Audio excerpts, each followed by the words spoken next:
The greatest live band of all time, the J. Giles Band. Wardy knows it, Smitty knows it, Reedy knows it, Fergie and Bunga knows it, Turtle knows it, Mer knows it, Berkey goddamn knows it. The J. Giles Band. What's going on over there, Stanley? You blowing up? I guess I'm blowing up. You're blowing up, What man? happened? The Eagle landed? You got some coke? No, yayo. What's the good news, brother? I told Stanley to scope the morning song. And he was slow on the stick today, but I bet he gets up and does his Smoking with Chris will be done properly. 10:45 This is this is I notice it's a him thing, not an us thing. Mm-hmm. Him thing, not an us thing. Santa Claus is watching. Santa Claus likes the team players. Yeah. It is a Friday, December 11th. Quite frankly, this is the last day you have not to be bothered by Christmas stuff. Christmas will be all over your ass starting Monday. You won't be able to escape it until the bowl games. But today's the last day that we don't have to be Christmassy. I know. And then this weekend, the pressure is on, because then you only have so many weekends to get stuff done beforehand. That part is the not fun part of I'm Christmas. telling you right now, I haven't even started my Hanukkah shopping. I've really been behind. Oh, no. Okay. I've been trying to get everybody oil. Because when the oil stayed lit, I don't want to get into the whole Hanukkah thing, but they lit this candle with oil, right? Uh-huh. It's still lit all these thousands of years later. How? Hanukkah magic. Hanukkah Harry and Hanukkah magic. It is a Friday, nothing but a house party. J. Giles Band will be the house band for the Bennington show. Big game last night, jinxed by Joey Jojo. Joey, if you would have put a little more oomph into it yesterday and believed, they would have tied it up, went into overtime and won. You think you didn't love them enough? I was loving them pretty hard last night. But you didn't on the show yesterday. You were doubting Thomas. I thought I was being pretty realistic about it. You don't want to be realistic. Why? What's the point of being a fan if you're not fanatic? Joe, magical thinking. That's what Yeah. you need. Look, Yeah. ISIS thinks they're going to win, you know? Yeah. And I mean, look at the odds. They're not going to win. I need to be like them. You got to be because they're fanatics. True. That's where the fan comes from. Find your inner ISIS. I think the Giants are going to win every week. Larry in Yonkers says it's Friday. It's the retail holiday season. So can you make my hashtag Bennington a double? Thanks. Bobby says it's beginning to look a lot like hashtag Bennington morning. This one was just to Gail Ann. Heard Jay Giles know it was going to be a good morning with the hashtag Benningtons. Joseph says, now I want to learn harmonica. Hashtag Bennington. I've always wanted to know how to do that. That was one of the first instruments when I was a kid where I saw someone playing it and thought, that looks easy. I could I wanna teach do you that. how to play blues harmonica within an hour. Really? You give me an hour, and you'll be a perfect harmonica player. What's the price for a lesson? You know what? Let's consider it a Christmas miracle. I'm in. I never take money for art. That's the thing about me. I'll go, wait, this is art. It's the beauty that I give back to the world. Yeah, that's You know? sacred. I feel like I take so much from the planet Earth, I want to give something back. That, the beautiful instrument of harmonica. 3 hours, I could teach you how to play guitar. 5 hours, how to dismantle an atomic bomb. And 8 hours, the sky's the limit, my friends. And you know something, Joe? Give me 30 minutes, and I'll help mend that broken, abused heart of yours. Oh, God, I need it right now. Poor bastard. Were you really sad? Yeah, I do this every year. Don't to you myself. realize you're from Minnesota and Yeah. you guys are going to blow it? Yup, Loser town. I do know that. Right now, it appears as if the Cardinals are going to win everything from now until the end of time. And I say that because I saw them win last night, and now I can no longer imagine them lose. No one can beat that. I guess Carson Palmer's the greatest quarterback who've ever lived. Justin says, I love finishing up a 2,400-mile drive to California with the Bennington show. Well, that's very nice. Oh, that's nice. That's a long drive, though. You gotta try to fly most of it with your stuff and then drive in. Johnny Rocks says, "Good morning." Hashtag Bennington. Johnny Rocks will get up early for us on a Friday. By the way, I believe that this is the last Friday we're going to do for a long time. Yeah, we're into the winter months. Although it does not feel like it out there. No, it doesn't. It's warm. It's literally sticky out there this morning. I was wearing too many layers. I can't get it right. With the outerwear. And you also can't get it right with your underwear. Never. Backwards every day. She's like, why is this going? So uncomfortable. It's backwards. Do what I do. MeUndies.com. MeUndies. Makes it feel like you got sweatpants under your jeans. MeUndies. But yeah, this is a ridiculous. I don't remember a December this warm in my life. No, I cannot remember it. Like, maybe there was years ago, but I feel like I have so many memories of it already being bitter cold by this point. Oh, yeah. I'm thinking, wow, we have so much longer to go. There's always people who are like, I can't take this much longer. And you're like, dude, we haven't fucking kicked into it yet. You know, you gotta ride that fucking snake. But, this is a warm ass December. Let me check with Joey, who's from Minnesota. Is it warm there? Yeah, it's warm in Minnesota right now for December. Okay, that's crazy then. Yeah. If you even watch Fargo, they don't have the snow. They're running around in a green Fargo. And they're trying to say during the episodes, this is oddly warm. You know what I mean? El Nino year. Is that what this is all about, El Nino? I guess so. Oh, I forgot it was an El Nino year. El Nino means the 9-0. Is that it? I think that's right. Let's see what some of these people write to the hashtag Bennington. Good morning. Let's go to the lake. It's warm out. That's from Adam. Dana says, it's a bang bang. Hashtag Bennington. In the morning. No one will ever forget Robert Kelly doing that bang bang episode of Louie. Maybe the funniest episode of, you want a bang bang? And they just eat 2 meals, 2 dinners, one after one another. Because they were going to work out the following day. Oh, yeah, you need your energy. Yeah, you got the bang bang. Well, you just get the bang bang, and then after that, you know what I mean? You don't have to, since you're going to be dieting soon, why not enjoy this massive amount of food? Oh, a lot is coming in. Oh, look at this. Tis the season. Hashtag Bennington. Hashtag Green Christmas. And you can see the palm trees all lit up. That looks nice. That looks like my childhood. Not Sam Famfuck wants Joey to know Packers now number 1 in the NFC North. The Vikings were in charge of their own destiny. Oh, and your kid beater got the ball as much as he won it last night. 23 fucking carries, 61 yards? Yeah, and a touchdown. Oh, that's great. Yeah. He ran in for fucking 7 yards. Yeah, it's, I'm not happy about it either. Oh, good. Take care of your own numbers. That's the fucking important thing, AP, not the team. Punch it in like it was a kid. Oh, and nice fumble, too, you fucking prick. We tried the reverse there, and it didn't work. How about not shoving the fucking ball out until you see the other guy? How about not running with the ball out? Because it's supposed to be a kind of a fake play. Yeah. So when you run with the ball extended, normally bad things happen.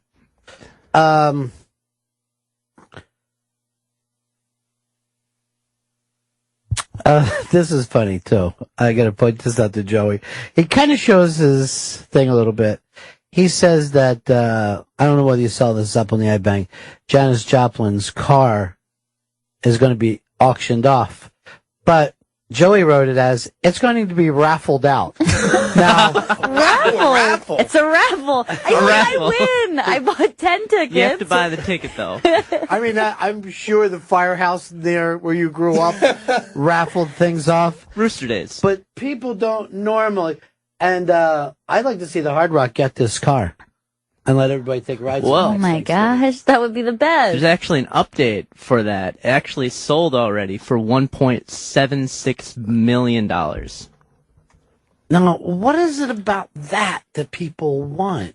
It's always fucking crazy. It's just her car. A celebrity's car. But she didn't build the car. You know what I mean? Now, this is the weird thing about people. They want free music, and yet they will pay a ton of money for the scribbled lyrics on a fucking notebook or whatever. Right. We are nuts. ISIS is right. Everything they say about us. This is what I would point out. Look at these Americans. They don't want to pay for music. But they would buy the guitar that the music's made on for $1 million. And we've never thought about it that way before, ISIS, but now we do. Now we do. You know what, ISIS? Just talk to us and maybe we can make some changes.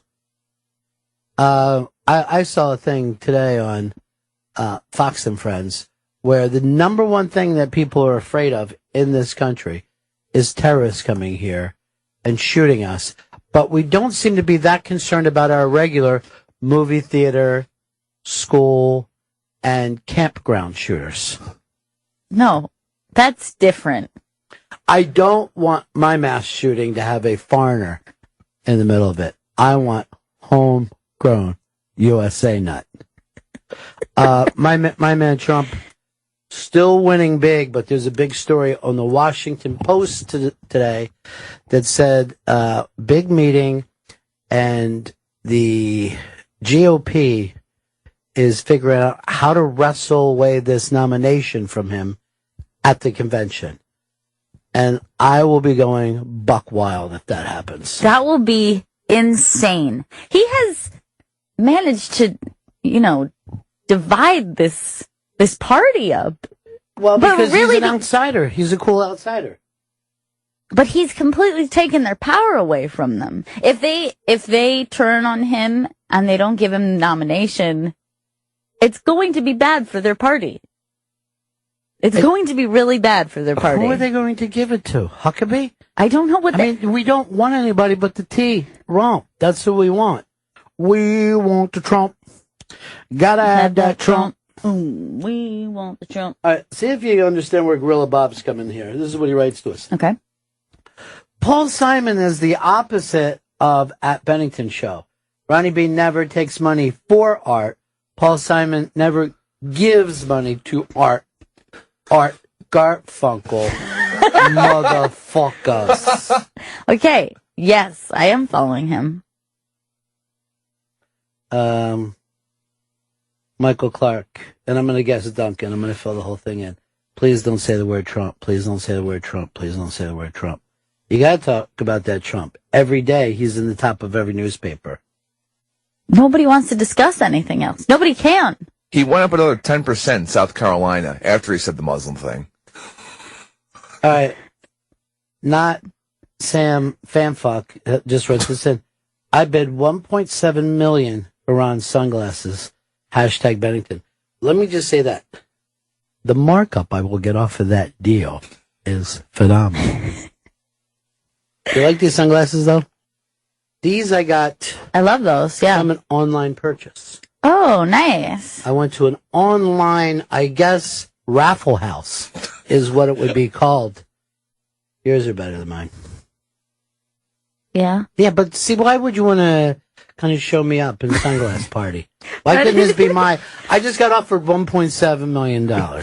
Nobody's offering me anything. I'm just enjoying mine. I just thought it was the sunglass party. If anybody offers her more than $1.7 million, my Friday will be destroyed and my Christmas ruined. Just like your cousin's Thanksgiving was ruined by the big wrestling matches. Oh, yeah. This really ruined my Thanksgiving. I love the idea of a kid having their Thanksgiving ruined. It's not something you think. It's normally an adult's holiday that could be ruined. Yeah. You know that Thanksgiving is so special to me. See, my Thanksgiving was ruined by wearing Sunday clothes on a Thursday. It's the problem with Thanksgiving. And some really hard, uncomfortable shoes. And when that happens, I'm just saying, then I'm skipping Sunday clothes on Sunday. I'm going to go to church wearing a onesie. And that's it. A nice, comfy onesie. All right, Jenny has called us now. Good. Hard Rock Johnny. Johnny, how are you, my friend? Good morning, Bennington. What's Good up, morning. Johnny? Morning. Why do people pay so much for things is a really weird question. For famous pants or things of that like. Yeah. You know that someone just paid $2.2 million for a Ringo Starr drum kit at an auction. A person? An individual? An individual, yes. Ursay bought it. I don't even think I could pay $2.2 million for Ringo Starr. If I got to fucking keep him. All right. It's not an auction, Johnny. It's a raffle. It's a raffle. We learned that from the job. But you have to buy your ticket. It's a 50-50. How much are the tickets? $1.78 million? They're $1.8 million apiece.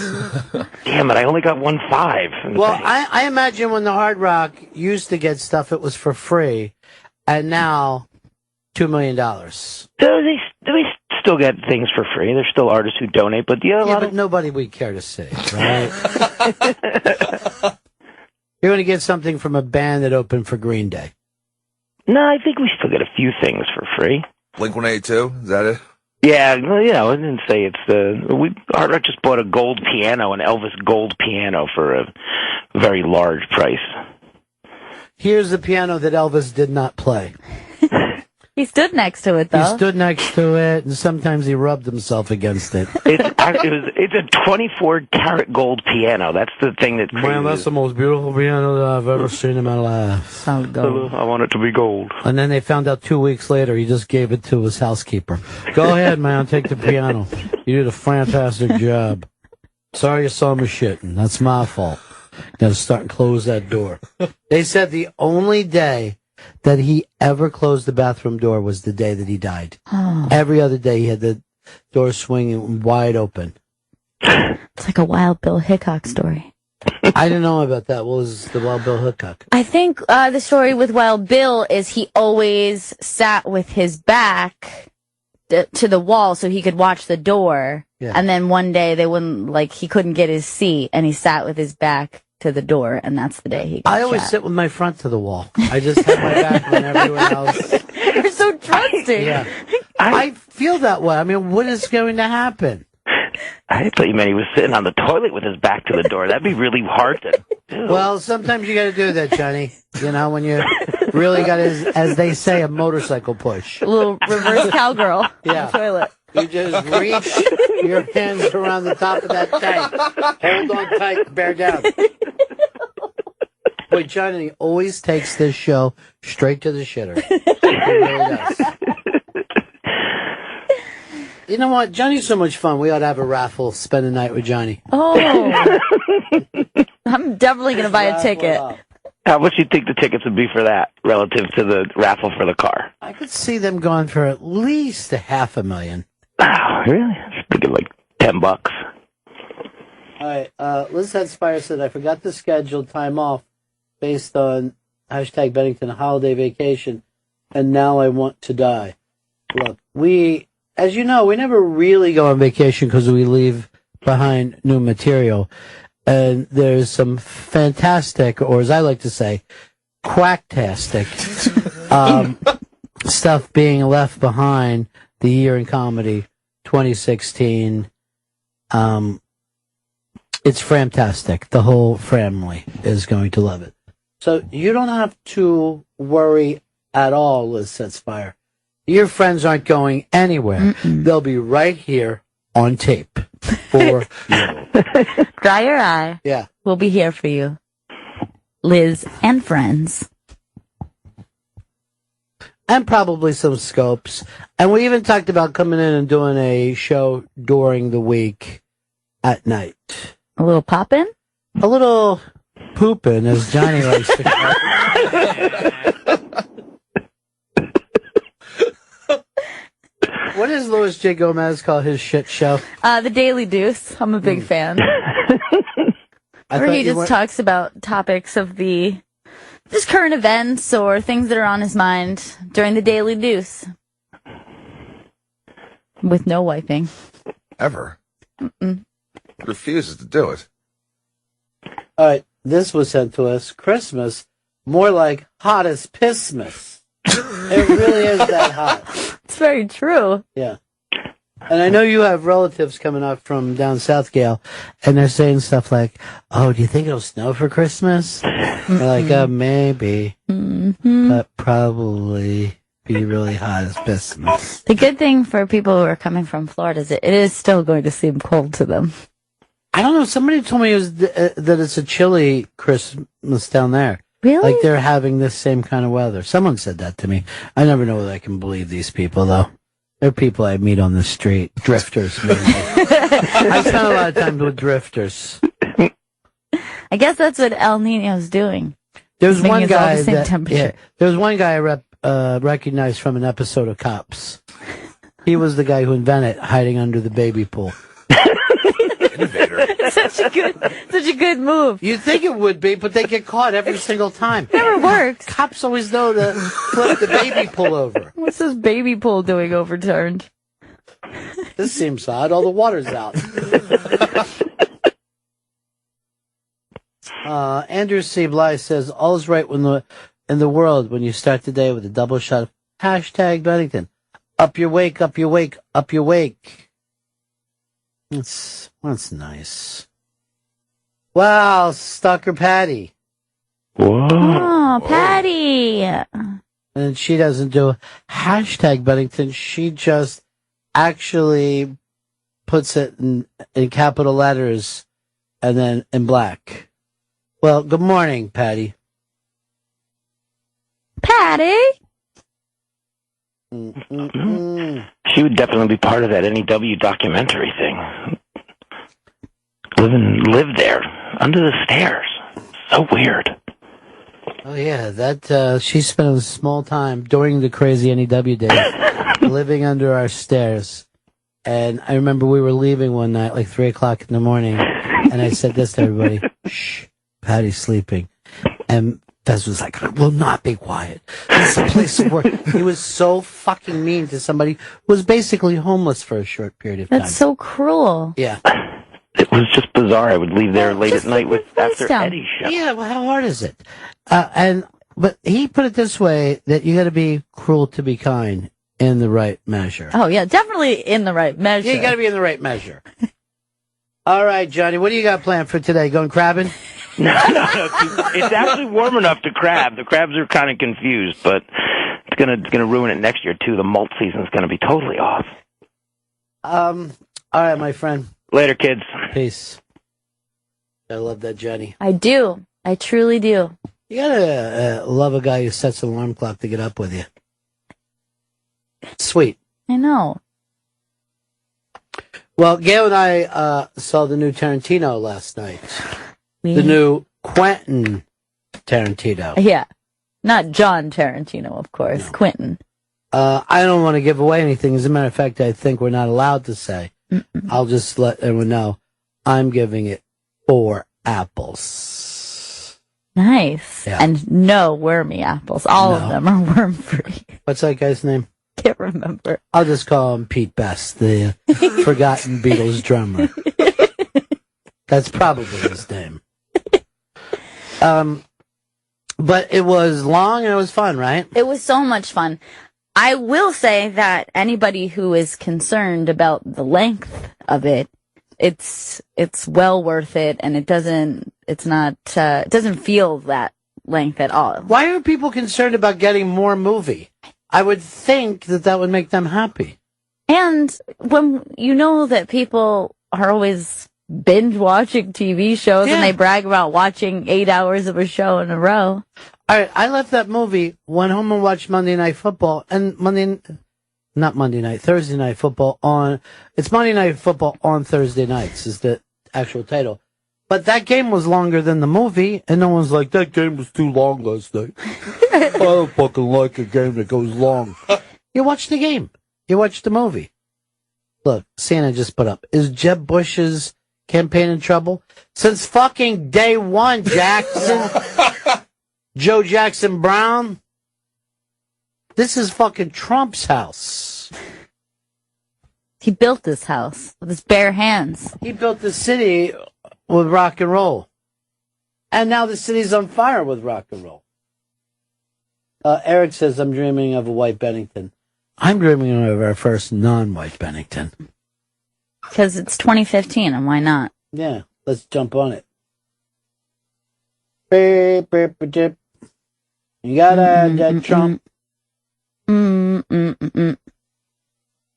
Donald Trump, does Trump out? I don't know. I'm not overly concerned about this thing next year that they're going to steal the presidency from him. I hope they don't. You don't think that they will do it? I don't think they have the balls to do it. You're now telling people, oh, by the way, the sham that your vote matters doesn't. Because it really doesn't. You're not voting for someone. You're voting for someone to go vote for you. That's the fucking nutty thing about the United States of America. And that's why I might be voting ISIS this year. I know other people seem to be concerned about them, but I actually think ISIS could be getting nicer. Will they be on the ballot, or is it a write-in? Well, it's going to be a write-in. Okay. I write everything in. Because I live off the grid. And when I talk about the grid, I mean the grid of New York City. I like to stay on the grid. That's the only thing I understand. Avenues north and south. Streets east to west. Or is it west to east? Where would you say the street starts? In the west or in the east? I would say, well, the streets, it goes the other way. South to north to south, right? No, that's avenues. No, the other way. Like if you're running. Which way is the north to you right now? Are you that drunk that you think New Jersey is to the north of us? This is no, no, this is west. I just remembered which direction we're looking. Oh, you have to think of what New York and New Jersey, what direction. So you didn't need to do all that other stuff. I gave it to you correctly. You know what? I'll take it to Joey and see if he wants to jump in. Okay. Joey, does the street start in the east or the west? For me, it depends on which way the one-way is. So some of them in the east, some of them in the west. You know, I didn't even think of that, but that's an insane idea. Yeah.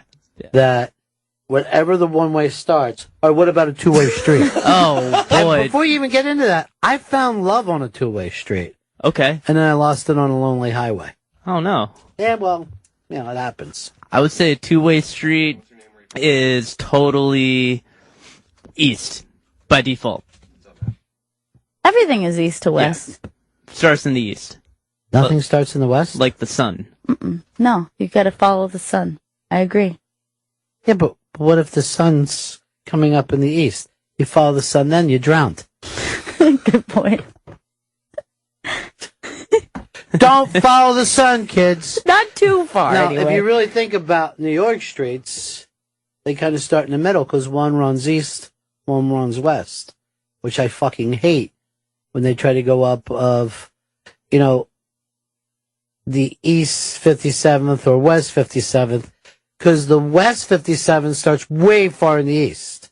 It's not fucking halfway. Right, that's true. All right, here is Ian in Jersey wants to jump in. Ian, what's up? Morning, Fez. Yeah. The mile markers for the highways, they start at the south at 0 and at the west at 0. So the highways run south to north. That's interesting. That is interesting. Now, here's the weird thing, though. When they built I-95, they started at the top and worked their way down. Yes, they did. But if you look at the mile markers on it, it's from the south up to the north. And this is so helpful that you immediately go into the pretty good prize closet. Woo! All right. Okay. No, we won't go. Nobody else did, though. We didn't stay do that for a long time. Good, I will. Baron just writes this to us. The belt or the buckle? Hashtag Bennington, hashtag Scope, bro. Chris always chooses the buckle. It's the best. I don't know. I watched him run yesterday. You had to choose the buckle a little more. I'm going with belt. The strap. 95 doesn't split and then get back together. 95 runs straight down. If you leave Maine, you can drive all the way down. Straight shot. Unless you're driving in 1975. Are you? Actually, even in 1975, I think it was already fucking fixed.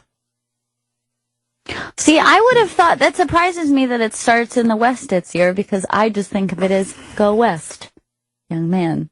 Zero would start in the East. See, I don't think that way because I think of the Native Americans that were living here, the indigenous people, the Pawnee, the Blackfoot, the Apache, and the Band Creed. That is interesting, though, right? It is. I know that when I was a kid, I drove out to San Francisco. I got on the Pennsylvania Turnpike, not that far from my house, ran into 80 West, and never made a turn until I saw the bridge. Oh, my God. All the way through? Yeah, it's fucking actually kind of annoying. You know what I mean? Really? You're just like, as long as we don't get off this road. Never had my fucking turn signal on. The entire fucking 4-day trip. Just cruise control the whole way. Mike in New York. Hey, Broadway ruins the whole equation of east to west. Diagonal.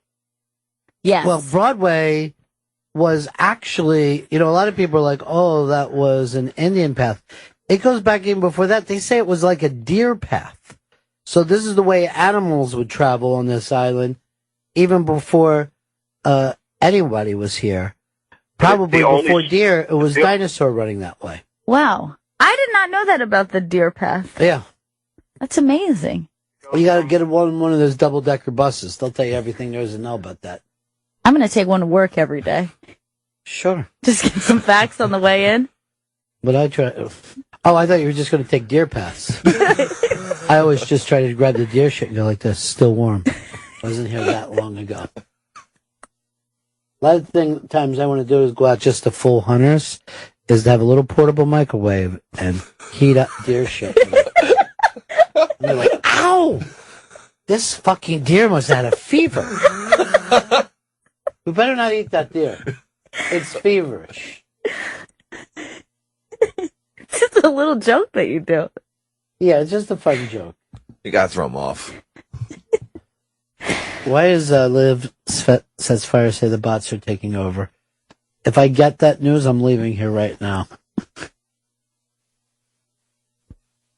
It must be trending then, because that's when the bots hop in. No. They love a trend. The killer bots. They love a trend. What are we looking at? This is a little trendy. We started trending? Yeah, that's what, somebody just sent that in. But why wouldn't we have the thing go off and the full production? And well, I just found it out this second. Yeah, but they're supposed to be able to find it out themselves and have the full production. Todd? Hey, guys. Hey. I think the whole south and west starting at 0 mile marker comes from the Cartesian coordinate system. Oh, thanks for that. Thinks he's so smart. Fred, what's up? Fred, here's Chuck. Chuck, what's up, buddy? Morning, buddy. How you doing this morning? Hey, man. Hey, to go along with that, driver was talking about the mile markers. The interstates are numbered from south to north, the bigger numbers going north, and then from west to east as well. I guess it's true that the South will rise again. South's number one, buddy. South is number one. Love the South. Is the South going to vote for my Trump? I don't know. I'm a truck driver. Hell, I don't know who's voting for who. You got to figure it out. You got to get out there and talk to people, Chuck. I expect to have you be the guy with his ear to the ground. Except for when you're driving a truck. Please don't do that. That's dangerous. But he's a man of the road. He doesn't know what all those still people out there think. I would think that he would have to be pretty popular in the South. I don't know. They tend not to like New Yorkers too much. I know they don't care for Woody Allen movies. It's not their favorite. Why has Joe been on the phone all morning? What's going on, Joe? Just fielding some calls. You don't have an intern today? He's printing something out right now. What would he possibly be printing out? Some prep for later in the show.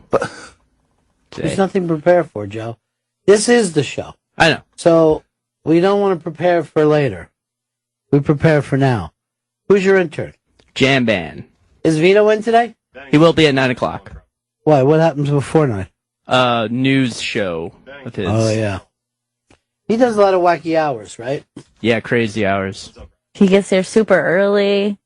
I think he just lives here. He moved in. He does have a sleeping bag upstairs. Does he really? No, but he wants to get one. Okay, so he doesn't. Really Why bad. lie? Look, you could, or if you do lie, keep the lie going. Okay. One way or another. But don't tell a lie and then stop telling the lie. Okay. That's ridiculous. I don't want to get in trouble, so no. Yeah. Hey, Brian. Brian in North Carolina. Hey, Ronnie, how you doing? Good, buddy. Okay, love your show. Love you. Thanks. Listen, if Howard doesn't re-sign, what do you believe it means for Sirius? That'll be it. We'll just pull the plug. No, come on. Yeah, No, I'm serious. yeah. I mean, I've already talked it over with the bosses. We will shut this down. We'll probably do just a big goodbye week, and then that'll be it. Yeah. It'll be scaled down for sure. Nope, that'll be it. We'll be pulling them. We'll come around to each car and take the radio out. The app itself will stay, but there'll be nothing on it except for. We'll play hold music. But Brian, as soon as I find out anything, I'm going to call you first. Because it seems like you're a guy who's got the info. That's the beauty of it. Dan in Ohio. Yeah, the U.S. routes are the exact opposite of the interstates, like Highway 1 that runs from Maine to Florida. Yeah. And then there's the numbers go larger as you go west. So See, I call Highway 1 the Dixie Highway. yeah, well, I mean, that makes sense because it runs north and south. Okay, smart. But out in California, their coastal highway that runs north and south is 101, so they get bigger. And then in the south, the U.S. highways have higher numbers, like U.S. 90 runs along like the Gulf of Mexico to San Diego, and then those numbers are the exact opposite from the interstates that run east and west. So the higher numbers are in the south and work smaller as you go north for the U.S. route. Those were the old interstates. I'm sorry, I fell asleep way early into that. But All right. Very good, Dan. no, thanks. This feels like a car trip with my dad when he starts to say stuff like that. So apparently you are correct, Gail. The hashtag Bennington trending at number 5 in the United States of the world. Bennington is now trending nationwide. So that's where the bots came in.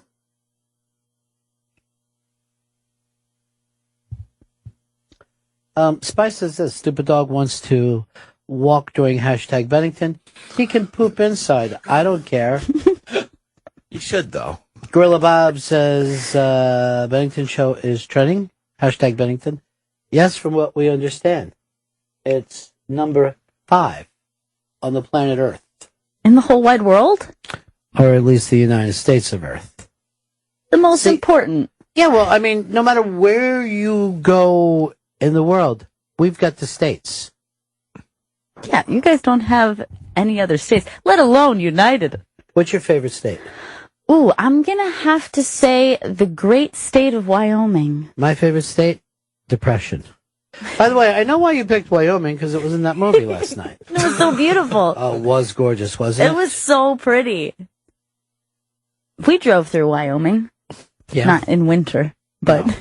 In winter, we would say, we're just going to die out here. Well, we're not going to make it. You could be stranded in a place like that. Yeah, of course. I thought that driving through the desert in Arizona, like, what happens if you just... You drove through the desert? Yeah. See, I've been to the desert, but on a horse with no name. Why didn't you... It felt good to get out of the rain. And the desert, you can't remember your name, because there ain't no one going to give you no name. Why didn't you name your horse? That is because I was in a hurry. I was packing. And here's an interesting thing about a horse if you travel by horse. No place to put your suitcase. So be careful. I tried to just tie it to his head. And then I also thought, well, this would be nice. I can keep some cold drinks there because I just ride to the desert. Well, I've been to the desert with a horse with a suitcase on his head. We didn't make it very far.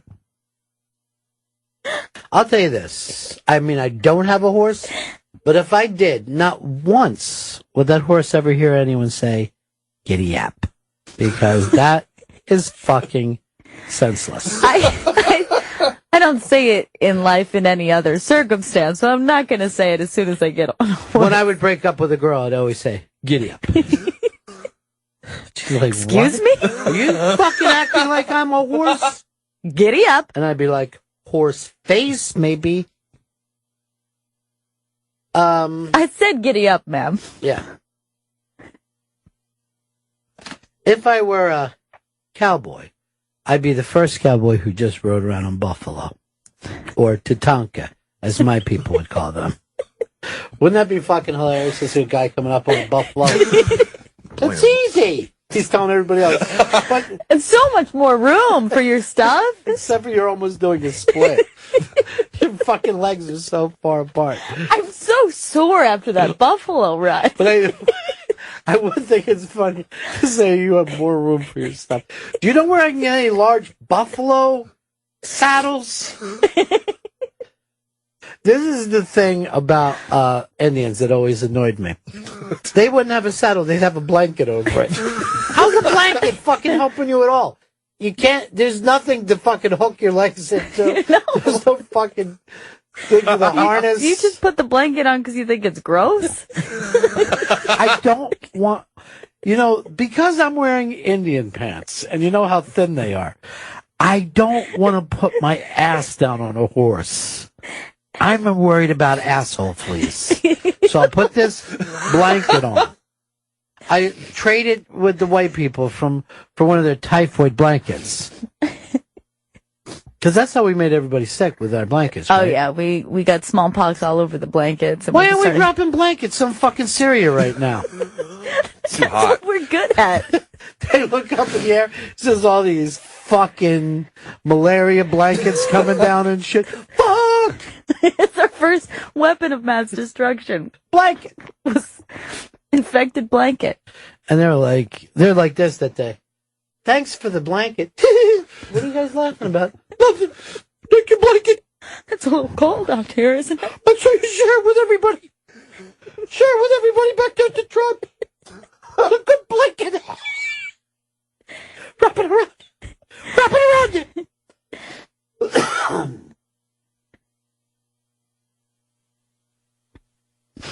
That's fucking hilarious.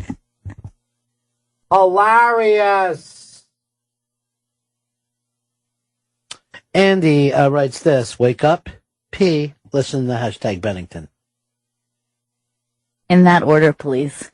Yeah. I do like that caller calls up to discuss with me stuff that no one here at the place would consider discussing with me. Ron, I called you into my office talking about re-signing some people and wanted to get your feedback on it. It's never once happened in my life. This is what I get when I'm in the office. And is anyone else on your show with you? Is that his real name? But people are always acting like, I'll just give Ron a call and see what he thinks of it. Yeah. Let's get it around a little bit. Obviously, they'll be scaling down, huh, Ron? Yeah. We're going to cut back to 3 stations, probably. That's what we'll do. Here, take this blanket. You're going to fucking love it. Keep you nice and cozy. have a hot fever soon. I'll be breaking out. Yeah, wrap up. Help yourself. Where that came from? I'll never see you again. I'll never see you again. You sick ass again. It's a hospital blanket.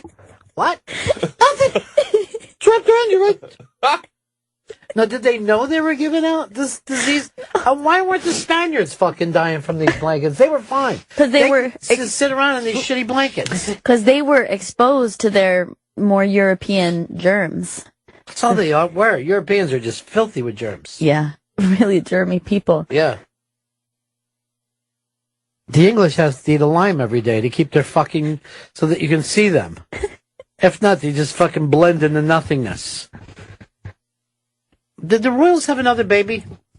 They had a baby in May, I believe. Or was that May of last year? I guess it was this year. The other day, somebody was making a big deal about their baby. If I was them, I'd just name it Prince. She's pregnant. Oh, she's pregnant again? With a third? Who's the father this time? Oh, wait, no, this is, all right, so Prince Harry impregnated some chick who he had a one-night stand with. That's just bullshit rumor stuff. That isn't real. That can't be true. That fucking guy knows better than anybody to rap it. He seems pretty pleased with himself, though. I'm sure that's... That's not after he got the news. That photograph is not immediately after he got this news. I love how we give nothing but bad information out. What we are is the exact opposite of a news show. That's what I like about us. Yeah, 19-year-old woman is claiming that he's the father. Okay. That's good stuff.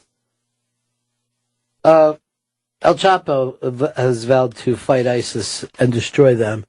So if ISIS ever comes around any cartels, they're fucked.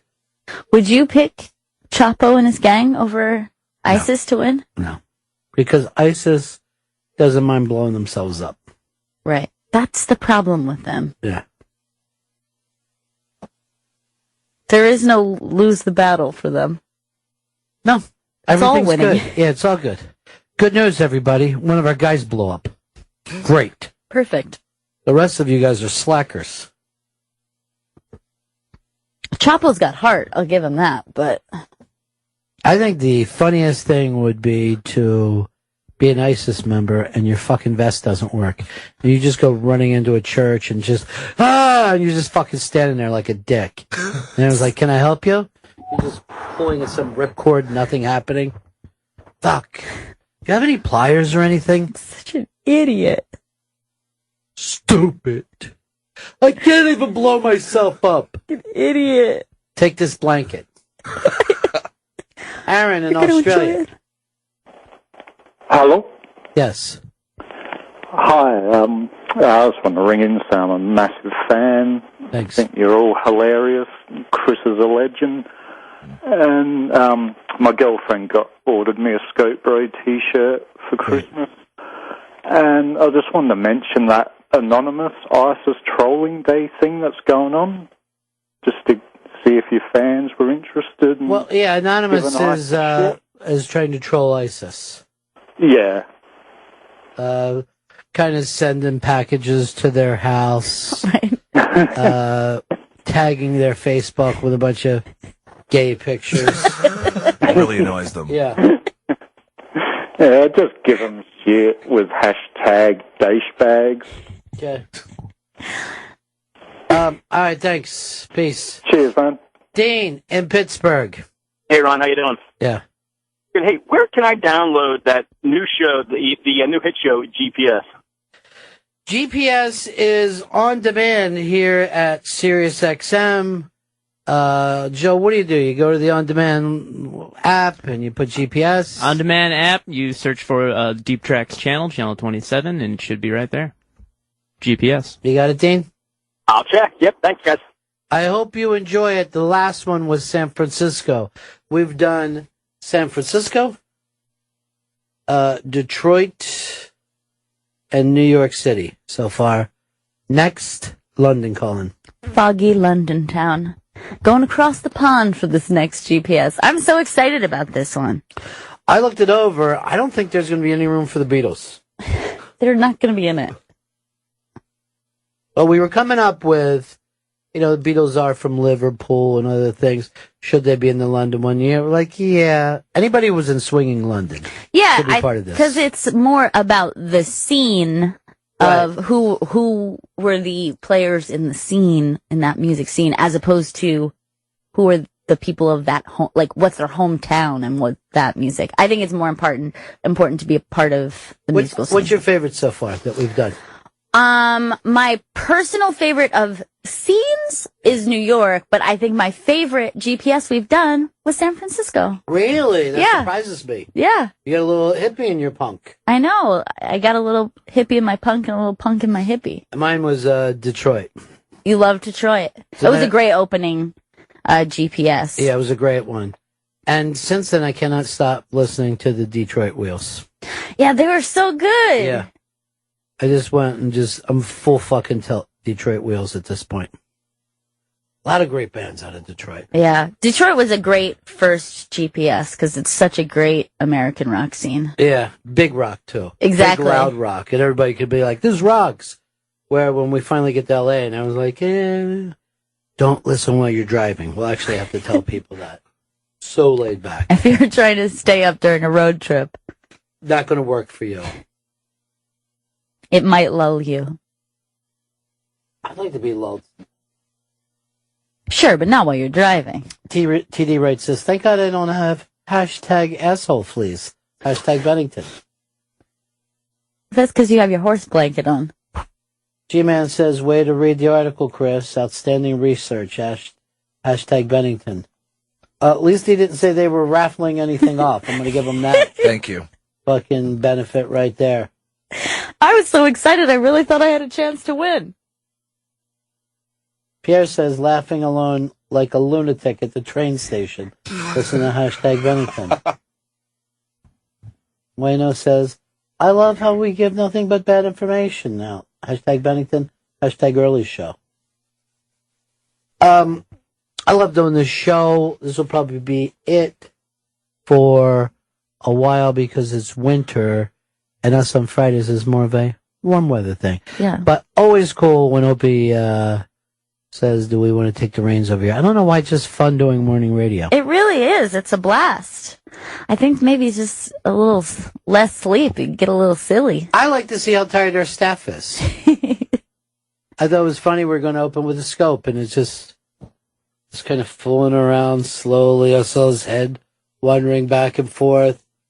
Then I look over, and Joe had sent his people away and was on the phone, I believe, with a girlfriend. Oh, come on. It wasn't. I miss you in the traily trail. Ew, is that what you said? Andy in Idaho. Hello? Hey, buddy. Hey, what's going on? Hey, I just wanted to see if you guys had seen the news yesterday from the Sinaloa cartel and their threats against ISIS for destroying some of their shipments headed for Saudi Arabia, and how they are threatening more violence than they could ever come up with to do against anybody else. Just do it. Don't fucking threaten. Exactly. ISIS don't have a fucking fence built around their asses. Go get them, El Chapo. That's and what fucking I'm saying, take El dude. Guapo with you. Yes. All right? Guapo. I married ISIS on the 5th day of May, but I could not hold on to her very long. They'll have to come out and go like this. I wasn't talking about that, ISIS. He must have been really excited when he heard Obama saying ISIL. Yeah, let's all say ISIL. Because ISIS doesn't really make sense, right? ISIL's the correct name. I watched that show, Downton Abbey, and they had a dog on the show named Isis, and it's been on for many seasons. And then last season, the dog died, and I was wondering if they just wanted to stop saying Isis. You just saw the head writer killing it with a stick. Stupid dog, trying to get us canceled. Yeah, ISIS won't be around anymore because we don't want to say that name on the show. It's very distracting. In the future, that'll be a bad name.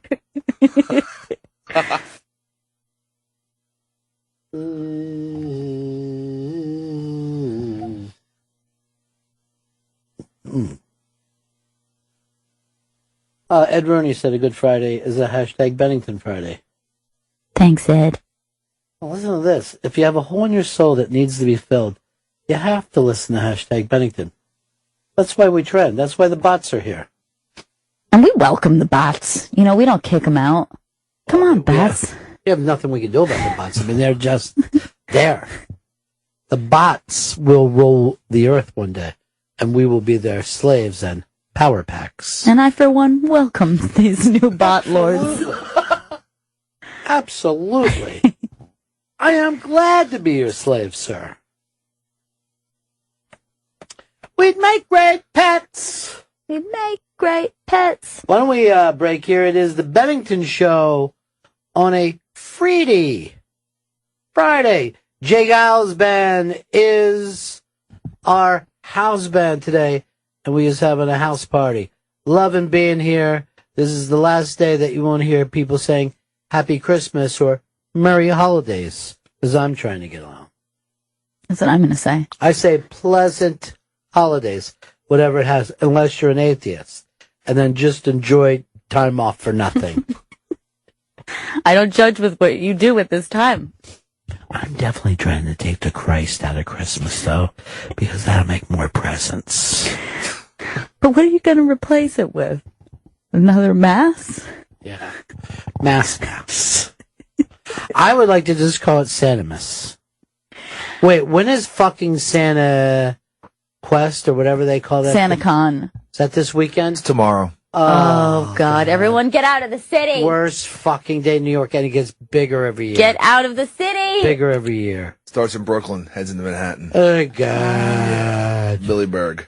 And ends up in Times Square? Yeah. Oh, God. But really, it's the entire city. The entire city, there are just people dressed in Santa Claus costumes. This is worse than ZombieCon. This is a chance, again, to turn every holiday into Halloween. Fucking Americans, and they love to grow up. They love to just fucking dress up and not grow up. And there are people like, what are you dressing for like the Star Wars? I'd be like, I don't know, adult going to Star Wars? Jeans? I was thinking about wearing a hoodie. Like a it's sand person. Because it gets cold in there. Yeah. Just layer up. Gail was so happy because our screening last night, which, by the way, beautiful 70 millimeter print, old style, the kind of stuff that they would do, Spartacus and all those big movies. Yeah, it was phenomenal to see it that way. And then we got hospital beds, which Gail was actually saying, can you believe how comfortable this is? Is this what it's like flying first class? They were so comfortable. Leather reclining seats. Holy shit. So much room. I can't believe people just don't fall asleep immediately before the credits even start. It's too comfortable. That's how I'm only going to see movies like that from now on. What's the problem with it? Just sit. I'm usually at a milk crate in my apartment.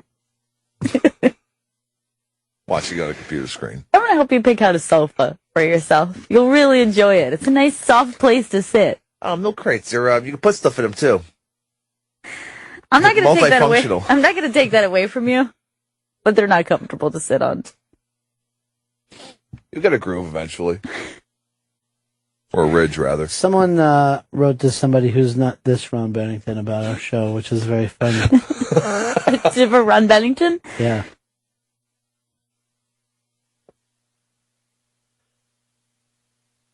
Baron said, just heard myself on the radio.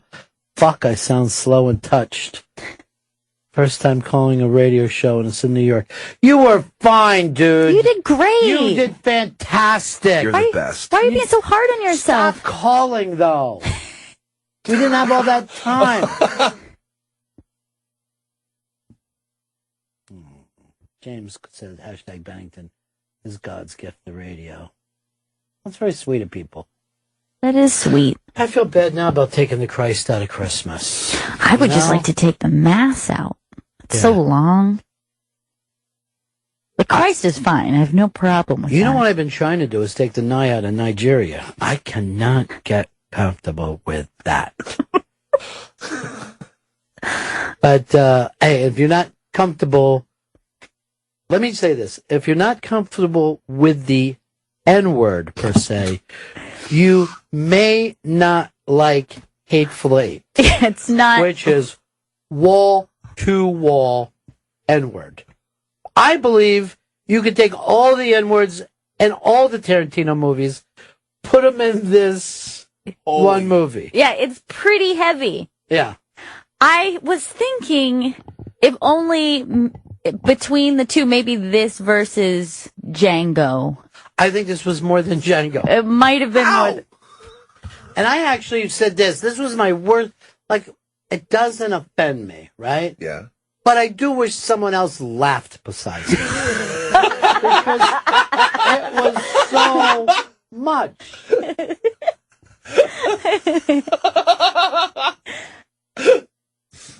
I can't wait to see this movie. Johnny Gogo likes my way of defeating ISIL by dropping blankets on them. It's a great idea. Thanks. And you need to learn from the past, you know? There's I like that you're saying that. You learn from I look to the past. Yeah, You know? for answers. Yeah. That's why I say to kids nowadays, stay with cursive. Trust me. This fucking computer thing is not going to last. Learn how to do cursive. Actually, I've almost forgot how to do cursive. And I called my sister 2 weeks ago and said, how do you make a D? I don't know. Is it front ways or back ways? Which one is that? Let's break back Bennington. The J. Giles Band, ladies and gentlemen. The greatest live band of all time. Actually, Flathead wrote to me that you gotta love the J. Giles Band. He's right. Well, he's from the west end of Chester. I believe went to Res. Probably same class as Putty Todd. Which I always thought was the finest name of anyone I've ever met in my life. That's really solid. Yeah. I would love to be a Putty Todd. Well, Todd is the last name. Yeah. Putty, I believe, was the family just called him because it was short for pudding. Was it a food he enjoyed, or? I think they were just being harsh on him. Bullying was considered a good thing back then. Oh, yeah, it makes Not you the strong. Yeah, not the bad thing that is considered now. And as your cousin said at Thanksgiving, it has to happen more than once for it to be bullying. And I had never heard of that rule before, but it does make sense. It does make sense. If you're just mean once. Right. If you just say one mean thing, you're like, I didn't realize this hurt your feelings so much. Just call that kid Bucktooth and leave it at that. Just don't give them a different nickname every day. Exactly. That's not bullying. It's not bullying. It's childhood. It's all part of it. You're not a founder. You can be bullied. If you're stopping bullying, then you're stopping teaching kids also how to stick up for people. If everyone's just being nice to each other. Right. No one gets to bully. All right. Pat from Menaki wants to know, why aren't I hearing hashtag Bennington in the SiriusXM app? That's a damn good question. You must be able to. I know, everyone else says. Hit live. There's a button that says live. You could be on a delay. By the way, there seems to be a fake Sarah Silverman who's very big fans of ours. Thank you, fake Sarah Silverman. Nice. Too bad you're not the real one. I wish it was real. Yeah. Oh, you like her? Yeah. Did she get any Golden Globe nominations? Do we know about that? I didn't think I heard her name. I don't think. Seemed like she should have got one. I don't think that she did. I think she should every year.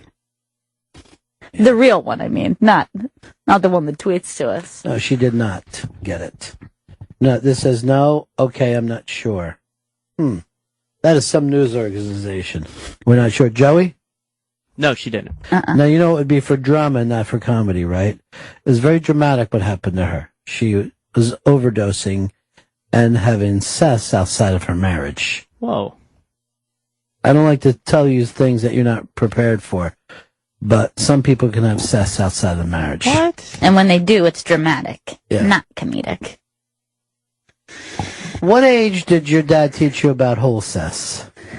Let's see. I had to be I think we had that kind of talk when I was around 11. You really 12. had a talk with your dad? Well, he came in and he made it as short and as brief as possible, and he was just like, when a man and a woman, they get together, they have sex. And then we watched a movie. I forgot which one it was, but it had a sex scene in it. Deep Throat. Oh, because he wanted to watch a movie, so he had to tell you about that. So he was just like, hey, this is what happens when two people elope.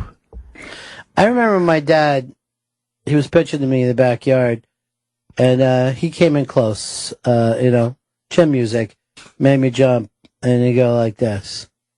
Never crowd to play it. Glad we had this talk. It's those important lessons Yeah. fathers teach. Sure. You got to be there like that. But Joe, your dad did a good job with his lesson too. People are saying that she did not get a SAG nom. Oh, she got a SAG nom, not a Globe nom. Right. She should have got it for her Globes, if you know where I'm going with that, right? Nice. And the winner is. Yeah. America. Eric says, is it wrong that I'm drunk on a Mexican beach at 6:30 listening to hashtag Bennington? That's Larry the Mexican way. Bennington sucks. Friday should be best of Opie all day.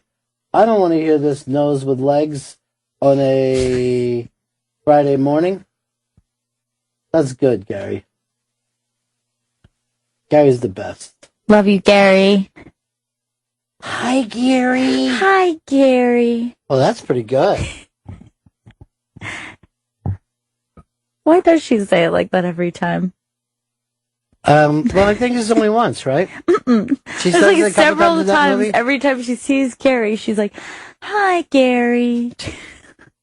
Because it's like the way we were looking at Joe after we know the Vikings lost. Hey, buddy. Yeah. Don't kill yourself, right, over the Vikings? I can't. Okay. I guess. Can't rule it out, though. Although Fez used to do it as, "Hey, Gary." I know. We went back and listened to it. It didn't sound anything like it. It's not. No, it's not. As the years went by, he got weirder and weirder with it. Till finally, his heart just gave out. Oh. What are you going to do? Not all the organs last as long as you do. That's what I like to say. That's why I can't wait for Singularity. If I was a doctor and I was delivering a baby, I would go like this to the parents. This baby is going to die. What? Someday, this baby will die. Trust me on this. Oh, I thought you meant right now. What's the difference? The baby is going to die. Might as well be right now. We're all dying. I'm not going to be able to save this baby. I give it 85 to 100 years tops. And even then, it should be pretty sickly. Your baby is going to die. That's always funny jokes that the father can do with the doctor. Oh, they really yuck it up. The dads and the doctors. Yeah. I remember when you were being born, I was smoking in there. Yeah, they used to let you do that. Yeah. Oh, they didn't let you. Oh. I was just like, put my hand over the no. You're smoking. Why does it Just say leave smoking? And a lot of times I would just take a selfie of myself in front of a no smoking while I'm smoking. Badass. And then I just captioned, fuck you. What's the big games this weekend? I know Eagles beat the shit out of Buffalo. Yeah. I don't know what else is big. You know, like, somebody better eventually just beat this Carolina team. I'd like to get that out of the way. Yeah. It's the Falcons. Falcons and Panthers this weekend. Fucking blow. The Panthers are going to destroy them. Who's the next game for the Panthers? Let's go through the schedule. All right. They're going to be fucking the undefeated team. It feels like it. That's what it's feeling like. They're going to go. They're going 19-0. I mean, I call it. I'm calling that they're fucking good. Oh, I don't see them beating. I don't see them beating the Cards. All right, they had the Falcons, then the Giants, and then the Falcons again, and then the Bucks. Jesus Christ, that's the easiest schedule ever known to man. They're going to go undefeated for the rest of the season. But that doesn't mean they win in the playoffs. Then they got what you call Patriots season, which, the regular season's undefeated. By the way, who gives a fuck? Doesn't matter in the end. Yeah. Hi, Gary. Hi, Gary. That's really fucking good. There was another voice you were doing yesterday. I can't think of what it was. You nailed it, though. I wish I could remember. Was it Stack of Two? Could have been. Trout Mask Replica said, please ask Pillhead McDrunk to try different angles when he scopes. I can't seem to get him to scope in here today. Twice. Went through it. We'll take any angles. Slow on the draw this morning. Not good. Yeah, but you'll be there for yourself, right? Your thing that we all promote. 10:45 a.m. The other big game is Pittsburgh Steelers at the Bengals. Sheffield says, loving Jay Giles on Bennington Show. I never heard anything older than their radio hits. Time to dig deeper. Do yourself a favor this, my friend. Get the live albums. They're the only band that I know that are better on their live albums than on their studio albums. Most bands you're like, oh, don't play the live shit. Jay Giles sounded better live.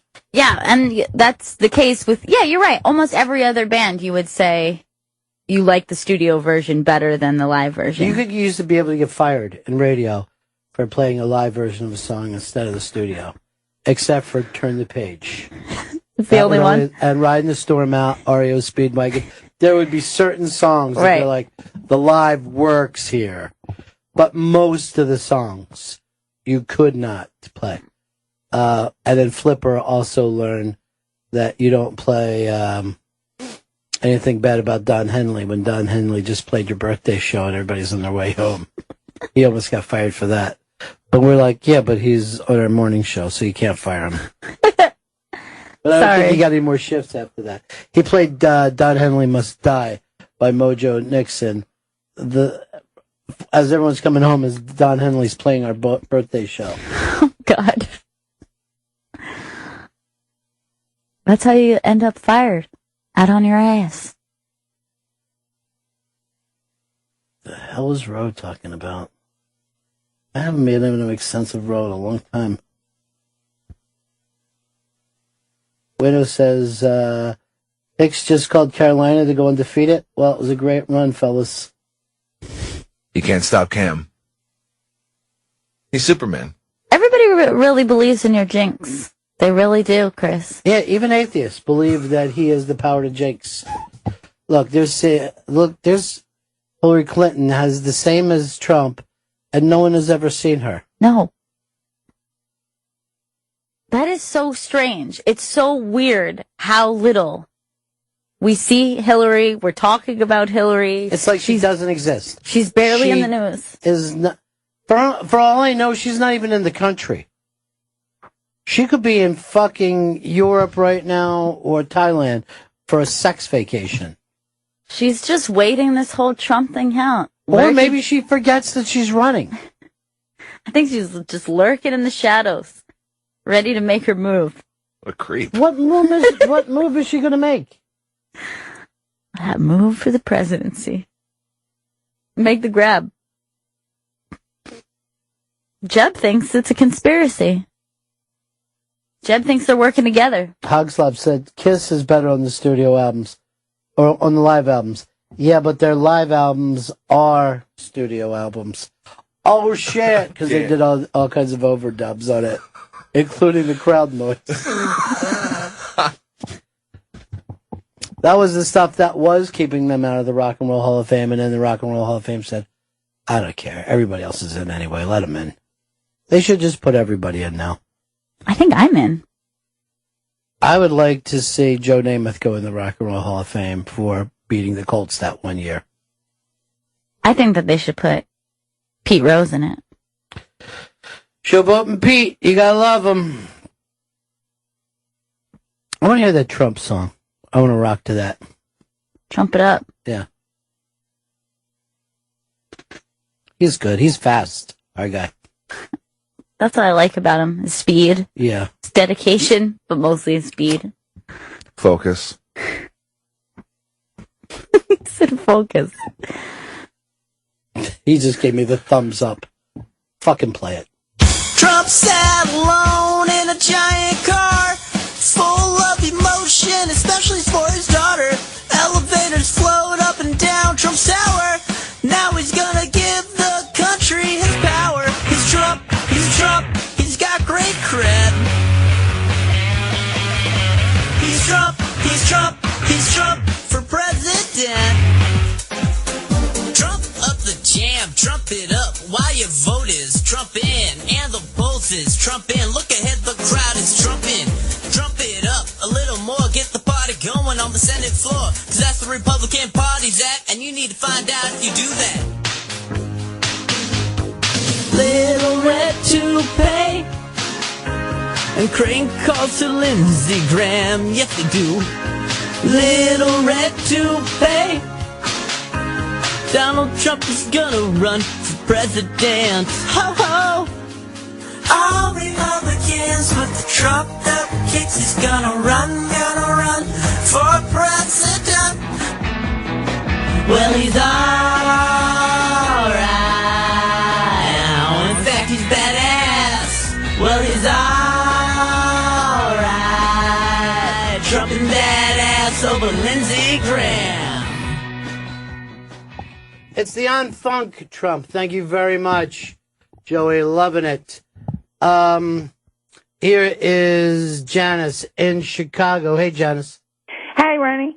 I'd love to see the Panthers go. Yeah, I'd like to see them leave, too. Why's that?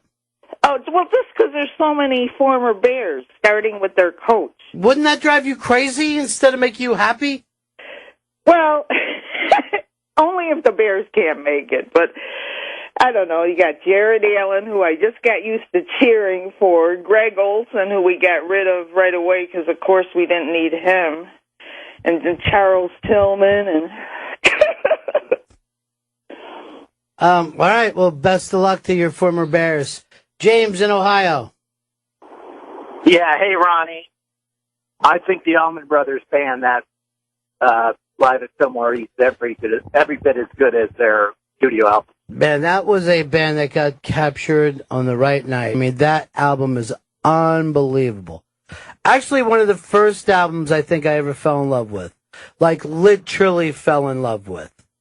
Yeah, me too. I listen to that album to this day. Me too. Me too. You could throw that album on right now and I'd be in a good mood. That's literally a mood changer. Well, I think you keep that with the first albums you fall in love with. Like, you can still go back and listen to them and still feel the same way you did, especially if you were really young and it was your introduction to music. Some of my early albums embarrassed me. Do you remember the first album that you fell in love with? Yeah, I would probably say the first album I fell in love with is pretty embarrassing.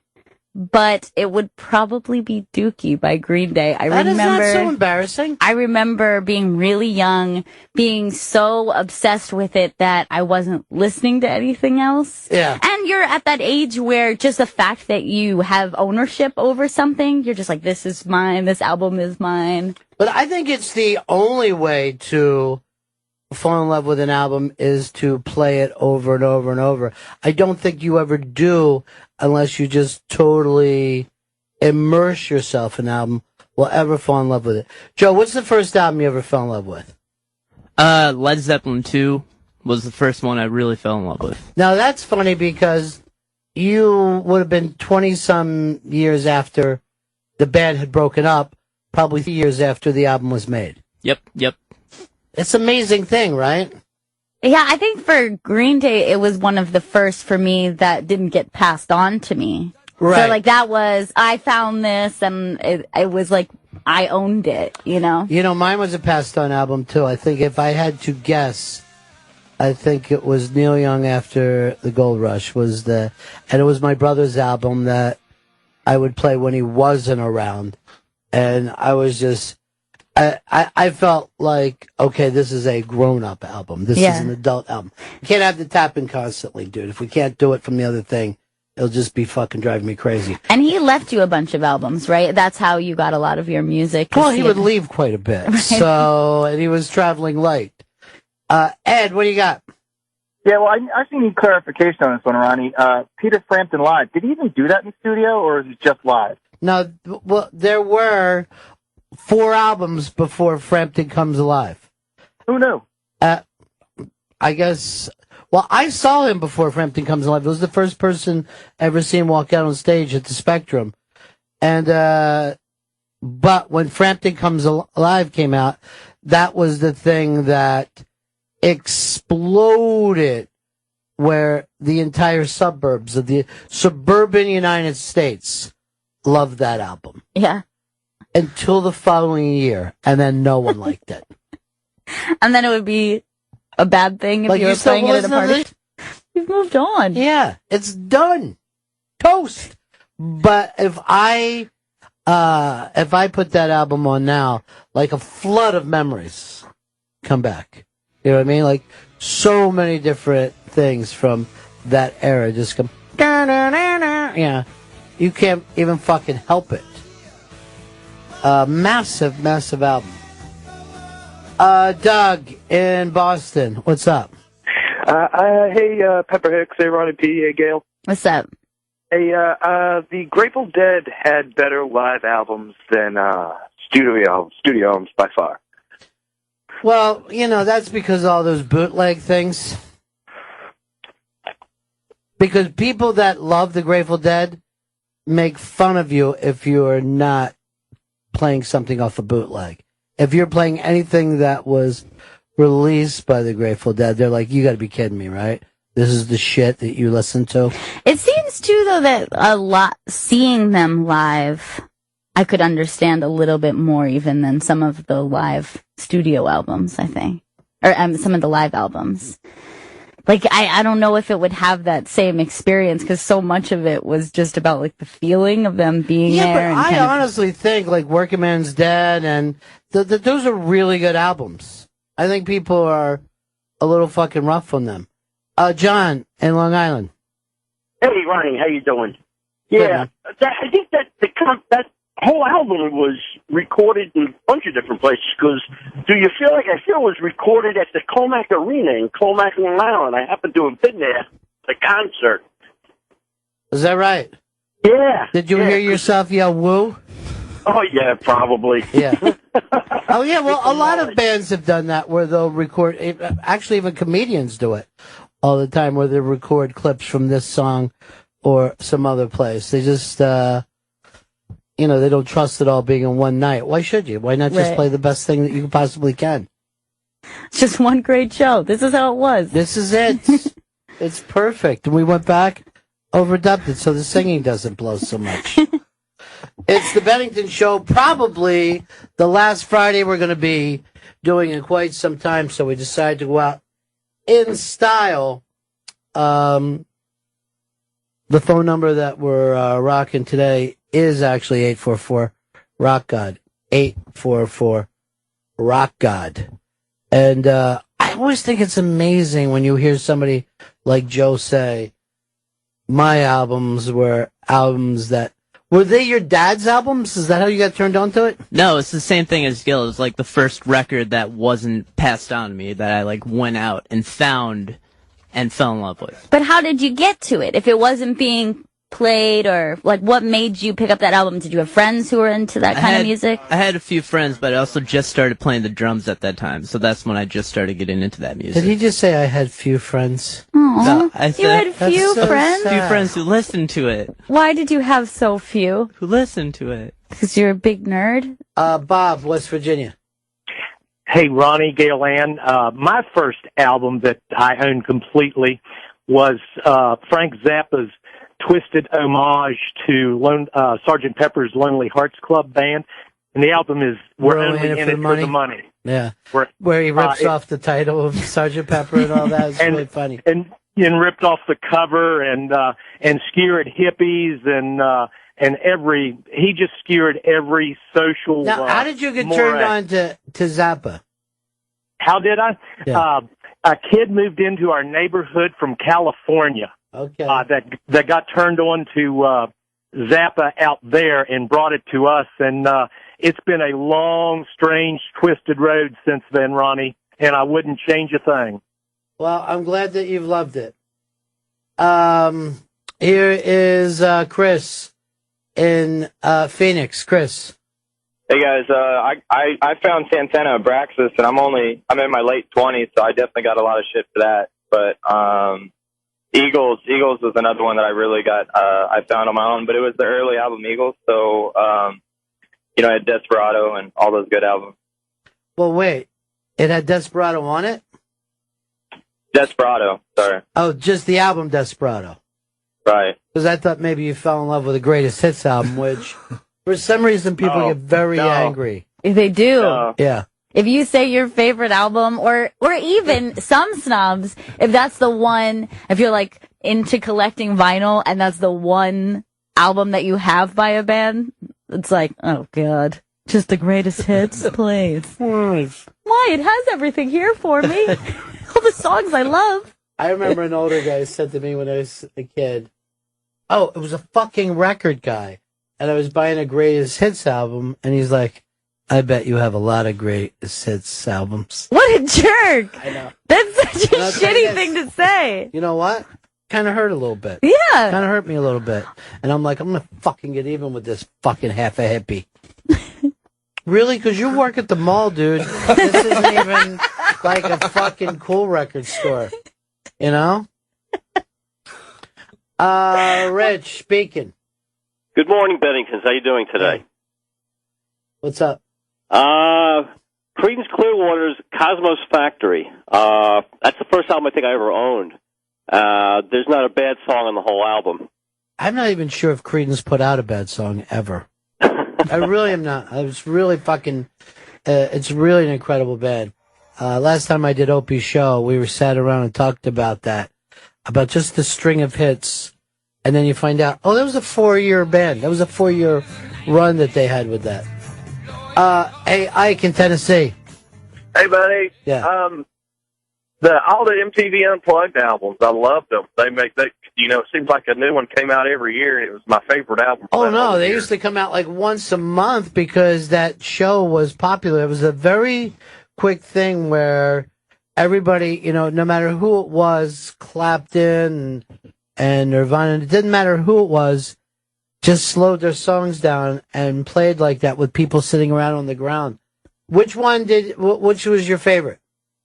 It's hard telling which was my favorite. I remember I hated the whole grunge scene, but I loved their Nirvana album. And I was obsessed with that album. The album is phenomenal. It's so good. And it's such a laid-back performance when you even go back and watch it, like they're fucking around. Yeah. Like Grohl is acting like an asshole and shit, just having fun. They look like they had zero pressure. He has that off-weather on that, became iconic. It's like that fuzzy, like puke green kind of sweater. It's very much burned into my memory. I was obsessed with that album when I was a kid. Here's Dave. Dave, what's up? Hey guys, good morning. I was in about the 8th grade, I think, and I was kind of in my quote unquote hip hop phase. I was at a roller skating rink, and I remember I won a shuffle skate contest, and the prize was an actual vinyl album. I guess they were going out of style then, but it was REM's Green. And I remember listening to that, taking it home, and I never heard anything kind of like that. Went back and got their old stuff. Pretty much spent a year just absorbed in that, and then it kind of transitioned me into a bunch of other stuff after that. Of course, into the the early '90s grunge and all that stuff coming through. But I always think back to what if I didn't win that skate contest. And it changed your entire life. It did. Contest, and REM led you somehow to grunge. Exactly. And a little boy, and you must have been a hell of a skater. I was pretty damn good. I mean, I had a lot of good moves on there. I guess backwards skate. Yeah. It's funny. We just I got a couple daughters. Just took them to a Foo Fighters concert, and they just thought it was the most coolest thing in the world. But well, they were right. Yeah, all because of that. Other than that, I was listening to all the little hip hop stuff at the time.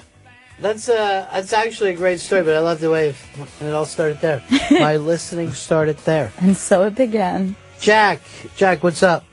What's up, Ron? How you doing, buddy? Hey. Hey. I feel like an old man here. Listen to all these guys. I'm 53, and in about 1979, I think it was, I listened to Foghat Live.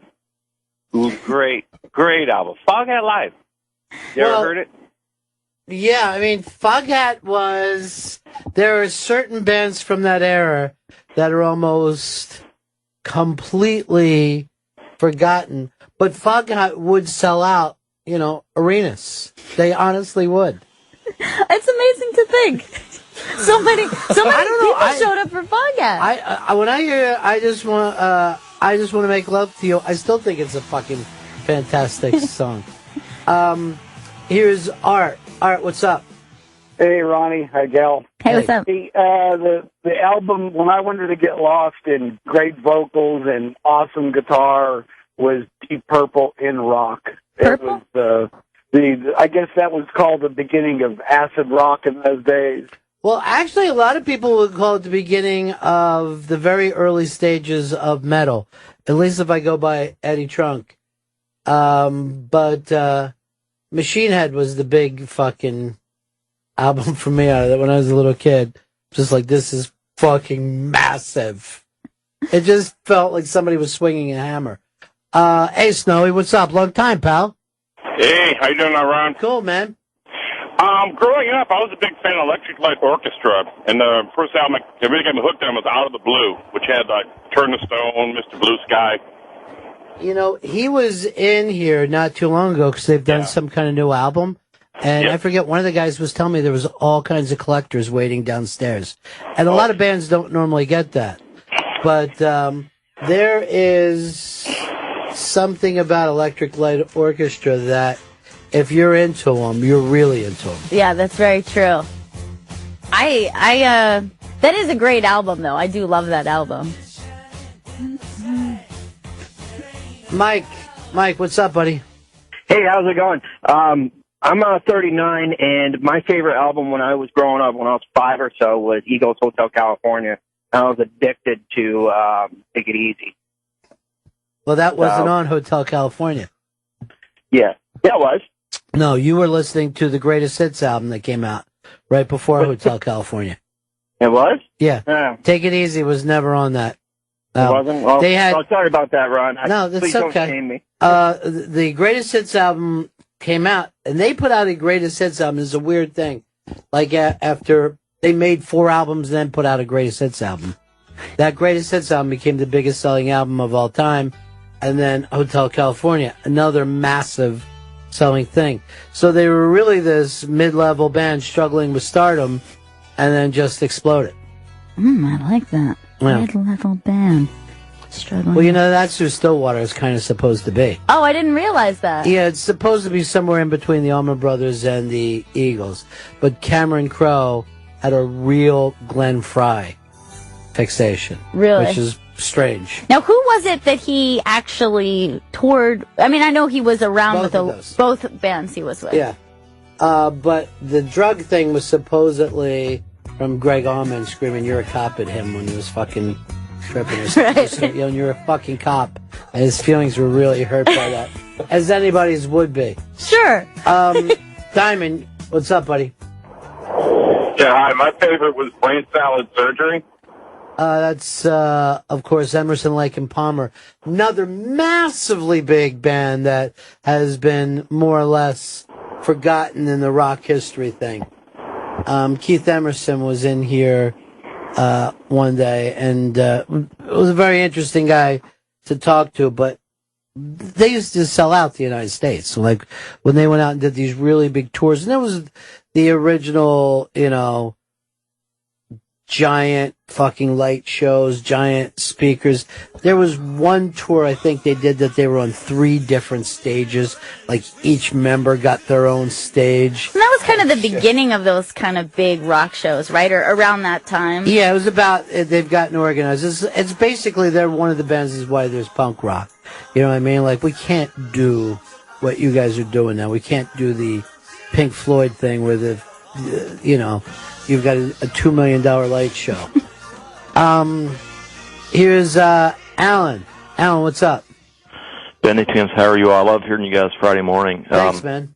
This is, it's funny, I was talking with my mom about this the other day, but I remember, I don't know, I was probably 5th grade. She gave me her record player. It was one of these, probably remember these, it was like a suitcase. You could carry it around, the speakers clipped to the side, you unclipped those, and then you unfolded the record player. She gave me that, and the first record I got was the Steve Miller Band Greatest Hits, and I just sat and listened to that over and over and over. It's the coolest thing. I had this old record player, and man, it brings back this great memory. We were talking about the other day, that record player. I don't know where it is now, but you remember those? Yeah, yes, that's what I used to play my records on. Would be a record player. Here is Mike. Mike, what's up, buddy? Hey, guys. Hey. I've got to say my favorite album, or most memorable, I should say, is Dave Matthews Band Crash from the mid-90s. Shock me. What? Doesn't shock me. Yeah, it basically introduced me to getting laid. Bye, guys? Maybe a little of both. Okay. Who are we to judge? I don't judge for the No, Dave seriously. Matthews part, but I didn't even get the hi, guys. I might judge. But other than that, it's cool. You know what? To me, if anybody's thing that gives them pleasures, particularly if it's an introduction band, enjoy. Dave Matthews is a great musician. Turn on Dave Matthews for 2 reasons. Number 1, lyrics, and number 2, their audience. yeah, and 3, just general popularity. Like if you get as big as the Dave Matthews Band was when they were at their top, yeah, everyone's gonna hate you. That's just what happens. That didn't used to happen, though. When do you think that's? Because it was that way internet. my entire. But I feel like it was very. Give me somebody else like that. Except for you can't get a U2 ticket. Right. You know what I mean? So the entire world doesn't hate them. Well, there's all those bands like Creed and Nickelback where like they got really popular and everyone was infuriated, but how much does that band even affect for you to be as angry as you are? So really what the idea is, you're like so mad that they're popular. Yeah, obviously, to do it, no one really hates an unpopular band. Right. A band that. But you think you don't remember it being that way when you were young? There was like the disco hate because it was popular. But that was all race. Right. It was an anti. It came from the suburbs. Right. White boys really hated this weird, thing. I personally thought funk was better. You're fucking tearing down, you assholes. And I still kind of feel that way when I listen to it, but music should make some people so mad. Here is, what's up? How you doing? Fellow with Stevie Ray Vaughan's Texas Blood. I went to a club with my parents, and there was a guitar player was doing Texas Blood.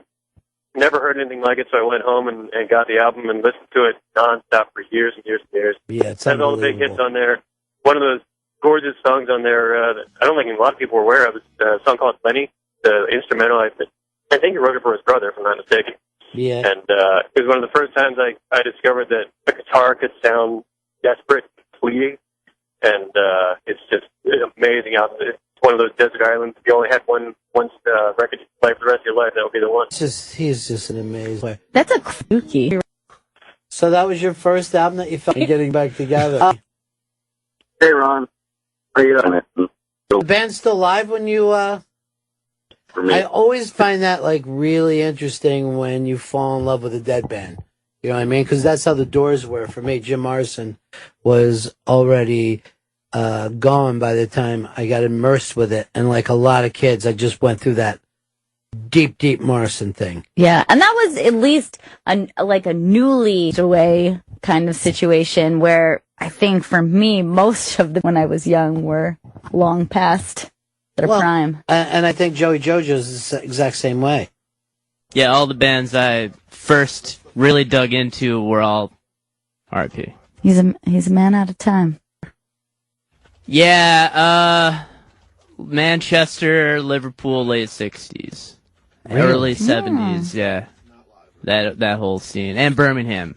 Back when Black Sabbath was coming up, Zeppelin came from Birmingham too. Love that. That could be a GPS you got involved in. Yeah, I would GPS. love that. I love that whole area. It's thick. Yeah. It's the Thick. It stopped being rock and roll then, wasn't it? It went brr, brr, brr. I can't for it. Joe PS. Love it. Here's Andrew. Andrew, what's up? Hey, Ronnie B. We're probably about the same age. So when I was in high school, I got my first stereo, and I was probably just doing 45s, like Yummy, Yummy, Yummy and shit like that. And then I hung out with a bunch of stoners in high school, so they said, you got to try Pink Floyd Animals. And then I just, fell in love with it. The next day, I went out and got Dark Side of the Moon and Wish You Were Here, and it was like a whole new music scene to me, Which is your favorite to this day? I probably like Dark Side of the Moon better.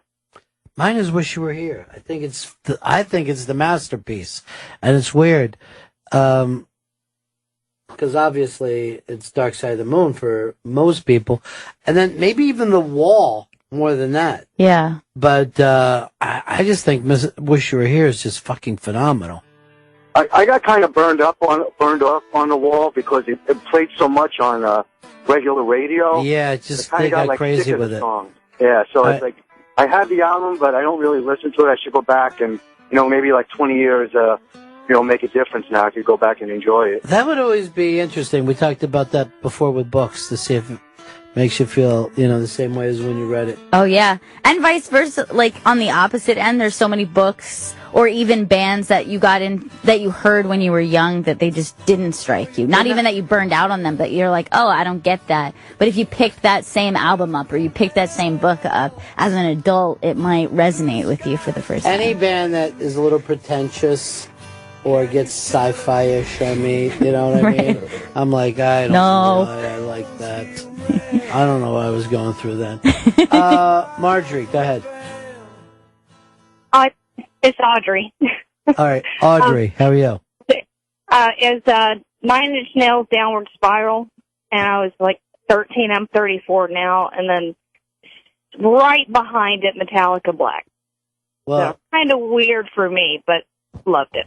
Downward Spiral is just craziness. 9 Inch Nails are definitely one of those bands that changed shit. Oh, yeah, that was it. He was so next level. Not even sure if he was on the right level. He was on his own level. Yeah. You better level out, son of a bitch. Wait, there's Clinton on TV last night. We didn't even know it. Oh. She was on with Seth Meyers, the guy who's no one was paying attention. beating Stephen Colbert.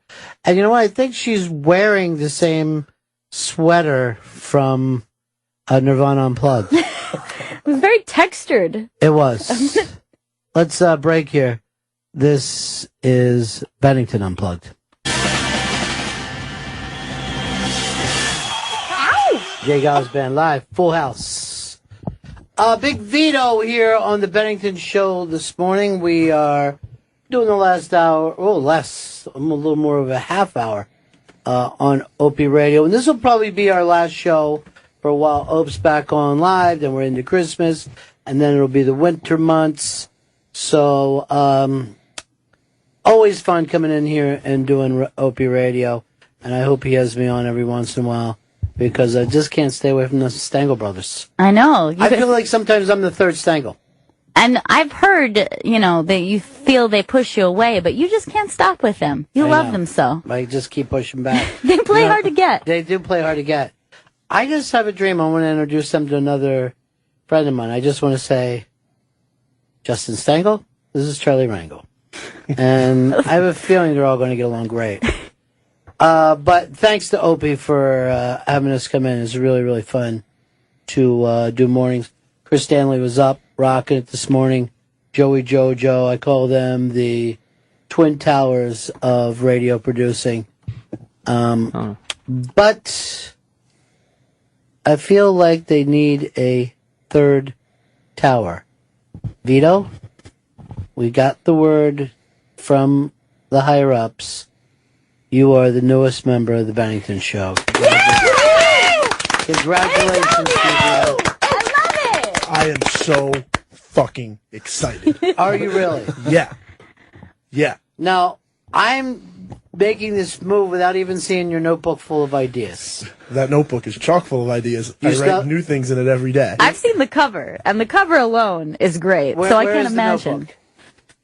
The notebook Yes. Oh boy. is in my backpack. Okay. And it has my name on it in case I lose it. Your backpack or your notebook? My notebook. Yeah. My backpack. I Is just also- told not to get a backpack that has your name on it because kidnappers. Well, I don't think you got to worry about kidnappers. A, there's not a van big enough to throw you in the back of. Got to keep your head in the Yeah. swivel. You seem more like a kidnapper than a victim. I like to play both sides of the ball. That's disgusting. All right. So this is a big move for you. You said you would stay with us until your cartoon pilot got looked at by some major network. That's the way it goes for us. I have a cartoon I'm shopping around. It's about the subway system. That's great. Yeah. Now, I don't know if this is a little presumptuous, but would you be willing to take our last name now that you're part of the team? I would love to. I'll call my mom right now and tell her she's fucking out. Now, would you also take our first name? Yeah. That would be fun. So we might just, your on-air name might be Ron Bennington. I hope that doesn't confuse anyone. We'll call him Junior sometimes. I always hated the name Junior. Yeah. Just because you're just like Junior forever. I don't like Junior, and so I always said I'll never name somebody after me because it just seems awful when they say Junior. And then the third, I knew a guy named Bill, and he was Bill the Third, but we called him Bill the Turd. So I'm like, oh, you don't even do that to anyone else. A third don't even. Yeah. No, that's not good. Yeah. Turd is too easy. It's Bill the Turd is just cringeworthy name for a child to have. I mean, he was always just like, I'm not, he just starts swinging and scratching. So we got big plans for you, Vito. Are you up for it, though? I'm up for anything. I'm up for everything, anything, right now. I think you need to get more specific than be up for everything. If you're going to be in this squad. Now, we're doing the year-end stuff, and we've been taping some of that already. And I think we've just frayed the team out with that. Do you think I'm wrong? Do you think the team has frayed itself putting together this year-end? It's been a lot of work. Everybody wanted it to come together, so maybe that's where it came from. I don't know. What do you mean everybody wanted to come together? Like everyone was trying to pull together to get it all together for the year-end specials. And? Maybe you're right. Maybe it burnt everyone out, is what I'm saying. Yeah, I don't know what happened with the team. Vito, you can see this as a fresh, you're Mr. Inside, but you're also Mr. Outside. Yeah. Was it too much work to do the specials? Not for this guy. No, I know not for you. I mean, you're my fucking Iron Man, okay? You're Lou Gehrig, and I mean late in his career. Lou Gehrig that had to lean on his own back. You know what I mean? Lou Gehrig that said, hey, can you help me out of bed? I want to play tonight. I'm speech Lou Gehrig. Boy, that was the greatest speech ever, huh? And the echo and everything. I wonder if the echo was actually really there, or they just added it later in post. I thought he was doing it himself. I mean, I've heard a lot of people, do announcements there. I've done announcement at stadiums, and I never had that banging echo. I consider myself. I can't even watch that though. Mm-mm. Poor Lou Gehrig and your mom. Mama's boy was that Lou Gehrig. Was he? Oh yeah, like he would sit at home and help his mom knit when fucking the babe was going out. Bird, dog, and pussy all over fucking the 5 barrels. You couldn't get enough of it. He loved Mama though. Oh yeah, Lou just. I think he actually even caught the disease from her. I think it used to be Mama. Well, they said he got it from a Spanish guy's blanket. That's how he got Lou Gehrig's disease. They gave him a blanket. People never see it coming with the blankets. Stop receiving blankets from strangers. Yeah. Or even people you know. Because you could be sleeping and that blanket could wedgie on you. And that gets up the ass. What about Snuggies? Snuggies is fine. Snuggies no is one's fine? ever died from a Snuggie. The thing that hurt people are blankets and Chipotle. Now they're saying that thing up there was just some guy with a cold. Some guy with the flu that was working there and And sneezed into the food? I guess. I don't know how it got there. Didn't slow me down. You love that food, huh? Fucking, there's a Chipotle in the building. That's my go-to. That's my, I go down there. I can eat that every day. I challenge myself to make a bigger burrito every time I go in there. You make your own burrito? No. I just go in there and I say, let me get extra of that. I know Gail was with me one time where I showed her my burrito and I was like, watch this thing. It was terrifying. It did not look like something one person should be consuming. And I ate it before everybody was even unwrapping their tinfoil on their burritos. Isn't it brag that you're doing right now, Vito? I'm bragging, yeah. Because I'll put you in the July 4th hot dog eating contest. See, that scares me because I don't like the idea of putting the buns in the water. You don't have to. Just eat them whole. Just go whole? Yeah. That's just a technique. Nobody says you must. Did anybody watch last year? The winner ate 5. I mean, this thing is winnable. It really is winnable. There was one guy that ate like so little, and I was mad. I was like, oh, I could fucking beat him. And he qualified in some like lame ass place in the Midwest, and I was like, fuck that guy. Nothing's lame ass about the Midwest. That's just your New York prejudice. No, I mean, he just qualified from some small place. He wasn't no Joey Chestnut. Joey Chestnut's not even Joey Chestnut anymore. No, now it's that new kid that makes YouTube videos of him eating pancakes and stuff. That guy's fucking great. And who was the other guy? Kobayashi? And he's done too, right? He's not part of their league, and he eats on the fucking rooftop tube things away. I mean, it's like following the Ronda Rousey. I mean, in no time at all, you're like, I don't give a shit. They're saying Ronda Rousey's got a rematch lined up against that girl that whipped her ass, and you're like, of course she does. And she'll win this, and then who's going to win the rubber match? The third one. And we're all being fucking played. And once you've been defeated, it's done. We're not interested anymore. To me, to be defeated, you should have your feet taken off. If I was emperor of the world, and I'm trying to be, I would say anyone who loses this loses their feet. Both? And yeah, both. And you will see people try a lot harder than they're trying now. Welcome to Stubtown. Or win. Be footy. Foot yourself and win. It's one step ahead. Well, congratulations, you. We had a lot of great people trying for this job. Yeah, well, they're not me, so. I know, but one of the people that was trying was Donald Trump's nephew. And that means if Trump gets in, I would have had an in because his nephew would have been there. Yeah. And the nephew said, I can get you into the White House anytime. I spoke to Trump on the phone, though. You did, didn't you? I did. So me and him are tight. How did that go? Went pretty well. I said, hey. Yeah. He said, hey, back. And then put him on hold because I don't have time for him. You know, I'm a busy guy. Put him on hold. And then I had to pick up the phone and be like, hey, man, hope you can stay on the line. And he was like, I can. Somebody was too busy to go to Trump? Yeah. Made him wait 5 minutes. What could you do? That's fucking insane. Weird. And Trump was like, you tell him that's fine with me. I'm surprised. Don't take that shit, Trump. I'd be Who like, else wait. could they have had on? I don't. He was going to call. They were talking to Huckabee. He was going to callers. Callers? Yeah. What? You had callers and you had Trump on hold? Bob from Idaho. What do you think about this whole ISIS thing? His producer's in the back going, Trump?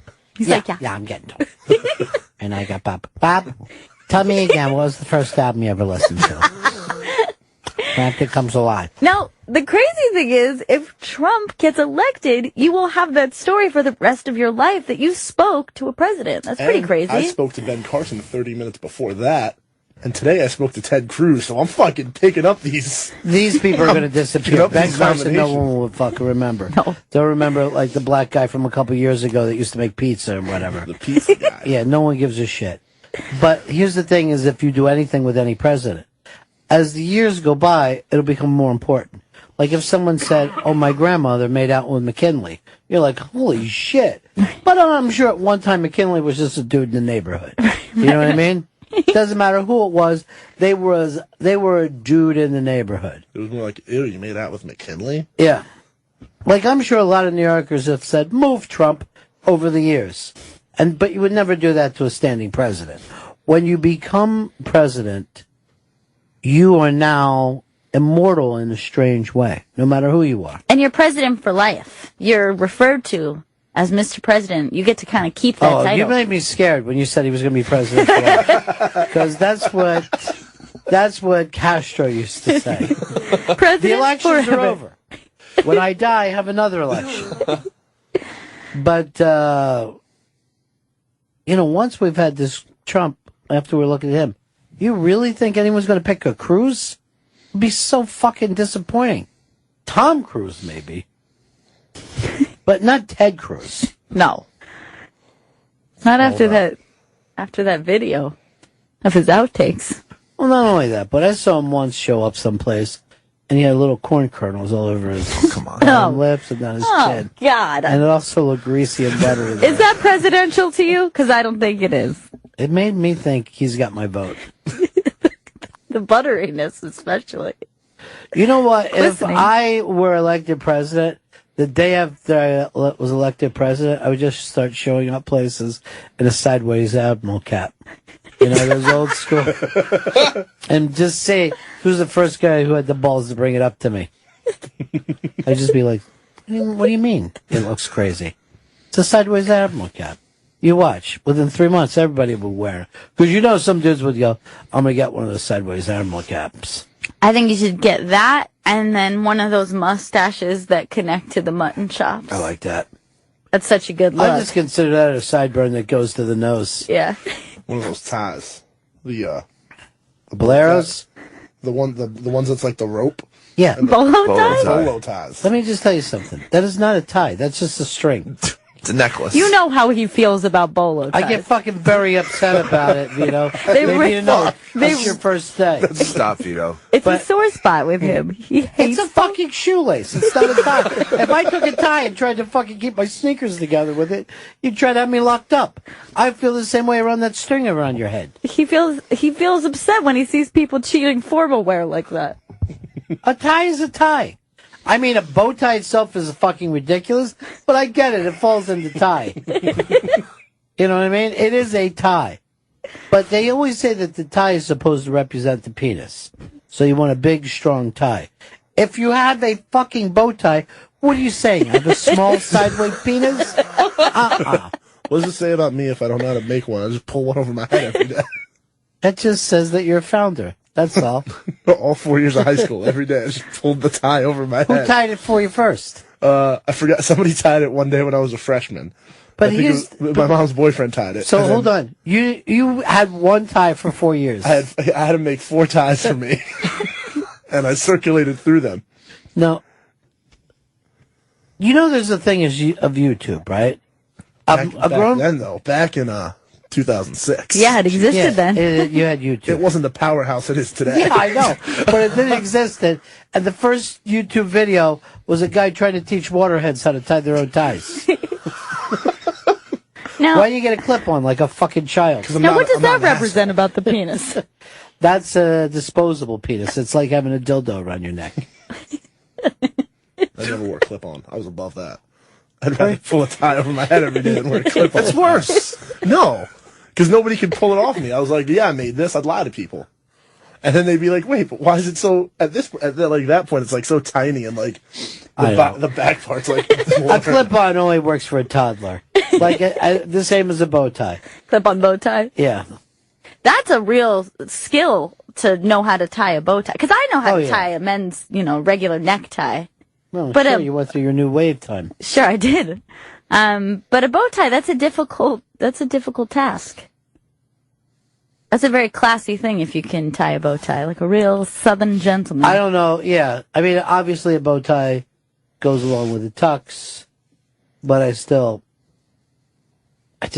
find the whole act of a bow tie incredible. Now, you know who does love a bow tie? Your favorite comedian of all time. Mr. Paul F. Tompkins. Yeah. And he looks great in a bow tie. He has a really solid mustache and bow tie combination. I used to think that he looked perfect until the guy that he brought with him is sharper and enunciates even better. And I thought that was the biggest mistake Paul F. Tompkins ever made with us. Because we thought of him, it's almost like if Will Chamberlain came in and like, oh, this is my friend, Lou Alcindor. Because I'm really going back to the fact that they're both younger. You're like, oh, dude, I thought you were Todd.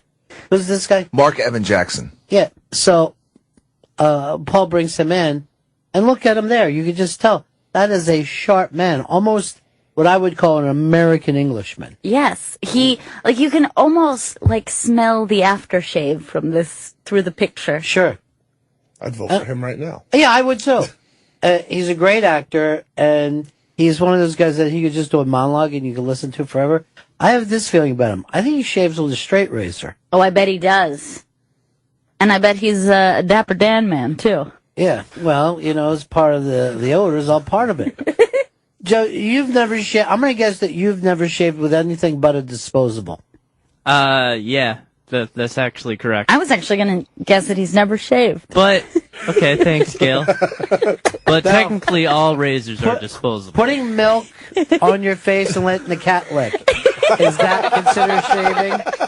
Dog peanut butter face. Oh, his dick. No, not dick. No. On your dick? No, my face. As a dog owner, that disgusts me. You're sick. Really? Yeah, I am not going to tell you his name, just his direction, East Side. And he said put peanut butter on his dick and let the dog lick it. He said that the dog's tongue was so rough that it was like being sandpapered in his. Now, here's the thing about. It's a cat. Here's the thing about. And I'm just saying East Side. I'm not going to give out his last name. But his skin is so sensitive that I think that maybe even the dog's tongue wasn't as rough as he believes. But any animal tongue would destroy his skin. Yes. I mean, he has sensitive skin. To begin with, and then the penis skin, I would imagine, would be even more extra sensitive. Well, he is a lube guy, even by himself. He needs lube for himself. Carries it with him everywhere. Yeah, he does. He wears it on his waist. Like Garion does with his sanitizer. But that isn't sanitizer. That's fucking Jack material. What? You didn't know that? No. I thought that was hand sanitizer. No. Dick sanitizer. Thank you. For desanitizer. I always wondered why he used it before going into the bathroom instead of when he came out. Yeah. That's why. Yeah. I think he also gets his bunghole with it. But I don't know that for a fact. It's a theory. It's a theory you have. Well, here's what happened. I was at the urinal, and he's a stall man, and I just started. It sounded like something wet with a finger going in and out of it. Look at Vito. Vito laughed like an elderly woman where he had to hide his own mouth. Now, is it because it's the image of Gurion doing that? It was the image of Gurion. It was the sound that I kept, because I kept looking over there. Right, and let me try Joe's something with the face guy. and that sound. Because I got to do this quick. I just read this last night. In our building, there are 4 urinals in our bathroom, right? Yeah. Mm-hmm. If you walk in, there's no one there. Where do you go for the where would you first go? I go to the first urinal. First urinal. Urgency of the pee. If I have to pee really bad, first urinal. What are you, a child? The fact You that won't make an it? extra 3 fucking urinals is going to make you piss yourself? Sometimes I First urinal. really have What to about go. you, Vito? I go to the second one because I don't want anybody to go on either side of me. But the second one would mean that you've now 2 spots. I'm so fucking big, people are like, oh man, I don't want to go on that side, and I don't want to go on that side, so they go. So the urinal, to make sure that you have the best chance of being by yourself, is the far urinal, the furthest from the door. Maybe now, because we hear from this dude, some guys just barely make it to the urinal. So if you're going 4, the assumption is the next person will go to 1. Exactly. And if another one comes in, they'll go to 2. I think the next guy would go to 3 if you knew what was going on. Right. I mean, if I were picking, let's say there was a 1 and a 4, where would you go? I go to the 1. Dude, there's a 1 and a 4, you're pissing with another man then. All right, I go to 3. Okay, 3. 3. 2. See, I'd go to 3. You'd go to 3. I'd go to 3, yeah. Because then I would expect 4 to fall off. Yeah, exactly. And now I've got each side of me. Smart. And then hopefully the one falls off, and off we go.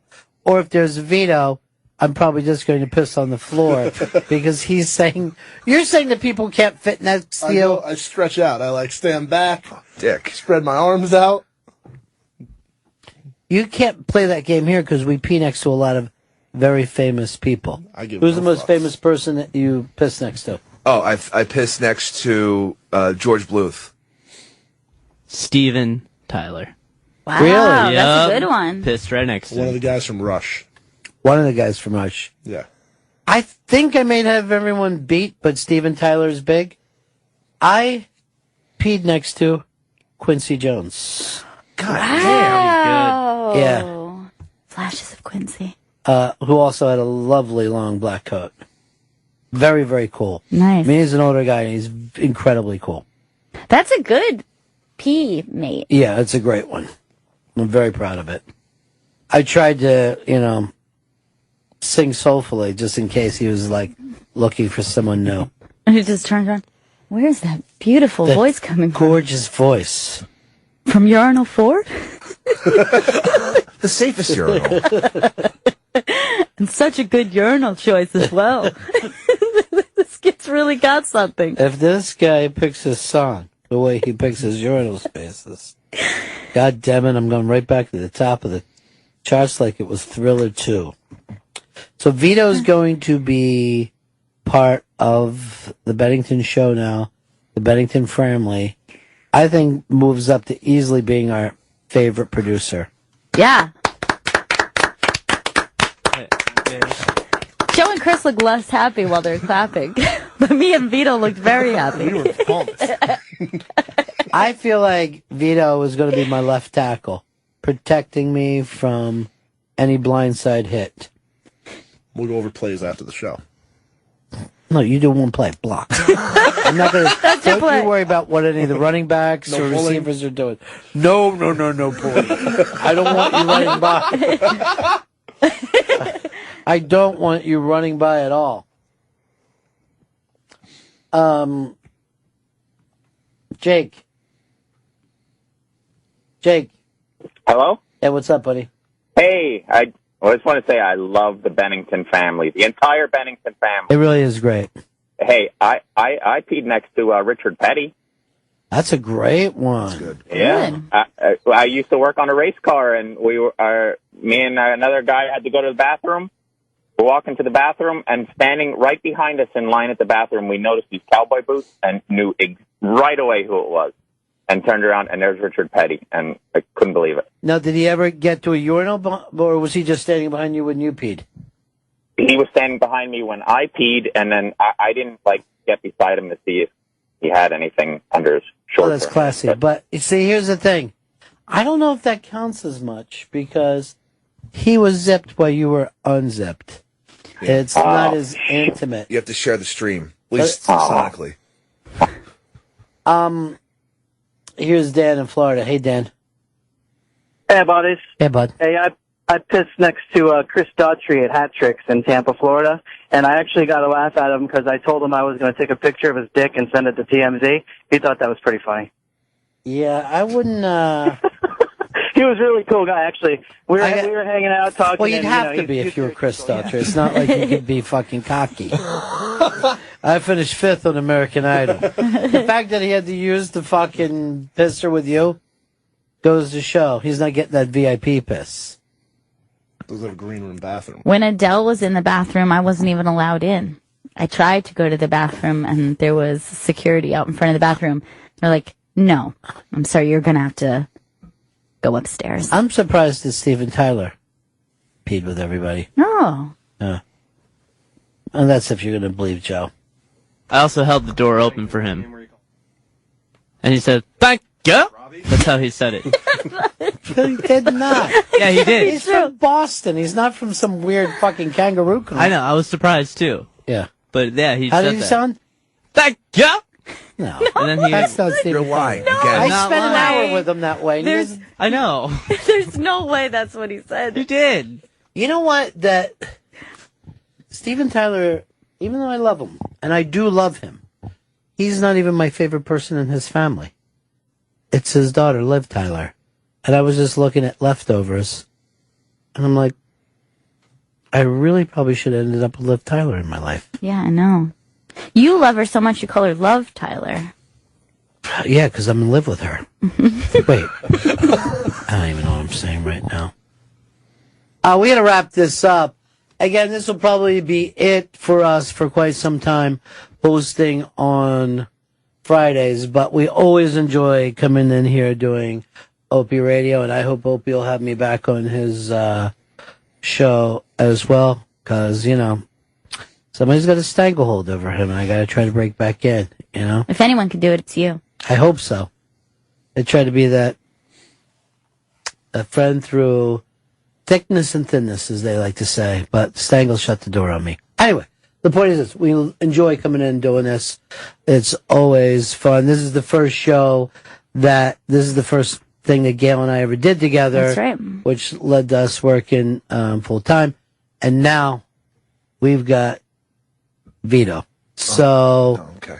Fantastic. Sweet Vito. Chris, why don't you clap him? Joe and I are here. Thanks, Chris. Chris is getting ready for his 10:45 Spoken with Chris. He's going to get a butter roll and do all the stuff and talk to people out there and make it shine. You know what E-Rock's got going tonight? Did he ever tell you? He didn't tell me, no. I know it's going to be a great guest. Accelerated is coming next.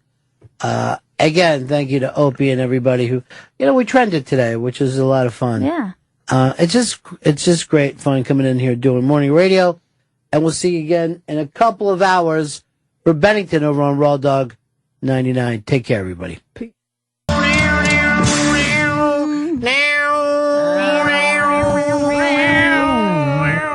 It's the Bennington Show. Ron Bennington, Gail Bennington. Yo. Chris Scopro Bennington. What's up, Scope Bros? And of course, Joey Jojo. And the newest Bennington, Big Vito Bennington, now a permanent member of the Bennington family. Young Master Vito. Congratulations, Veets. Thank you. I'm Long super may you excited reign. to be here, and Now that's Muse thing. Does anybody know who the Muse in that is? Now, this stumps me because if I were to have guessed, they were talking about themselves. Well, do you remember when Sweet Sweet Connie's name came up? She's an actual person, a groupie, literally a groupie from Arkansas, and very, very famous for not just taking care of the people in the band, but also the crew, lighting, security, some lucky record company people, some radio station winners. So she did my show. She came in and did my show in Florida. And I want to put this as gently and nicely as I can. She took her clothes off. Oh. And that was nice of her. Her clit looked like chewing gum. Oh, God. And I'm not kidding this. It hung down a good foot. Oh, God. Okay. I never saw anything like it. So that's a little penis is what you're expling to me. Again, just think of chewing gum hanging down. There was her vagine. So it was a remarkable day having her in. Now, she also did this. She told us who the smallest rock star was, which I won't give away because I think that that's kind of cruel. But we talked about him during the Opie radio show today. But the largest penis of any rock star, I don't know. Let's do a 20 questions on it right now. Okay. And I'm going to tell you this. It's not going to be easy. So, Joe, we'll start with you. Is this person alive? Yes, very much so. Is this person a member of a rock band of the 70s? No. Is this person Caucasian? Yes. Okay. Is this person a lead singer? Yes. Is this person a rock band from a rock band of the 60s? No. Chris. I think Chris is ready to guess. I was gonna say Tommy Lee. No. This person, much larger than Tommy Lee. Oh, good God. And this is according to her, not to me. This is all secondhand information. I would be thrown out of any court of law for having this. Was this person a part of the hair metal days? Was not. Damn it. Can I take a guess? Please do. Is this person Henry Rollins? I don't see Henry Rollins as being the groupie type. Okay. I think I see Mr. Henry Rollins as being a private person. That's my own opinion. I could be wrong. Is this person in the Rock and Roll Hall of Fame? I don't believe so. But I like how you bring in Sirius XM channels.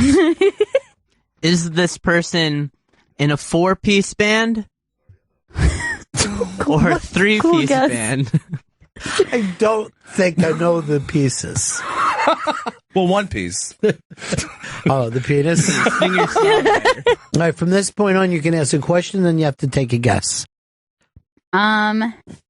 Is this person... I don't want to guess wrong. Is this person in... Is not a hair metal? You are correct. Now you have to guess. Is this person Van Halen? Van Halen. Is it Dave Clark? Dave Clark? Well, this person wasn't 60s, 70s, or 80s. Dave Clark suffers from what could be known as English dick. Ah. I was totally off. Does everybody give up now? Yes, I can't figure it out. I have one guess. Yeah. James Taylor. Oh, come on. You wouldn't be able to hit those notes. According to Sweet Sweet Connie, the person, there is somebody online actually on the phones actually knows this. So I'm going to go to it. Go ahead, Dan in Ohio. Is it Huey Lewis? It is Huey Lewis. Oh, Huey Lewis. It is the big giant Huey dick. Oh my God. You're going into the pretty good prize closet. What kind of a big penis prize do we have? Sort of large dick related that prize. person hung up already. No! Come on, you were going to the prize closet. Maybe they were embarrassed on how they know. Because we were going to get their address. Well, I wouldn't want to go People are writing to me, is Chris rocking a goatee right now? Are you doing a goat? Is that what's up? I'm not the goat. I'm just unshaven. But I guess it's a natural goat look. You know, this was normally around this time was the start of our Christmas beard season. I'm not into it this year. I think it's too warm. It's too warm. Give it another month and see how you feel. Once I'm not in by this time of year, I think I'm out for the winter beard. I noticed that Opie's into his full tilt boogie. I had a beard going because it was so warm out. My face was sweating too much, so I just had to fucking ditch it. Just my neck, the neck beard was just like I a hate swamp. anything that you tell us about yourself. It's disgusting. Chris is scoping a couple of things and let you know. First of all, go on over to the iBang and you can follow. Chris does a lot of them, but Vito has been picking up, and Gail will do the occasional scope. Oh, I'll scope. Believe me, I'll scope. Try to get me to stop scoping. I'll talk some scope with you. I'll talk some scope like you never heard. But the Scope Bro shirts, we understand that we've got some double XLs in. Oh! So this is the perfect Christmas season. And if you would like, just request to have them signed, and all the guys from the show will sign it, or just Mr. Stanley, whatever you like. Could be just Vito. That could be like Vito's rookie card. Sure, why not? You request, and we'll sign those shirts for you, and give them out for the Bennington lover in your family, or the Scope Bro in your family. Just go to theinterrobang.com in the upper right corner of the front page. Click on the shop button, get yourself a Scope Bro t-shirt, and then double XLs are in. So I know how that's the most popular size as what I'm hearing. I thought the triple XLs were pretty popular. Oh, they're very popular as well. Well, I mean, double XL is something to shoot at. Sure. You know what I mean? Get it now and just say, look, by spring, I'm going to be in this double XL. Scope goals. That's what I try to go. Scope goals. You can set up a health program like that. I'm already in one. Over the Interrobang right now, go to the Interrobang store and pick up a Scope Bro t-shirt for Christmas. And if you'd like one signed, just request that, and the whole Dag team will sign it. Andrew in Baltimore. Hey, Ronnie, since that guy hang up, I'll let you know who Connie said who has the smallest penis. Well, I didn't want to say that because it's kind of mean. Aww. Peter Frampton. Yeah. English dick. Garrett. Go ahead, Garrett. What do you got? I love a double shot of my Bennington's Love on Friday. Thank you for doing 2 shows. Hey, I thought Pamela DeBar said Huey had the smallest dick. I can't even picture Pamela DeBar's with Huey Lewis. I don't know. Pamela DeBar's was with everybody. Yeah, but she seemed like she had a certain type. Can I go to the spice closet? Oh. I'm sorry. I don't mean to be so begging. I just like you guys. All right, thanks. Get a GoPro t-shirt. Yeah, go pick up a scope. You sound like a double XL, bro. Come on, pick it up. J.A. Hi, Chris. I'm so sorry I took that picture of you. Oh, this is the... Now, by the way, someone else took a creep shot of Chris today. Oh, come Did you see that? No, I didn't. Go over it. It's you scoping in front of that weird people of interest or person of interest. Interesting People, my favorite TV show. But, J.A., you were pretty thrilled to see Chris on your train. It completely made my week. I'm so happy. And there was an albino baby on the train, so it was a pretty great train ride. I think that might have been Chris's. Oh. Yeah. That's creepy. All right, so now, that one they're just saying, Chris, get ready to suck a dog dick. But then if you go... if you keep going around, you'll see one of you scoping and somebody else just got the shot of it. Oh, man, that's It weird. completely weirded me out. Put that up on Bennington, if you will. Now, J.A., Chris was sleeping against the door, even though Gail had told a story just days before about how the door opened on a train and a man was falling out, and Gail grabbed him by his baby toe and pulled him back to safety. I did what I had to do. Did not care. And when you call someone's name in a train and everyone gets all nervous because, no one's supposed to talk in the train. Right. So I was like, Chris.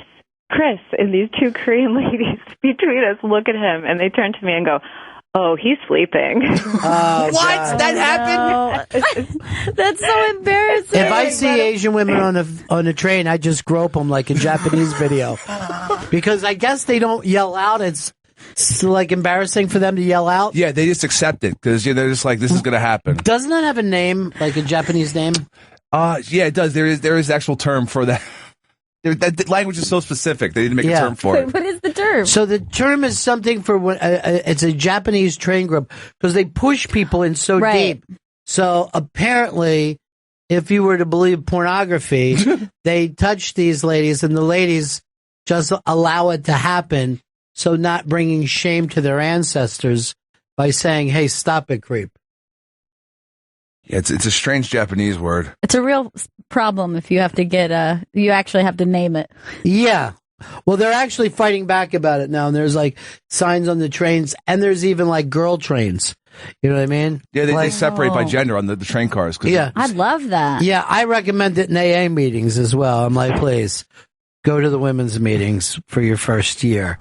Well, till you Chris get your was strength. keeping his hands to himself, so...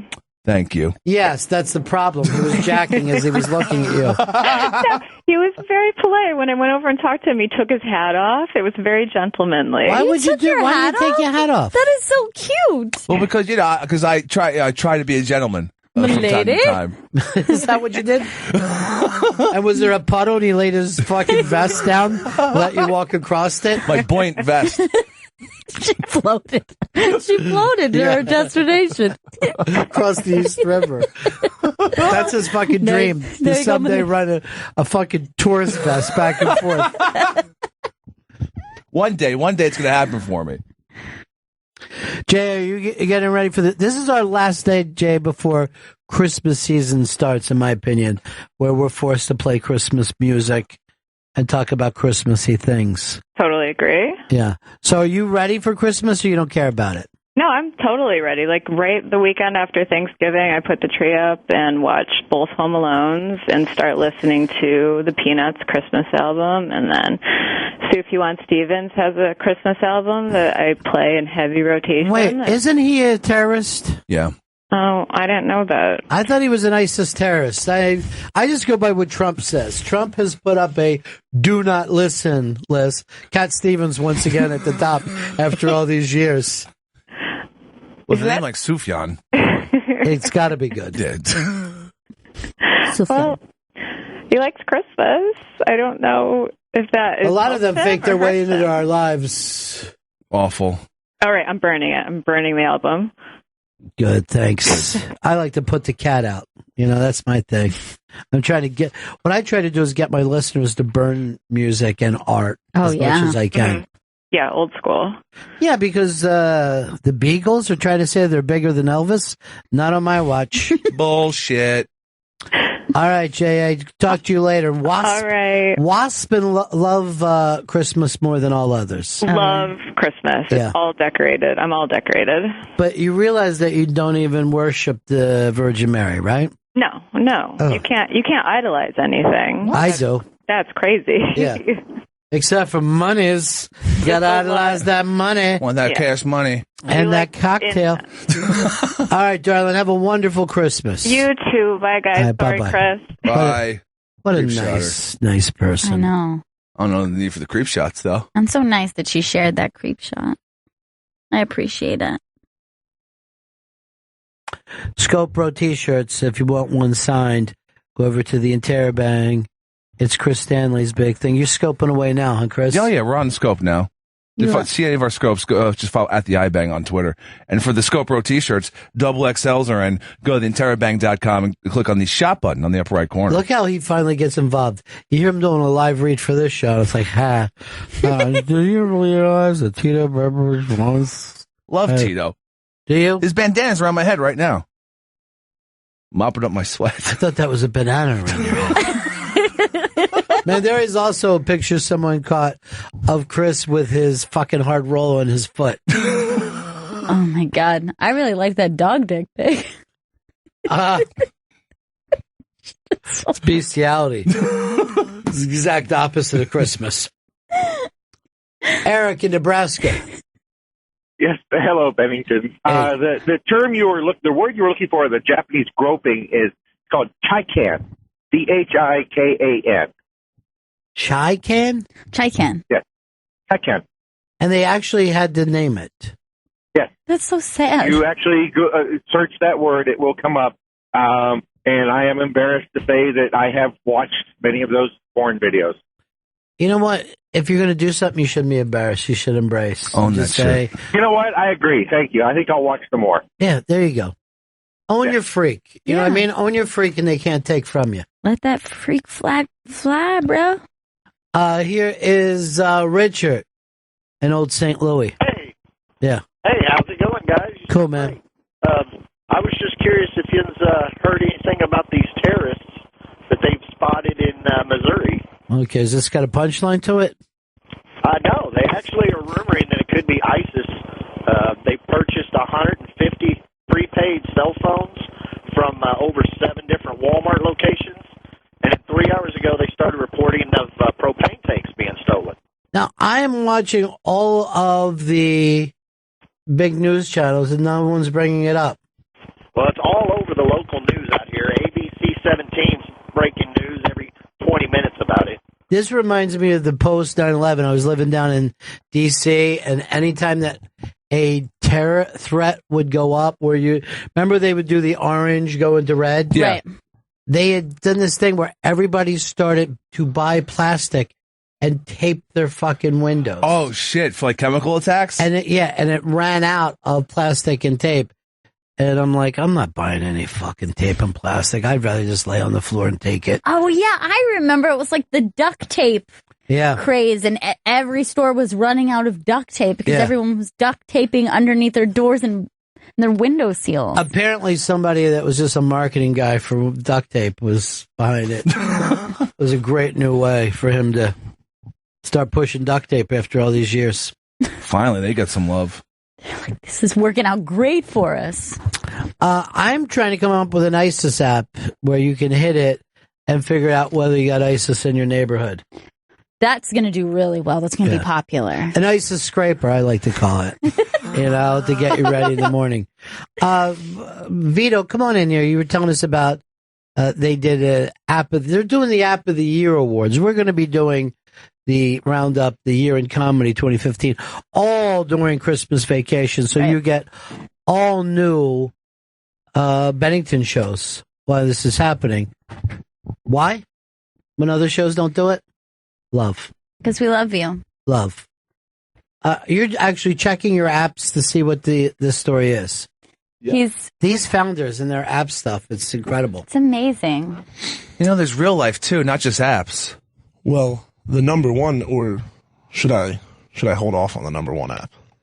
Well, I don't care how you do it. I don't want to go. How many is there? There's 25. I'm not going to go through all 25 on apps. Let's see if we can guess what the number one app is. No, it has to be new this year or used all the time. New. Newish. I think it does. I don't know if it has to be new. I just know it has to be. All right, I'm going to make a guess. Go for it. Blue Apron. It's on there. Nice. As number one? No, it's not number one, but it is on the list. Now, I don't know. I don't know if this would be created this year, but I would think Uber has got to be. Absolutely, it has to. Has to be number one. I didn't have Uber on my app last year. You could think that app would be on this list, but you'd be fucking wrong. But this list is bullshit. Well, but maybe Uber's app was 2 years ago or 3 years ago, and you guys just found so out this this is year. just best Now, by the way, apps. all the time that people bitch about Uber and everything, I normally look for a cab first before I Uber. So for Yellow Cab to act like Uber's hurting us, anytime if I can get a yellow cab, it's just as easy to jump in. If not, then I'm Ubering. Yeah, you always try for yellow first. Yeah. And so that means you're already filled up with cabs. Stop yelling. I use that carpool stuff, so I'm always on Uber because I don't like that one. I don't like the carpool, but I love the Uber X because I love just walking out and not paying for it. But here's the thing. If I'm on a train with strangers, it doesn't bother me. A plane with strangers, it doesn't bother me. But a car with strangers? Yeah, disgusting. it's I've so never done that. tight. I don't want to. It's so tight and weird, and it's like you're in a little submarine together. And they don't even drop you off at your destination. No, they do. They do. Oh, because I heard that there's one that just drops you off at different blocks. Via. That's Via. That's Yeah. not on the list. I'm a big Via fan, but I use. Oh, Via is different than Uber. Via is just like basically it's a bus. Like they pick up a bunch of people, they drop you off on street corners, and then they keep moving. But just a regular guy doing it in his car. Yeah, but he gets paid hourly. He doesn't get the Via guys don't get a fare. Well, They I get paid guess hourly. because you're just stopping at corners. Yeah, You're they a get- ferryman. Yeah, they all told right? me they're pretty happy with it. They Don't pay they the like their bosses. ferryman. I learned that a long time ago from Peter Gabriel. But I give people shit when they get on their phone and those carpool things. I yell at people. I'm like, hey, get off your fucking phone right now, and they usually do because I'm scary, angry. Well, I don't. Do you want to listen to some guy speaking another language in the car right next to you? Mind? Hey, you got to reboot your thing because you froze up a couple times. Did you even know it? It didn't freeze on here. No, or I'll Yeah. reboot. Reboots the system. Always reboots. Why don't you even give it a minute before you reboot? You know? Yeah. A Let it boot. breathe. Take about a reboot. Reboot. Just a boot. All right, so where we were guessing who has the number one app of 2015 by Apple.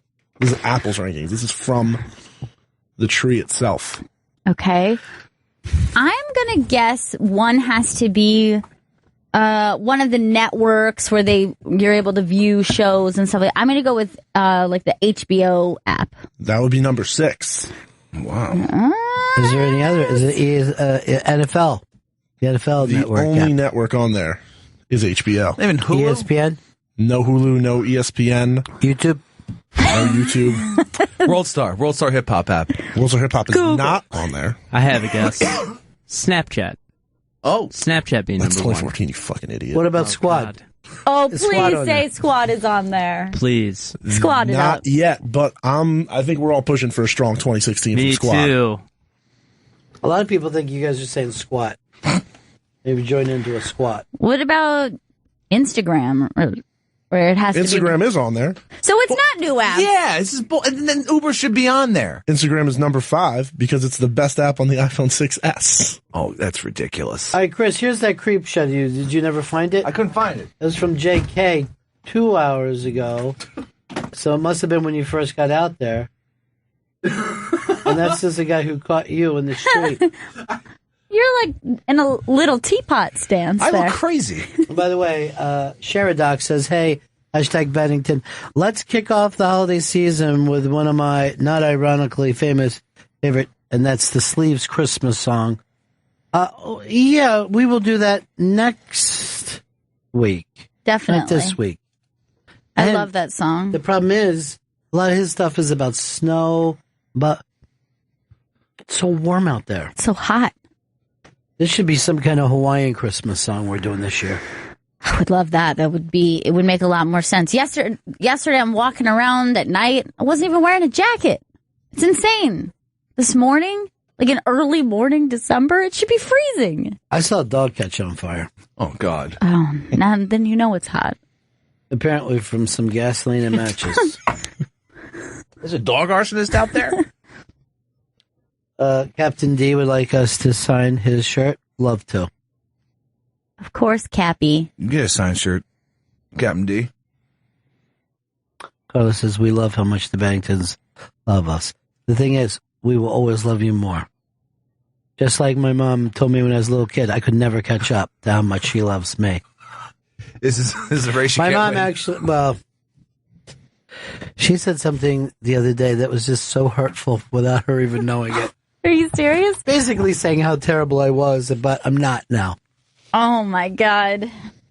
A good backhanded compliment. Oh, I don't even know if I would throw a compliment in. I was just taking a good backhand. So it's just like you used to be awful and now not so much? Yeah. I think she said, but you have nice kids. Nice. I'm like, okay. Well, that's good. It's kind of a compliment. All right. Did we ever guess? We did not guess yet. Is it the Weight Watchers app? Facebook? No, Joe. Facebook's dead. All right. Angry Birds? If they're going to put Instagram on there. Chris, I'm disappointed you don't know this one. Is it Sports Illustrated? Periscope. Is that why? Because is that the clue? Is it Periscope? Is that it? Is it Periscope? It's Periscope! Joe. Joey Joe. Joe. Loved it. That was good. You did it, Joe. No, and the bot. Sexy. Vito got a big old butt.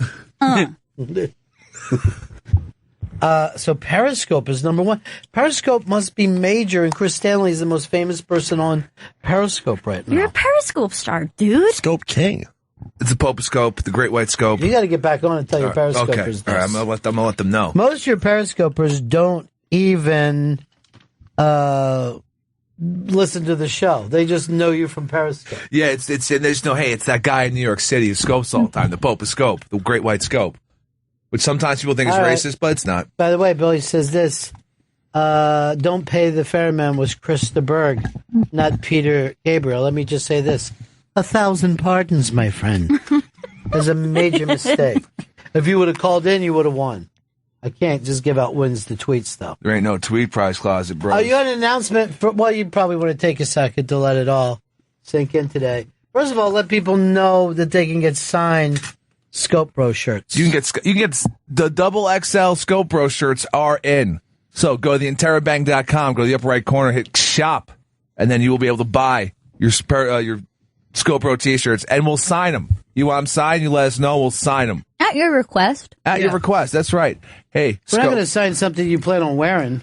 Oh, no. You should get two then. Just get one that we'll sign and then one that you wear. Oh, definitely. That's what I would do. I have 6. I have 3 that I signed just for myself, and then I just have 3 in the rotation so I can just wear one, half of the week. It's a great look. I want to let my Scope Bros know that Apple, this isn't me talking, this is Apple. They're a big deal. They've named Periscope the number 1 app in all of 2015. And I want to say the Scope Bros are actually the ones responsible for that. You did it, Scope Bros. Scope Bros, you did. You're almost Scope Bro number 1s. And you can get proof of that by going to theinterrobang.com and buying a Scope Bro my t-shirt. phone over. Your little Siri is very chatty. She just she'll just start talking for no reason. No one's pressing buttons. I can't stand Siri right now. She's mouthy. Yeah. Sick of that robot. She's a cunny. She's listening to everything we say. I'll tell you one thing. Siri keeps this shit up. I'm going to have to smack her around a little bit. Teach her a lesson. Teach her to keep that fucking mouth shut. It's the only way you can do it. And then she'll really respect you. I think I'm going to keep Siri in a room. Yeah, keep her in a room. Man, that's really almost right on time. All right, I'm going to say this. Somebody asked you to show butthole, Chris. Will you do it? They always want me to hole. They always want me to hole. Butthole, butthole, butthole, butthole, butthole, butthole, butthole, butthole, butthole, butthole, butthole. Wait, it's Chris. You don't even know it. You froze. Oh, come on. Frozen right there in your butthole. I hear, I love you, Ron. I'm on the Wi-Fi. This person just writes, do it! Do it! Do it! Buy your ScoPro t-shirts! Do it! Do it, baby! Get it done! I love it! Chris Stanley, terrible person. Yeah. This person went, what's up, Ronnie? Hey, man. How you doing? I don't know why they want to see my butthole and my dick all the time. All right, but, said Gail's too school for school. Ooh. Scooter G-Man says Ronnie B. Carla says, hi, Bennington buddies. She's everywhere. She's tech savvy. She is. God, she knows everything about James says, I want a Scope Bro t-shirt. All you gotta do is go to theinterrobang.com, up right corner, click on shop. Bob says, love the Bennington crew. We consider ourselves more of a squad than a crew. You froze again, Chris. Jesus Christ. But mine isn't. What?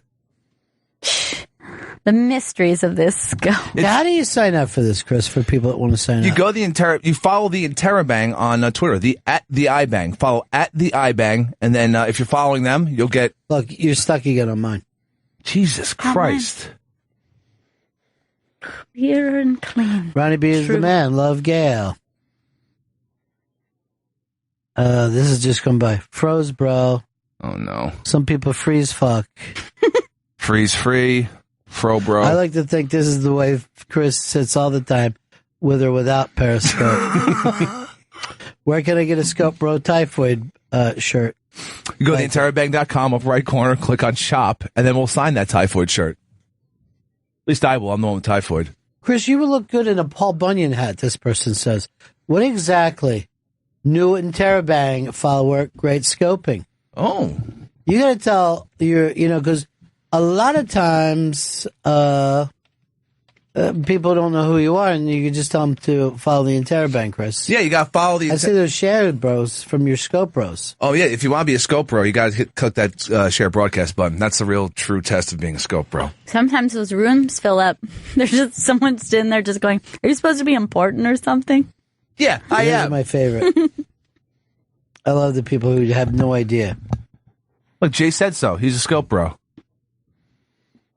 Does Chris have a girlfriend? I would give him a smooch. Whoa. I'm taken, miss or sir. I'm not sure who said that. XM is like a 10-second delay from Scope. That's weird. Well, it's not weird because there's no delay button that you have to worry about jumping out on Scope. Oh, that's They're true. not worried about being sued by anybody. How's this not just pal talk? I'm not sure. They've been trying to do streaming video for so long, but now the technology caught up, so you can do it from anywhere. Finn's fan 1302, you're a Scope Bro. Chris has the skin tone of somebody with typhoid. I don't know. I think I'm looking pretty good today, at least in this light. Typhoid Chrissy. I got some color in my cheeks. Bennington is the Bestington. That should be our next shirt. Jaundice, maybe. I had jaundice as a baby, so maybe it's come back. I thought it was scurvy. Oh, that I still have. I thought it was shingles. I like how Pep does them black trolls. Get some jizz on your... Army or Navy, Chris? Give me Navy all day. Shit. Why do you gotta do that, man? What? Chris. I'm not what? Say something else. Army, go Army. You're I Army man, did not Navy man, you idiot. Yeah, you're Army. God. Go us! It's mind-boggling how much more fun this show has become. Ronnie, read my comment.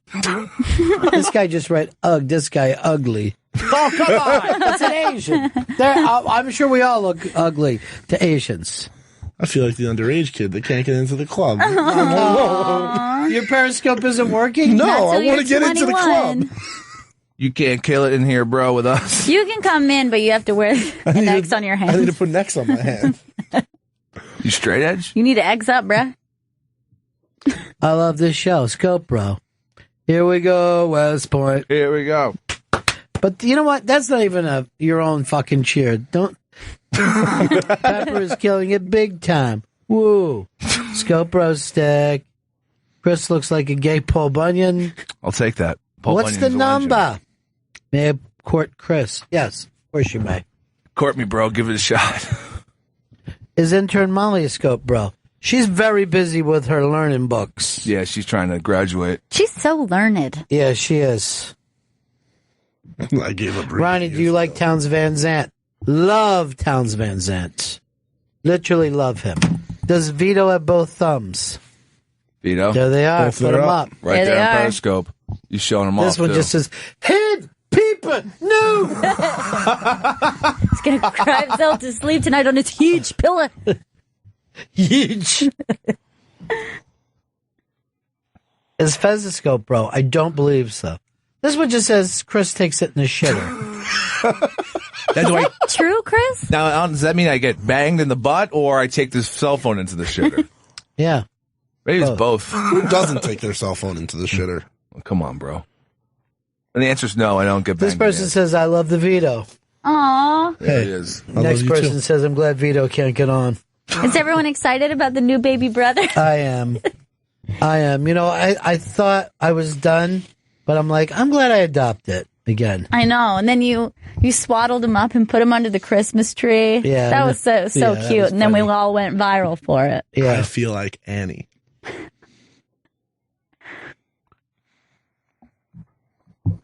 I don't know what we're going to do our next Christmas thing on there. We're running out of like cool things to do our Tito's Christmas movie on. I have a couple ideas. You do? Yes. Because I have zero. This is hashtag hats for Chris. I like that. I'm always losing hats. Somebody just writes Big Vito in the house. There he is. What's up, Vito? This says, did Vito eat the other interns? He didn't. I didn't. I'm not fucking. Whose hat is bigger, Vito's or Chris? That could be fun. Oh, let's try to. to. I'm going to pick Vito. Vito's a very No, large I think man. it's Chris. I'm going Chris. I'm a size 8 hat, straight up. You know what you are? I'm a 7 5/8. Wow. So I'm right. This fucking guy thinks he has a big head. I'm right Look at there. this fucking guy. Nope, 7 3/4 would be right there, bruh. I'm gonna go fuck This says, Ron, please do Steve Harvey. It's actually? Someone says, does Rennie stand for the whole show? I always am curious how people wonder about things like that, you know? Like he's standing now. Does that stay that way? Sometimes we stand. Sometimes we stand, sometimes we seat. Like, does Chris look at his phone the whole show? Look, I'm just running the option, that's all. Do you think the Twitter people feel really left out now? Yeah. Scope Bro stuff? They must feel so hurt. You know, to feel left out, you just got to jump on Periscope. That's all. Follow at the iBag, and they'll get you all the alerts you need. I'm going to get one of those Scope Bro shirts. How do I get one? All right, you go to the interrobang.com, right? In the upper right corner, there's a button that says shop. You click on that, and that's all you need to do. And then you get sent to the beautiful place that sells your Scope Bro t-shirts, which will sign if you so want. And there's double XLs just came in. I know it's a very popular size this time of year. And it's Christmas. Wayno says, Ronnie B, make sure Hicks doesn't just tell Scope Bros to follow on Twitter. It's kind of imperative that you DL Periscope back. Hashtag what a dick.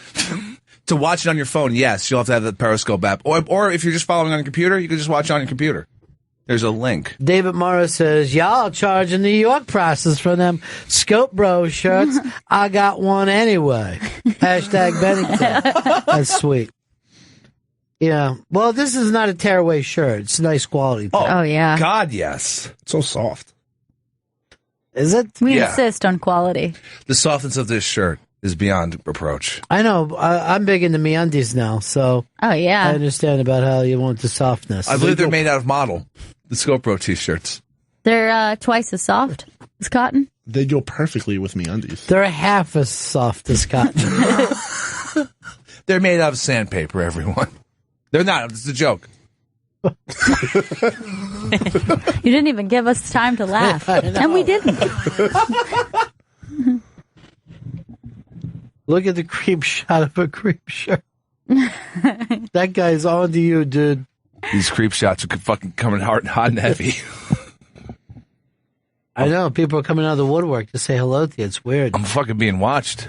I think it's because you're wearing that bear from Fargo shirt.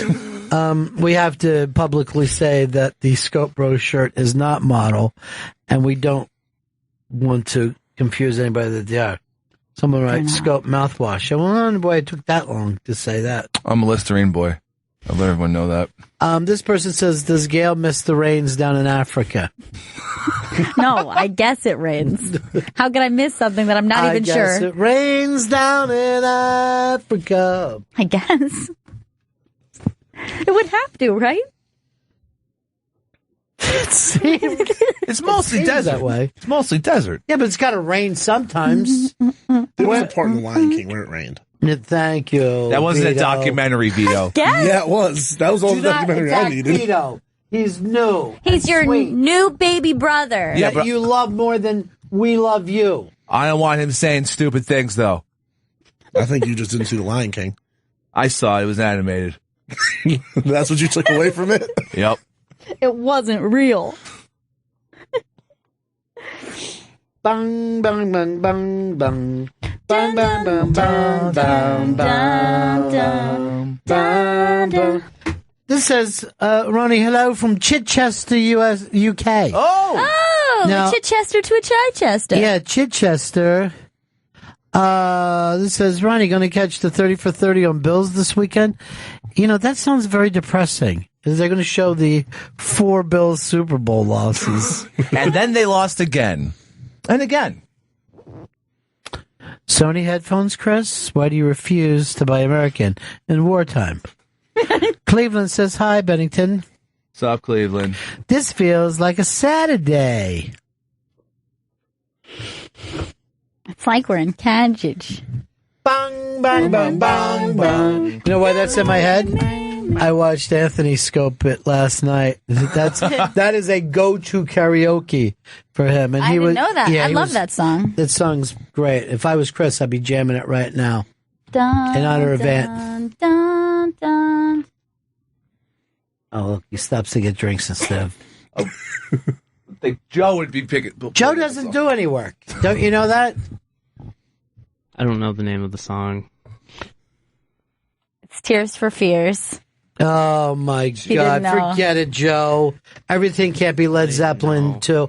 Hold on. Kyle wants to tell us something rocking out of California. Hey, Kyle, what's happening? Hey guys, how you doing? What's up? Yeah.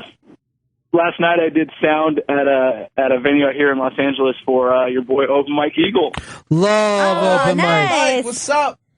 He's not He here. killed it, dude. You guys would have loved it. He crushed it. I love everything about that, man.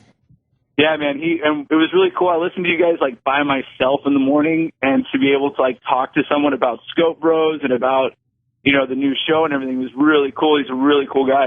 He's the best. Oh, Mike's the shit. It was I can awesome. hear, there's someone who says I can hear Pappy wheezing through those dad lungs. Dad lungs. I'm a new dad.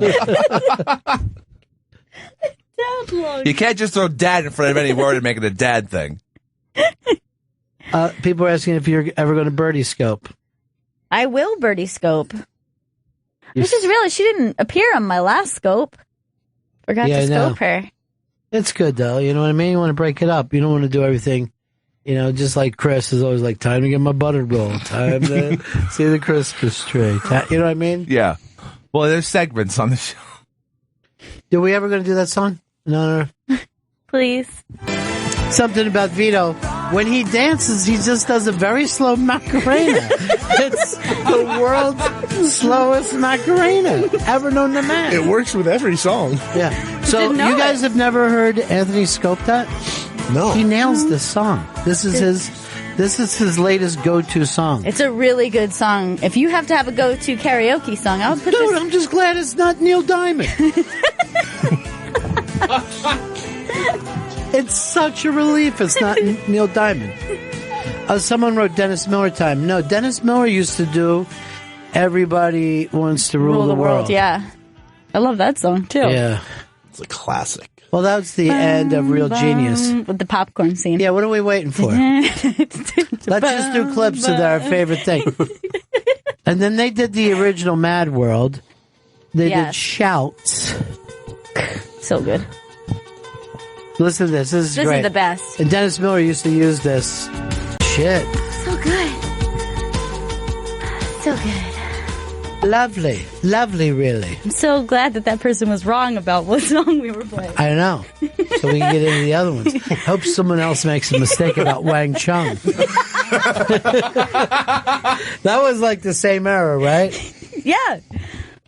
The greatest era. It is.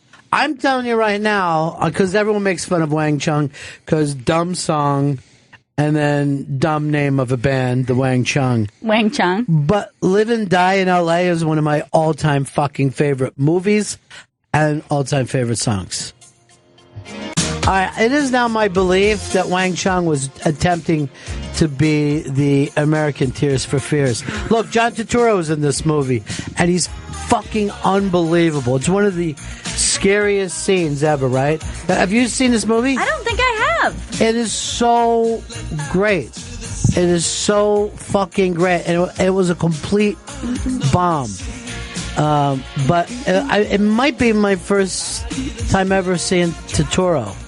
I would have acted out the fucking scene if you had seen it before. Because I just love it. How'd they film that back then? Huh? How'd they film that? They had the world's first GoPro. And there's a scene where a guy has tied a GoPro to his dick. Looks like it gets pretty sexy, too. It does. And it's a dirty kind of sex. Yes. And it's also, Willem Dafoe is the fucking bad guy, and he's very androgynous through the whole thing. It's just amazingly great. It's fucking just terrific. I don't even have a single complaint with it. If it's anything like this song, then I know it'll be good. There's literally one of the greatest chase scenes of all time in this thing. And never did it. That little kitten Yeah. Well, you know, the 80s, as soon as they got any kind of thing that worked on a fade or whatever, it went right into the video. Star wipe. Yeah. Into clock wipe. To finally cock wipe. We can fade in circles now? Yeah. Boom, we're going to use it. Who's that? I'm not she looks sure. very familiar. Hey. Is she a famous person? She seems famous to me. She's like a famous, beautiful person. Yeah. Seemed like she wanted to be on our show, but you have to be careful with that. Yeah. Because sometimes they'll just come in, and I'm not even kidding you. They're like, we should kill all the blacks. I had somebody pop in who said something very, we need more guns. It was just after the fucking school murder, right? Oh my And it God. was this fucking person whose job was to just go around and she was like a Jenny Hutt of fucking the NRA. It was just awful. And you didn't know who she was when you invited her in? No, or we you were did? just like somebody we like wave like that, and they start to head in, and we were just like being nice. Like, this thing disgusts me. How they want to take our guns. At the time, that thing is fine, but there's still fucking blood drying at the school. Right. Just fucking relax. That's the important thing. You know? You're like, good boy. Let's Why try did- to find a bunch of little coffins before we worry about the other stuff.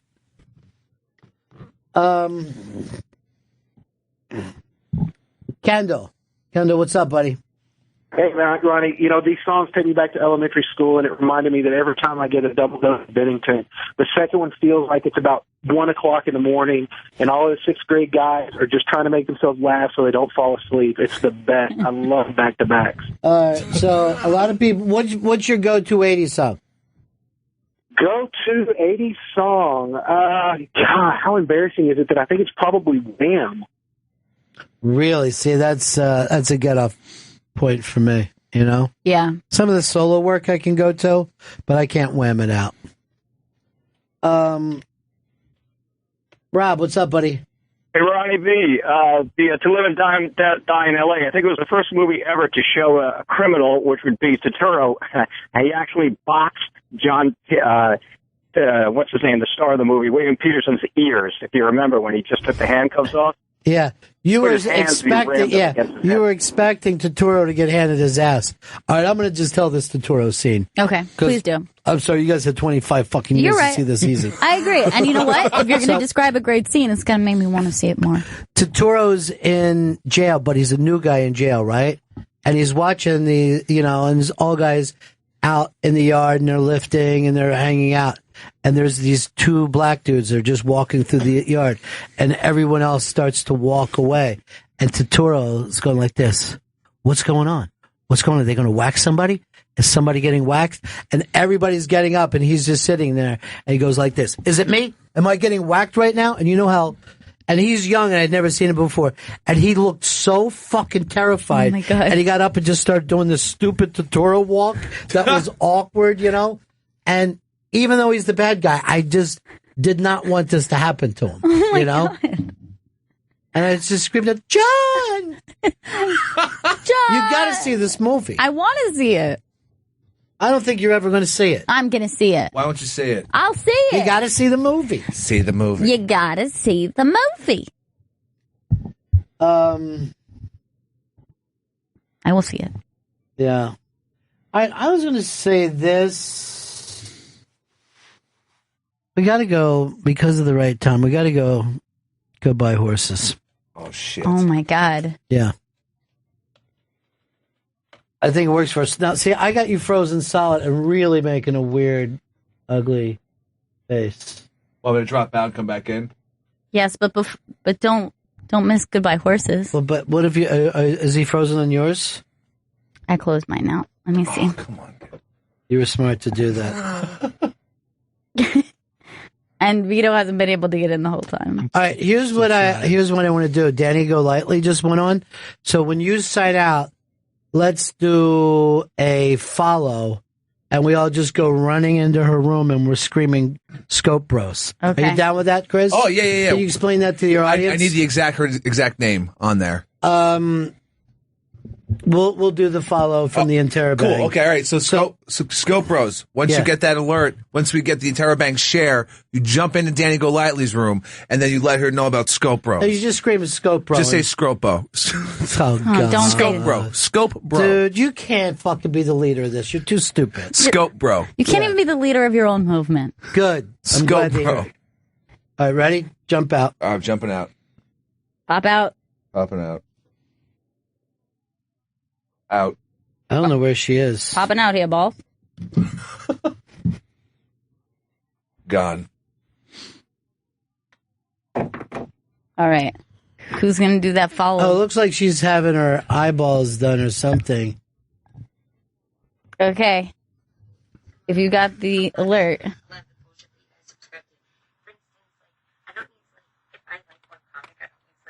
Oh, my God.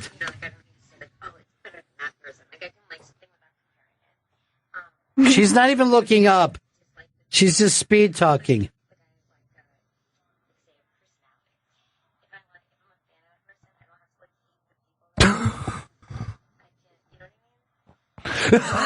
She's not even paying attention. Look at the comments. Listen.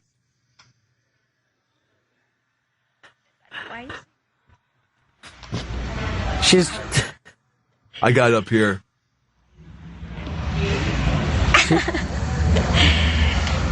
She's trying to deal.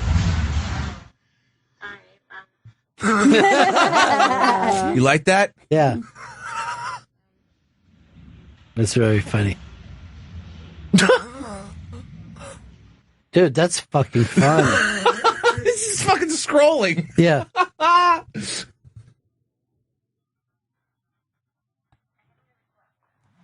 Look, she's just I have a really cool outfit on today. She's showing off her legs.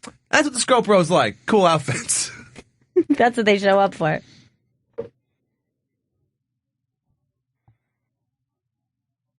She looks a little stunned, to be honest. She's not even dealing properly. She doesn't know what the hell's going on. No. It's a scope bomb. That's what just went off in her goddamn room.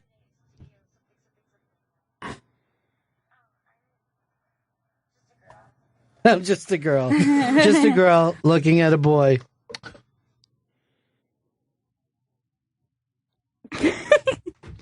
I like the scope bomb because it's nice enough. Yeah. She's really good at holding the phone. Yeah, she is. Much better than Chris. That's What's for sure. that supposed to mean? Look at the steady hand. It doesn't even feel like she's holding it. She's dyeing her hair is what's going on. I just realized I looked up. That happens? Yeah. It's a way to color your hair. No. Mm-hmm. Using dyes, chemicals and dyes. The room's getting crushed.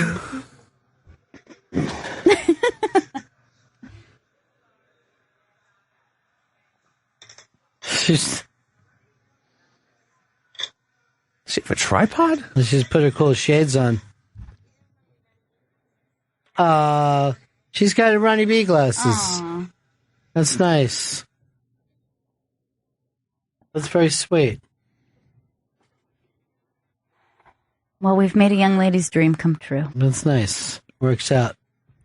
But they're really just piling into her room, and she's just trying to understand. Someone says, "Where's Hicks?" That's actually a lot better than Stanley's. So it seems like the Scope Bros can be directed to do things. You can control them. You just now understood your powers, Chris. You can use this all the time. I just want them to buy T-shirts. I want them to look good. Scope Bro. What is it, Meatface? Hey, what up there, Scope Bro? Scope Bro. What's up, Scope Bro? She's showing off her cons. Yeah, I got the 80s go-to song. What's that? Don't You Forget About Me. Ah, little club. A little bit of the Breakfast Club. Now, the weird thing, everybody kind of dances like him even after all these years. With their hands over the... All right, there's some people that are saying Chris was scope dancing to that. And they were thinking that he looked like that duck shoot game, the way his head was slowly going back. And they wanted to shoot it. Chris, what is that definitive 80s song for you? I always loved Take On Me. Take On Me was a big one for me. And so people actually like that other than the cartoon thing? Yeah. I loved it. What about for you, Gail? For me, it's got to be the Plimsolls' Million Miles Away. Oh, shit. That's a fucking good. And what movie was that? That was in Valley Girl. Yeah. And that was one of those albums, like, I had the soundtrack as a kid and just wanted to know every band on it. And then from there, became a huge fan of the Plimsolls. All right, let's do a little bit of the Plimsolls, who were the part of the bad crew from Hollywood instead of the good kids in the Valley. You know, bad kids would go listen to the Plimsolls. We have fun in the Valley, too. We go to nice parties, wear nice, new, clean clothes. You know, that band, just bad side of town. Yeah, bad boys. That techno music you listen to is gutless. It's gutless. Whatever happened to that guy that was his Nick Cage's best buddy? He was amazing in that. Dude, I loved it. Fred? I fucking love that guy. My favorite color is magenta. I'm a Libra. he was just way open to it. And like Fred was that guy that could be with him when he was heartbroken, when he was just out overlooking the valley. Mm-hmm. She's out there somewhere, Fred. I think what kids were really listening to in the Valley and in LA, everybody in LA was listening to Dramarama. And anything. That, to me, is that definitive 80s. Rock and roll meets the 80s. It isn't fucking pussy at all. This was really, really a great song. I think these guys are from Jersey originally. Bring it up. That's such a fucking great song. Good. You know what I love too? You know it's so specific that it's 100% true. Like every part of it. Like who would ever even sing you go to sleep when I get home? You got to be in a fucking band to be pissed about that, you know? Just got home. I just got home. It's 3:30. I thought we'd stay up for a while. I told you I'd give you $100 bills. Give you candy and give you pills. Where are you going with that, Chris? I'm just changing the angle up. Okay, smart idea. You know, that's how I do. Cool idea. So my head's just at the bottom of the shot. Chris in Phoenix. Chris. Love Will Tear Us Apart by Joe Davison. Joe Davison? You mean Joy Division? Yeah, there you go. What? There you go. Wait, this is the best thing ever. For years, you've been calling Joy Division Joe Davidson? I'm a big Joe Davidson fan. Whatever, Joy Davidson. No, you can't say whatever. That's an impossible whatever fucking move. That'd be like me saying Hey Jude by the Bagels. I had to look up the name. I know the song, but I had to look it up. I'm driving right now, so I totally dropped the ball on that one. It's the funniest shit I've ever heard in my life. Old Joe Davidson is it? Joe, get in here. Your song's playing on the radio. All right, I dropped it on that, but I had to look up the name because I knew the song, but it was tough to remember the name. You're the fucking best caller. You're going into the pretty good prize closet, dude. Right on. You really are. It's the pretty good prize. It's the pretty good prize closet. We have pretty good prizes. It's the pretty good prize. It's the pretty good prize closet. We have good prizes. Pretty good prize. You win the signed book, Girl in a Band, signed by Kim Gordon. Ooh. Story of Sonic Youth. Very nice. He calls her Ken Gorman. Say, oh, Ken Gorman. Yeah. My favorite. That's great. That was the best call. I think he might have even punched out of straight embarrassment. Here's Joe Davidson with his big hit. That's fucking Joe Davidson. Love Joe's voice here. God, you heard what happened to Joe, didn't you?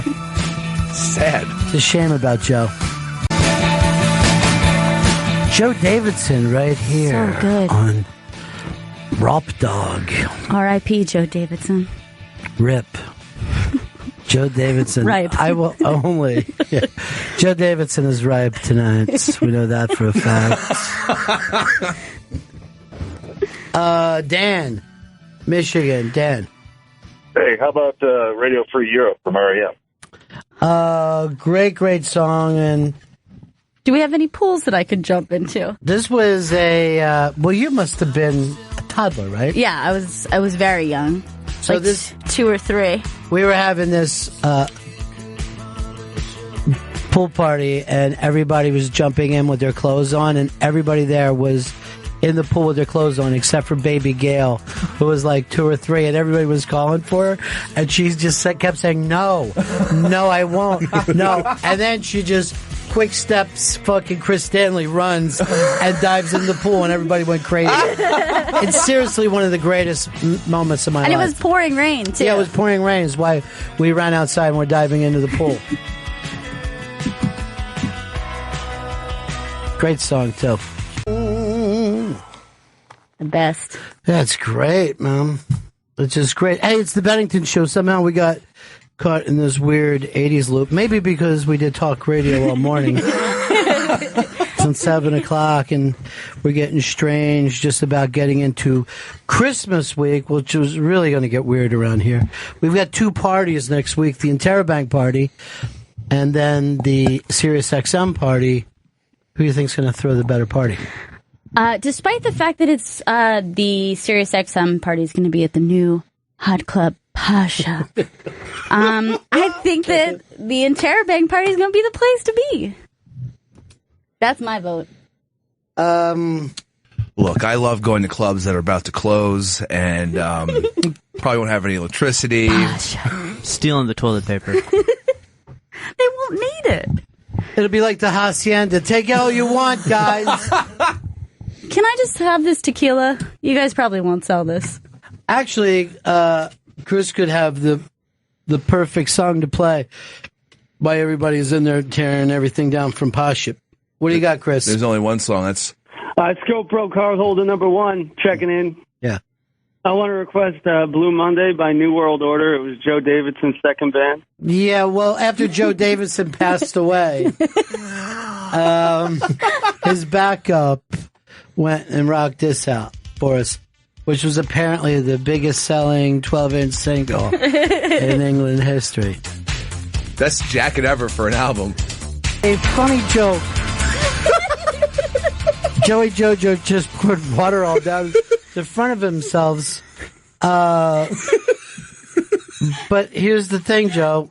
They didn't know what to do. I know, but you're surrounded by computers and radio equipment, and you shouldn't be wet there. I made it a point to take a few steps back. But do you have another shirt for yourself? Worrying about You're going to have to pop that blouse off. Maybe Chris will give me a ScopeBro shirt. Good luck. You got to go to theinterrobang.com, go to the upper right corner, click the shop button, then you can get a ScopeBro t-shirt. Double XLs are in. This will be the end of the ScopeBro shirts, too. They're done now. Limited edition. We got all the new double XLs out, and they went already. Oh, my God. Oh, my God. Double XLs. But let me just tell you this. ScopeBro thing, it was nice. Yeah. Well, it lasted. Wait, it's still lasting? But we're saying goodbye with these shirts. No, Now, if you'd like and you request it, either the whole show will sign the shirts or just ScopeBro #2, Chris Stanley. There you go. What do you want us to sign? We're going to sign it. Go to theinterrobang.com. You want shit, fuck, fart? Yeah, we'll sign that. Give me the request. I'm going to sign it in block lettering. Yeah. I can no longer write in cursive. You want us to write death to ISIS? You got it. We'll do it. You want me to write ISIS as the shit? I'll do it. Everybody say, I have a problem like that with that because I'm from the United States by America. I'm in this quickly sinking ScopeBro nation, so we'll say whatever we want because we're gone after these shirts are done. You're not gone. You're just not going to have any more shirts. You don't have to retire. How does it feel? I feel like that's the kind of music they're going to be playing at Pasha. Oh, it's just going to be on a loop. We walk into this weird 5 o'clock party. I think Denny Falcone's going to be fucking rocking. Oh, please. I would love it. I'm going to buy him a drink during that open bar. Are you? It's open during the open bar. Could you buy him something from the 1960s, early 70s? A nice old fashioned. Like a hand job? I have a feeling, I'm going to say this about Denny Falcone. I have a feeling that he doesn't drink. I know he doesn't smoke. He quit smoking. But I feel like he'll have a Bud Light or two on the weekend. When you say he doesn't smoke, you mean herb? Oh, no, I'm talking about them tobacco cigarettes. Because I know for a fact he smokes that weed. Oh, then he should be fucking blazing up right now. Smoking that reefer. Denny be getting high all the time. I would like to have Denny Falcone come in there and play, some of that 70s one-hit wonder, some of that bubblegum stuff. Yeah, he loves the bubblegum. Loves the gum. And actual bubblegum as well. I see him. He's constantly. He's always like, you want a piece of Bubblicious? I'm like, this is some weird. He says that? Denny Falcone. Yeah, Denny Falcone's like, he's a Bubblicious guy. And I'm like, I'm a Bazooka Joe dude, so no thanks. I always wanted to do this oldies contest, him against Lauren down the hall. I would love to set Who that would you up. bet? Because I'm betting Falcone. I'm going Lauren. Really? Yeah. Girl power again? It's always girl It power. clouds your betting, okay? You're like that idiot Joe with the Vikings. He pushes all in for the Vikings every year. You can't Every do that. year he gets caught with his fucking dick in his hand and water all over his face and shirt. I'm sick of all this water in my dick laying in my hand. It's been 25 years of this. You're a silly son of a bitch. He's got water in his dick. Watch that dirty dick of yours. Wait a minute, what did Justice Scalia say? Under fire for, controversial comments. Is it the thing you said about the girl in college? Where I don't know anything about this. I read something that he was complaining about bitches, about all the white kids that don't get into college. Doesn't seem to be an epidemic. I'd be interested to look at his numbers. It's pretty white. Yeah, it's if you've pretty ever been to a college. Other than Harvard, which is awful Asian. Well, He said African Americans might instead of getting selected to high-end universities for being a minority, they Just said relax. Just take your time. Seriously, calm the fuck down. Pretend you're a human being. Okay. And tell us what the man said. Okay.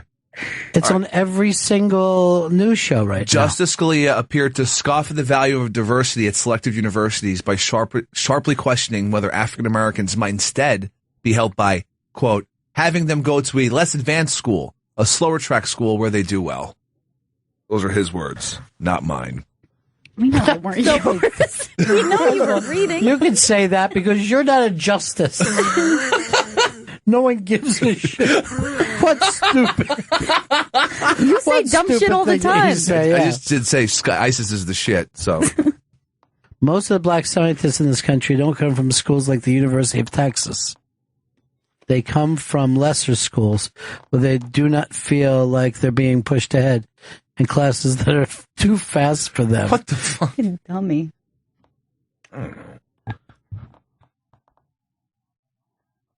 He says, never in a million years would I ever attempt to copy off a black kid's paper. What are you kidding me? I might as well quit. Now you see why we got Chirac going on? Yeah, this is why. Well, you know what? I think Trump's got everybody dropping the PC and just talking how they choose to now. Finally. It's like everyone's on the real world. I feel so free. The real world. We have everybody going to the confession booth. This is the true story. You know what? Chris Christie is my roommate, and he was supposed to support me. Of 50 states who voted for Trump. Find out what happens when people stop voting with their brains. All right, we got to go to break here. Yeah. Unscope. Okay, scope Unscope this moment. Scoping this off. Unscope this moment. Scopes off. There's another person with a fake name. I'm like, is that person really on the scope? And they're like, no. A fake name person. All right. Once the shirts are gone, Chris Stanley is gone as well.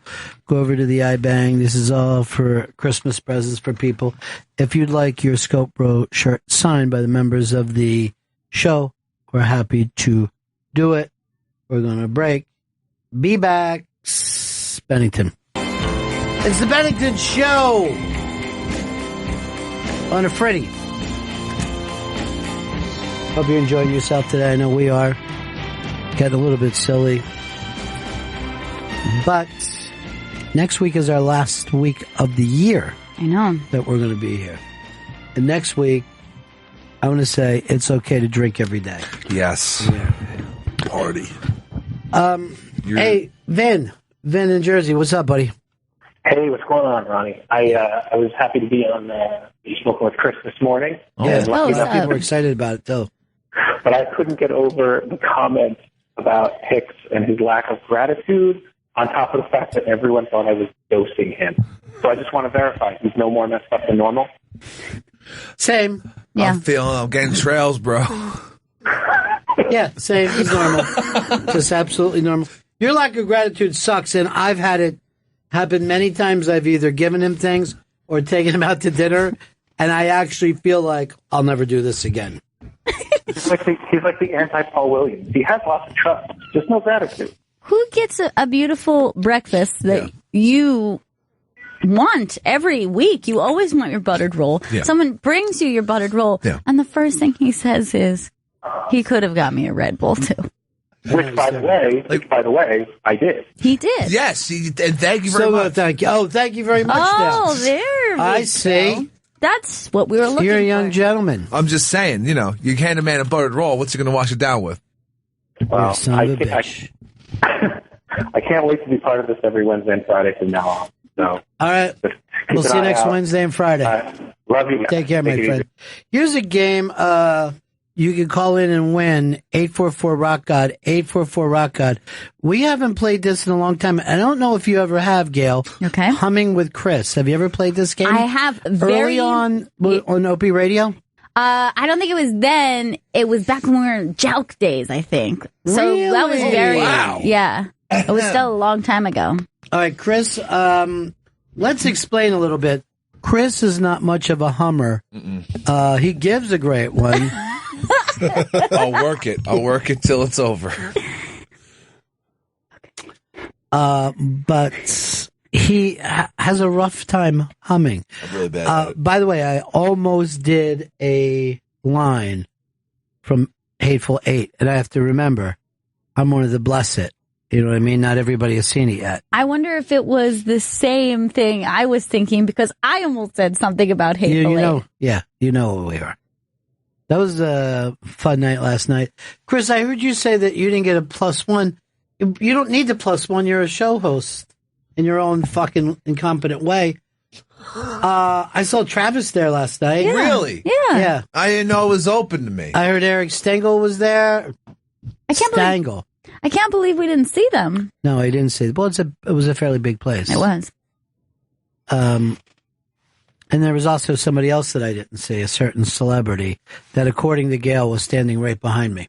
Really? Yes. Ooh. So we're outside of the theater, and he's on the phone, and he's talking to someone, and literally standing right behind him is a well-known celebrity with what I would assume was his grandmother. Sweet. And he's pointing things out, saying, oh, look at this, look at Bloomingdale's, look at there in the window, look at the Christmas tree, look at the lights, and he's pointing out. And I realized this big celebrity is standing behind him, almost touching his shoulder as he's pointing at things. Really annoying. And that is one Mr.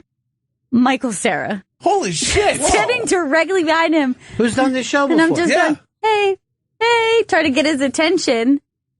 And he's still on the phone. He still has no idea. And unfortunately, I get Michael Cera's attention, and we just lock eyes, and I just look away really quickly, no, I'm talking to someone else. Not you. Not you, but it's about you. All right, I'm going to pick a song. Okay. Put this in Chris's ears. I will press play, and you guys see if you can guess. And the people at home, give out our phone number, Gail.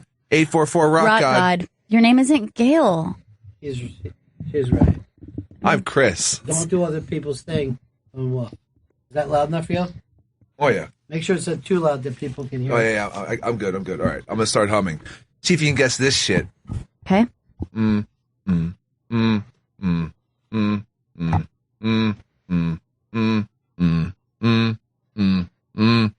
that the song from Ferris Bueller? What the?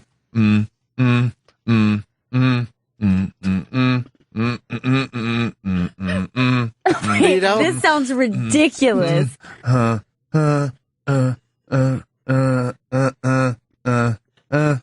mean, I can't even guess. Is this a I'm just going to tell you for the first one, yes. This is Closer by 9 Inch Nails. Are you kidding me? What's that? That's Closer? Yeah, it's Closer, yeah. That was Closer, 9 Inch Nails. Oh, yeah. That's definitely Closer. What part of 9 Inch Closer? Nails. I was down it. Didn't we used to have a song humming with Chris? No, we never made. I don't believe a intro was ever made for it. All right, so give us a call, 844-ROCK-GOD, 844-ROCK-GOD, and we'll start to play for real now. You guys can help each caller. Okay. That was a test run that we just pulled off there for humming with Chris. Now, you couldn't tell that I was Closer at all. I'm concerned if that was the test run, because that was terrible. I don't think it was terrible. I think I want people to win some prizes. Is this the beginning of Closer? I just heard Chris moaning. Oh, you're going to be moaning. Why would I moan? You're going to fuck Vito. All right, here he goes. This is one of your favorite songs, Gail.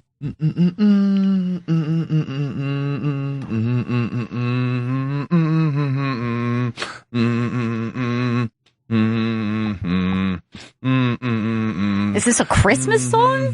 No. It's one of your favorite tunes. Joe, do you have any idea what Chris is humming? Yeah, it sounds a little bit like Blackout Drunk Train Mule. Vito, do you have any idea? Is that a movie score? It actually sounds like the Jeopardy theme now. He's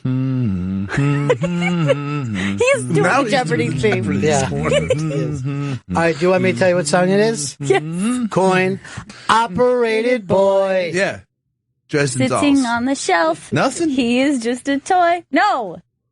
I thought you were a fan. It sounded like the Jeopardy theme. I thought it was It's the not Back the to the Jeopardy. Future score. No.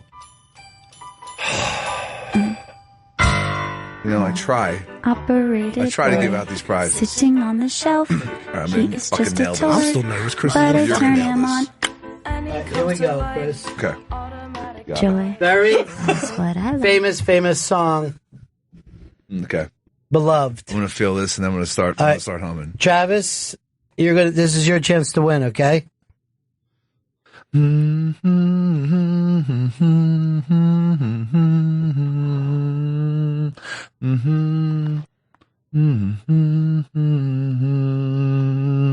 Travis, any idea at all? Not a clue. It's a little hard to hear. Can we try again? Nice and loud, Chris.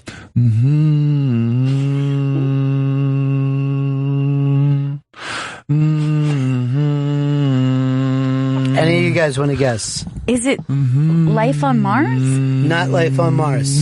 Memory from Caps? Joe? All the young dudes. This is obviously Creep by Radiohead. What? Really? No. Like there was... I thought. I mean, Creep is an easy one. Not for you. No, not for you. You're the guy who's supposed to guess it. Creep. That's Creep. It's Creep. That's what you're doing right now. Crushing right now. I don't know, man. It's like you guys aren't even trying to guess it. Okay. I got this. Love this song. Sure. It's my favorite. All right, let's go. All right.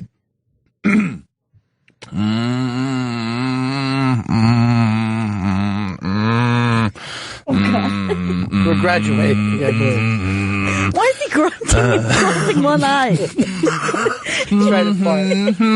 That's good.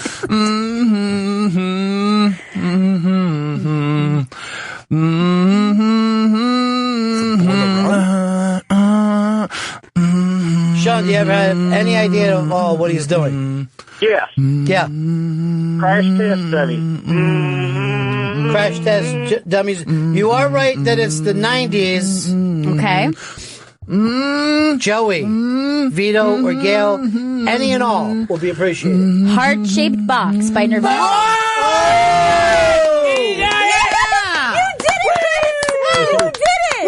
No, you did it. You did it, Gail. No, you did it. What do I win? Well, Joey? you won for the gentleman. What was his name?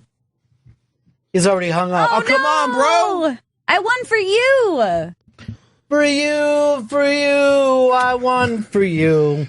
Come See? on, crash test dummy. Call back. See, now you're getting getting Yeah. how I do things. I actually had to get into your zone. Yeah. It's the hum zone. That's what I call it. Get into the home zone. Fucking Vito didn't know shit. See, that was a favorite song. That's my favorite Nirvana song. So maybe there was some familiarity with it. I was familiar with the song. Go ahead. I already put up my point. All right, let's bring the next one. I can't believe I got it. Let's bring some fucking prizes. You better win something for All right, someone. here we go. Turn it down. Yikes.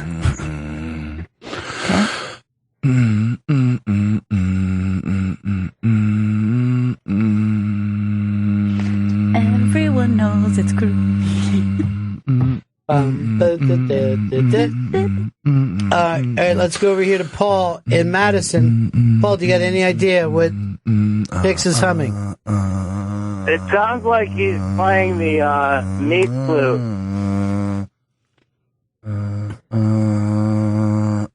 How about the theme from Jaws? Not the theme from Jaws. Anybody now? See if you guys can rescue Paul. Is it? It's an anthem, guys. This is one of the most important songs ever written. Born to Run. Sung at graduations and weddings and funerals. Matter of fact, the name came up last week. This is, listen closely, Imagine by John Lennon. Imagine by John Lennon. No. Sorry. Really? You can't get Imagine? You can't. You can't. You got Heart-Shaped Box. Much less well known than Imagine. Maybe it was your love for it. I love Imagine, too. There was a tiny spark of something in there. How can anyone's heart not be into Imagine? I don't think yours was. You don't know shit about the Beatles or John Lennon. The Battles? The Battles. I'm going to go to one of Chris's favorite songs. Am I right about that, Chris? Oh, Jesus. Fuck yes. And I know Gail loves this song. Fuck so bring down the Imagine. And go ahead, Chris.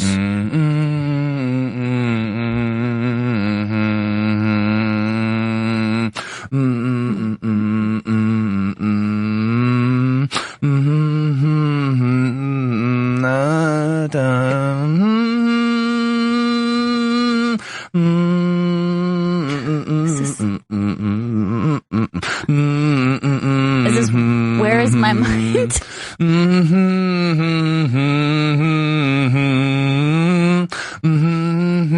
Coward, Chris.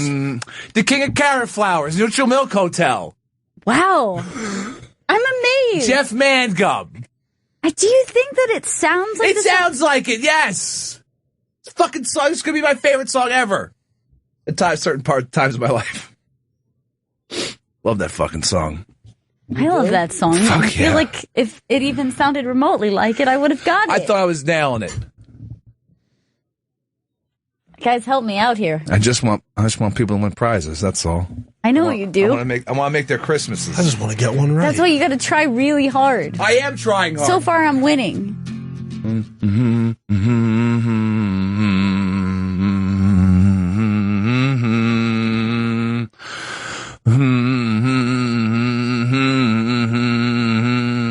This all sounds like the same note to me, so it's very difficult. Okay. Anybody? Hey Jude? No. Thought that was the nana. This is obviously Kiss Off, Violent Femmes. Do you know that song? Yes, of course I do. I thought that was maybe the first time you heard it. No, I know every single song Ron's playing. Queuing me up for. They're all my favorites. How come you can't sing them then? This isn't singing, this is humming. But why don't you understand the notes? This is humming with Hicks. All right, let's go next. All right, more favorite. Fuck yeah. More favorite by both you guys. Okay.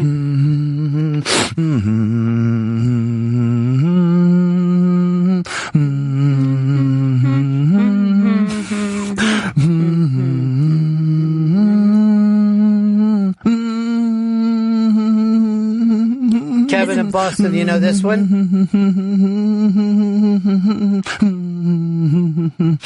Kevin? Fucking monotone. That's exactly monotone. All right, I'm going to just try this way, cheating a little bit, and I'm going to throw out the band. Okay. Now listen close. Arcade Fire is the band. Is it Neighborhood? No.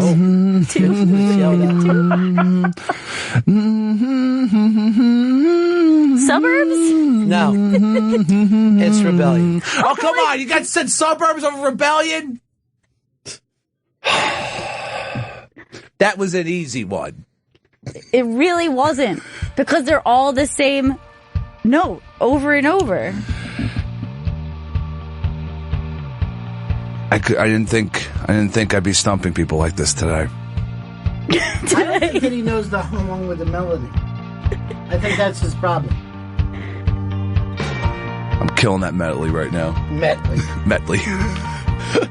Uh-oh. Next song. Oh, fuck yeah. All right. Fuck yeah. Okay. And this song came up earlier this week.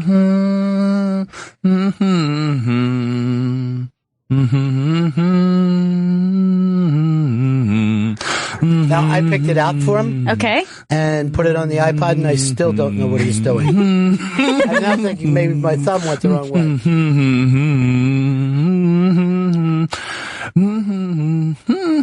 Oh, a change of note once. That must have been extremely high. But that won't get you any closer, because that has nothing to do.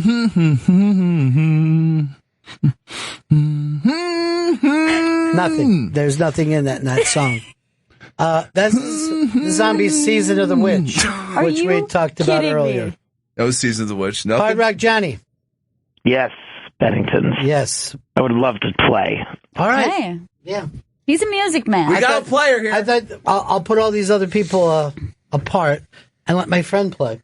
But I'll say this, Johnny, if you get it, I have to give the prize to somebody who's on hold, okay? That's okay. That's fine. All right, this should be an easy one, because this one is the most hummable song in history. You got it? Yeah, I got it. I got that, right? Yeah. All right. Okay. Let's I mean, do this song is only really hummed. It's not other than that.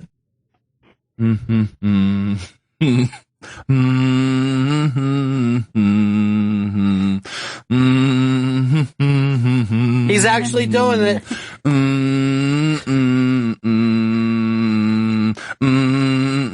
You know it, Johnny? You know it, Gail? It's the White Stripes? Yes. Seven Nation Army? Yeah! You got it! Prize time! So it's how much you love the song is more helpful. Hey, Ben in Florida, you're the winner. We're going to tell you what you won right now. Big baller, Ben in Florida. Way Ben, to go, Florida Ben. Wins. Hello? Hey, Ben. Hey, Ben, in Florida, you win the signed CD, Keith Emerson Band, 3 Fates Project, signed by Keith Emerson. Jesus Christ, you soaked-mouthed motherfucker. I had no idea what you were saying. That's from all the water he drank and poured all over himself. My pants are still so wet right now. Oh, dick water. Old Dickwater. Old Dickwater Joe. Just covered in it. D-dubs. Joey Dickwater. All right. Let's go. Here we go. You should be able to get this. But Cool. Another favorite. yeah. Okay. It seems to work in your favor. Johnny, you're playing for the listeners, too. Okay.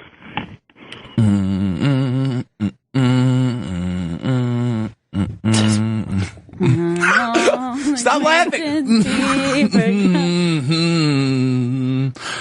Old Lang Syne. This is really bad. This fucker cannot hum. I wouldn't have passed him out of kindergarten if I was a teacher. Is it Hey Jude? I'm going to give everybody it's a Doors song. Light My Fire? No. You're just saying Doors song. The end. No.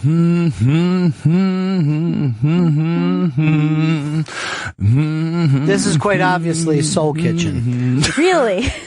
It's Soul Kitchen, people. Ooh. What did you just say, Johnny?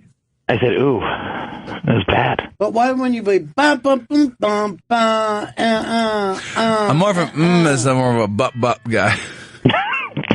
But you're not even coming along. Look, we've hit 2. We got some 7 Nation Army action. We got heart-shaped box. I can't believe, Gail. Both of them by me. You're good, Gail. I understand you. I'm starting to speak Stanley, and I love it. Okay. We're going back to the 90s. I know you guys have loved the 90s so far. I love the 90s. Okay. It should be very, very quickly. Did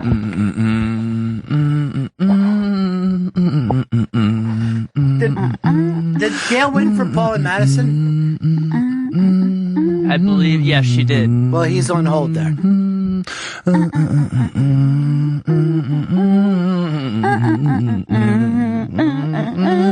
I thought if I could mimic back what I think he's trying to do, but it's not getting me anywhere. Let's just try it with all the listeners. Okay, all the listeners. Try not to breathe so loud, listeners. All right. Tommy in Florida, Randy in Philly, Scott in Atlanta, and Missouri, Keith in Canada, and Aaron in Columbus. Listen closely. What is this song? Oh, keep coming. I'm almost there. I'm almost there. A little louder, Chris. I did it all for the nookie.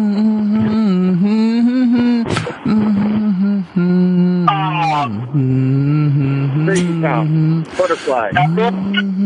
Anybody can help. It's the Red Hot Chili Peppers. Oh, yeah. Johnny, what? It's the Red Hot Chili Peppers. Under the bridge. Johnny, is there? I got it.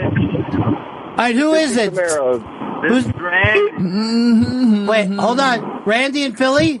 Yeah, man. Go ahead, say it. Is that the N16 for Roddy Piper? No, it's not. Does anybody else have it? Johnny already gave you Red Hot Chili Peppers before he was lost. Red Hot Chili Peppers. Who said that? Missouri. All right. Ed, Missouri, what was yours? Under the Bridge by Red Hot Chili Peppers. You're the big winner! You did it! You did it with a lot of help from a lot of people. Ed, Missouri is the big winner. It takes a phone bank. Yeah. Ed, Missouri, tell him what he wins out of the Pretty Good Prize Closet. Out of the Pretty Good Prize Closet, Ed wins the signed CD, 3-Car Garage, signed by Hanson. That's an excellent prize. Yeah. Yeah. All right, good, man. I just read Hanson's opening a beer company. Really? They've had a beer company for a Do you while. know what the name is? Beer? Close. Beer. Beer. It's Beer. Beerson. Hops. Hops. Hops. Hops. They came in and played here once, and people flew in for it. They fucking love those boys. That's so cute. Yeah. They've actually become this pretty cool fucking soul band. I know. Well, I mean, it makes sense. They were lovers of music since they were little kids. Like little white Jackson 5, but it's the Hanson 3. And they run their own show, too. They do everything. They got their own record company. They do the whole thing. What are they showing in San Bernardino now? There were supposed to be other things that these guys were going to do. Yeah, that was. They found that they were these two people were scouting out other locations, and originally they were supposed to try to hit up like a school. I can't believe we lost Johnny on that because he was the one that was getting it. I know. Johnny, you're a rock star, a rock god, actually. You're good, Johnny. You're good. Won some people some nice prizes. Hops. I'm really the only one. What's that? We could.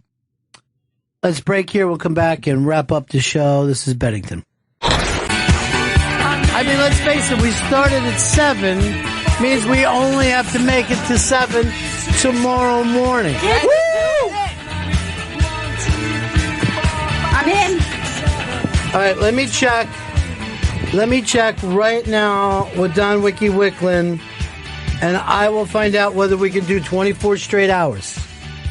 Fucking. I am up for it. Who's ready to be a 24-hour party? I'm fucking in. Okay. I just slammed a Coke, and I'm ready for some radio. Let's do it. Let's just drill this into our own brains. I'm in, brothers. I just got a text from Flathead that said he can have coffee here within the hour. Oh, good. Coffee. Yeah. Hot coffee? Fresh ground? Fresh ground? No. Is it Keurig? Finally. Freeze dried. Oh. If I was to say anything, it's like a freeze dried. Still good. Crystals? Like crystallized? But I would have to say all the listeners have to be ready to do this as well. Yeah. If even one listener drops out. That's it. Then we drop out. Hey, the last of the Scope Bros shirts are available. You have to go over to the iBang. You go to the interrobang.com. You go to the upper right corner, click the shop button. That's where you can pick up some ScopeBro t-shirts. And if you buy one, we'll sign it. Tell us what you want us to sign, and we will sign it. That's the shop button at the interrobang.com. Click on it. Woo! And you can follow at the iBang on Twitter to see all the scopes we're doing. We're on Scope right now. Are we? Yeah. It was labeled 24-hour Bennington people. Oh, Jesus Christ. This, by the way, is his way of being creative. 24-hour Bennington people. And then before it was Goodbye Benningtons when we came back with. We believe that all the Scope Bro shirts will be gone by tomorrow morning, so get on them now. You'll only be able to buy them, and we're not making new Scope Bro shirts.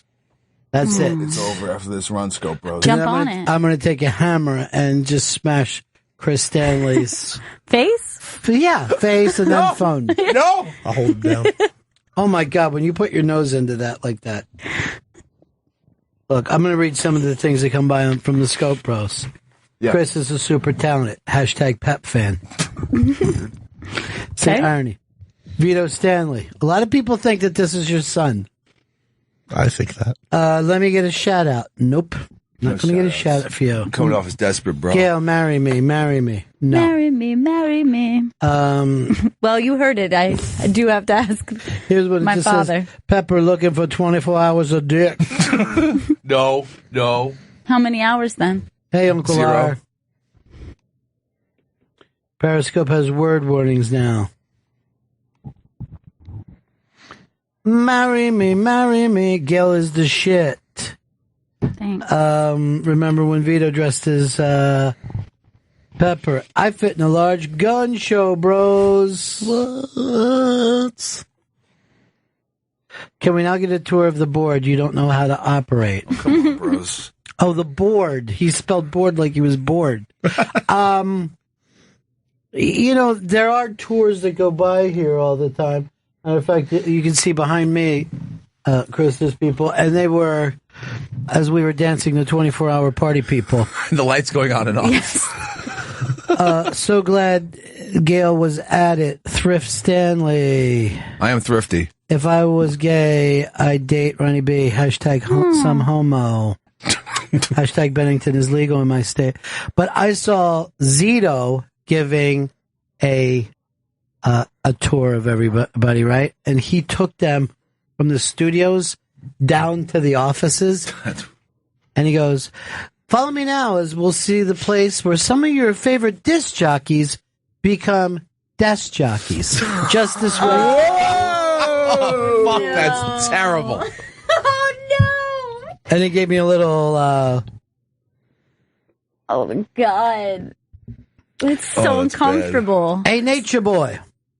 Hey, how's it going, Bennington? Good. I just want to say I'm all keyed up. I'm ready for Bennington 24. I love the idea of it. I'm ready to do 24 straight. We are the limousine ride, Learjet flying, you're stealing, wheeling, dealing, sons of guns. And we are the best thing going today. Woo! There it is. Nobody's as good as that dog, though. Nature Dog. I know. Oh, Nature Dog, I love you.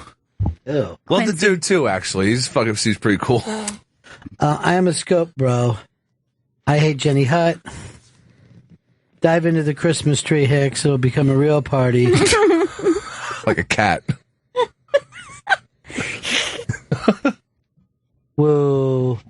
He'll never get it if you send it. Fuck yeah. 24-hour party people. Some shit. 24 minutes, Bennington. Let's just keep it easy. Hut buddies. All right, I just got this in from Don Wiki Wickling that there's scheduled programming, and if we do this, we can't just do it off the top. Oh, so it has to be scheduled. It can't be an impromptu 24-hour party, people. Jeff, what's up? Hey, Benningtons. I was hoping I could get a selection from Mr. Chris Stanley on the Eagles-Bills game. Chris? Oh, man. Give me the Bills all the way. And You're what taking score? Bills straight? Bills 27, Eagles 23. Oh, thank you so much, Stanley. You degenerate. Fuck yeah. Thank you. I don't really love you. I don't appreciate being called degenerate. I just make picks and, I enjoy my lifestyle. I hope you weren't trying to do that for my benefit and jinx the team. No, I believe in Tyrod Taylor and Rex Ryan. Wiki more like Dickie. Bennington Party Rock. Hashtag letdown. Hicks looks like a head injury victim. Why? The bandana? Yes. Looks great. That would be why. And the More weird Wiki, look on your more face. like Dickie.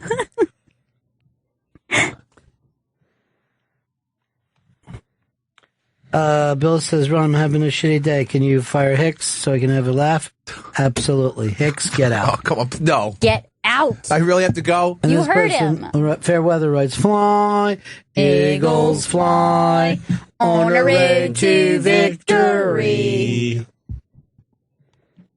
Hicks, loving the collared shirts, looking sharp. I'm a sharp dude.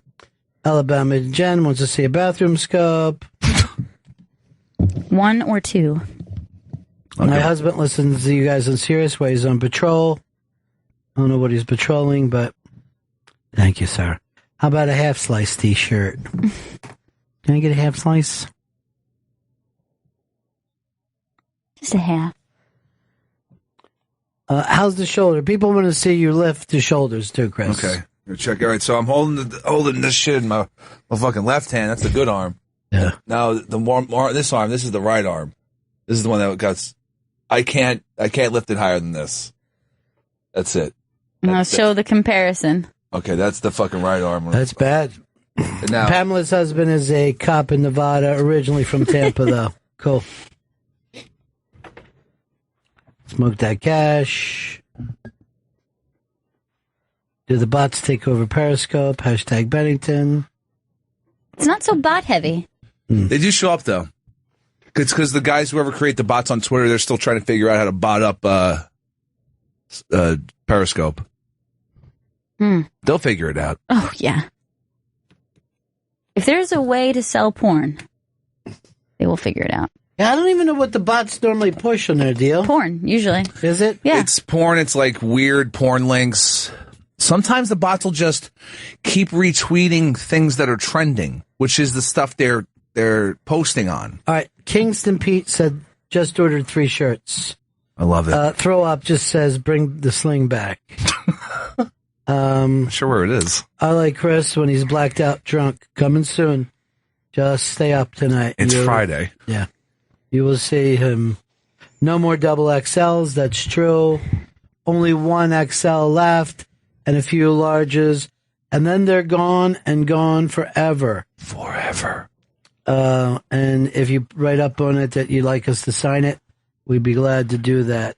Love to. Cool reading glasses, Ronnie.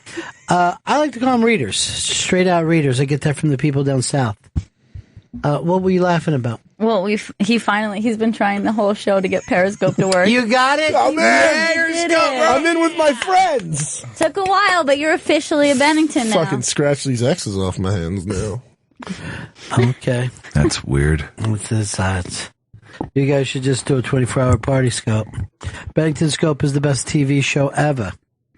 Well, the good thing about a 24-hour party scope is you could still sleep during that.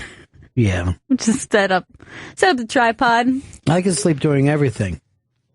That's never a problem.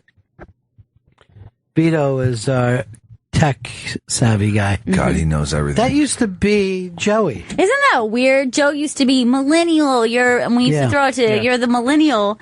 And then Vito showed up and he's the founder. Yeah, I know. And he found us. He found the truth. You got found out, Joe. He found the light. He found the way. I'm still fucking find your a way out the savant door. at social media. And why are we fighting, Vito? I'm sorry. I love you. I want to break this squad up. This came up as Joey GoPros. That could be a good name. Founders suck.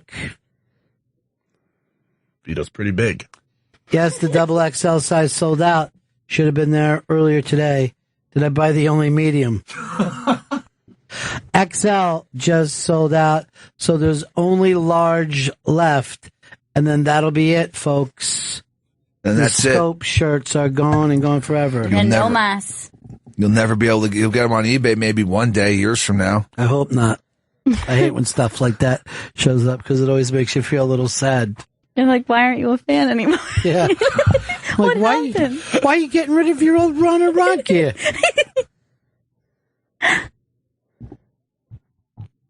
Max Joey's room. Marry me. Vito's the fucking man. Yeah, Vito. Ooh. This person says, get out of the water and get Hoogie. Oh, some of these people write hideous stuff. Huh? I didn't even notice. It's inappropriate. GPS Canada. I wonder if we could do all of Canada and leave Rush out. Just the whole country? That'd be great. Just to leave Rush out. There's listening. Can't wait for them to play Rush. Can we get a few update, please? Yeah. There's only large left. Told you. No, I'm not going to tell you what town Fez lives. Jesus. But, That's creepy. Fez is still dealing with stuff. As Hicks knows from the earlier scope, Fez was texting me that he's got a 4:30 doctor's appointment. AM or PM? I like this. I'm going to love me some Gail Ann. You know how cool that is to say that on. I heart Gail. This person just writes, do it! Do it! By the way, it's not so difficult to read along, is it, Hicks? Because you can't seem to do it for us when we're outside and you're holding it. It's hard. Why? I don't know, because I feel like I got to be talking into the camera the entire time. Since you're reading, check out the band Land of Talk, Gail. Land of Talk. I'm going to write this down. Write it down. Land of Talk. Debate with Chris. Sure. Debate with me. Debate with Chris, stop breathing so heavily into the phone. I'll just hold it farther away from my lungs. From my lungs. Any of you guys want devil tickets for tonight? I'm not making it out to Jersey. This person said I live next to Todd in Centerville. He did live in Centerville.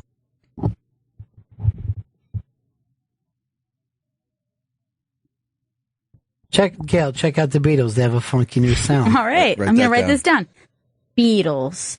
And it's spelled like the insect, I would imagine? No, it's like beat. Oh. Like the Beat Poets. How cool. New show, Breathing with Chris. It's not going to last very long. Oh, I hope it does. I hope it does. Don't say that. That's terrible. Can I have the job after Vito gets another gig? God, I wish.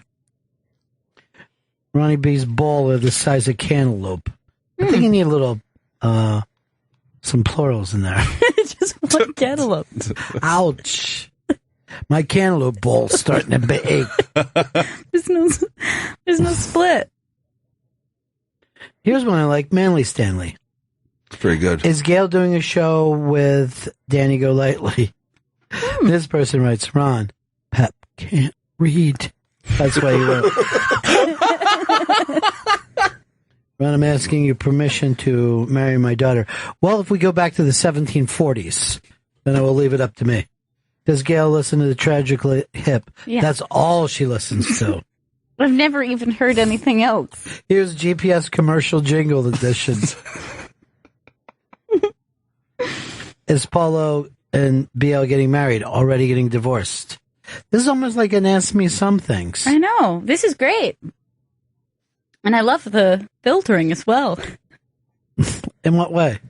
I just hear you say, well, that's inappropriate, but I don't have to know what it is. No, that's good. Most of it is about Chris. Yeah, GPS Coldplay. Bad. Ron, who's your favorite Cuckoo's Nest patient? I love the I'm tired guy. I always like the guy who showed his teeth. How long before Pepper starts locking up?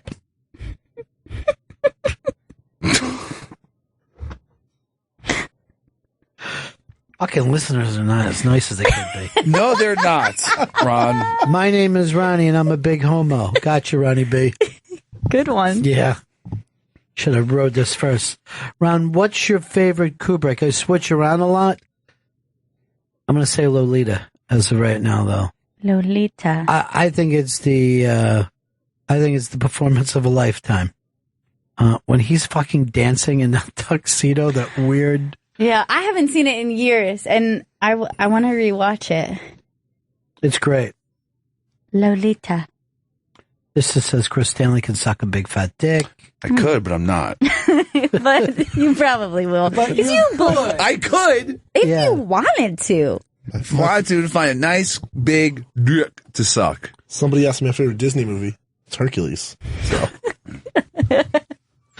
I heard that, Stanley, you told me this, that Pixar finally had its first fucking bomb of a failure. Yeah, I think it's called The Good Dinosaur. I think that was the last Pixar movie. The Good Dinosaur.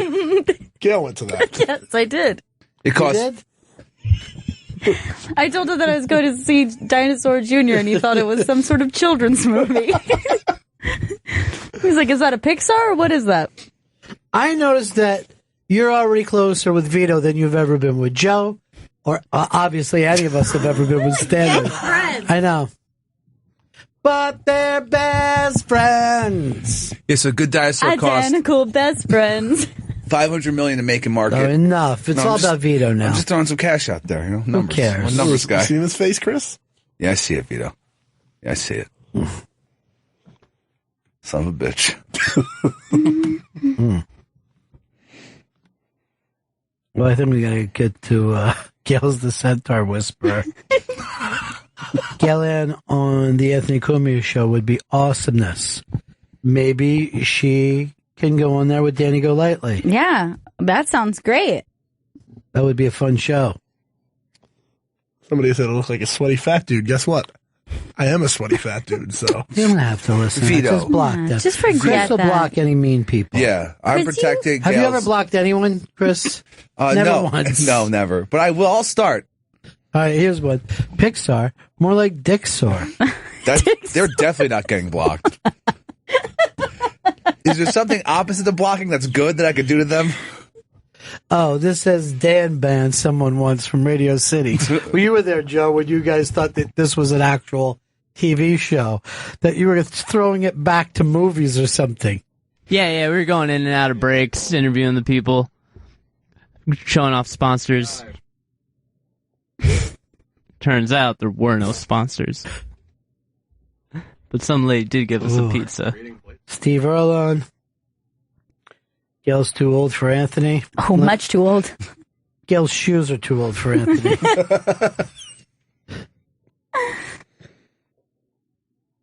Is that your stomach? That was growling? my Like, stomach. Oh my god, I picked that up through the I headphones. thought there was a fucking storm coming in.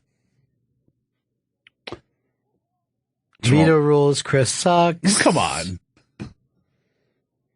He just started. In a big way. You did. That is true. It is in a big way. You've made quite an impression already. Biggest ever. Chris, you've made quite a small impression. Oh. All right, we've got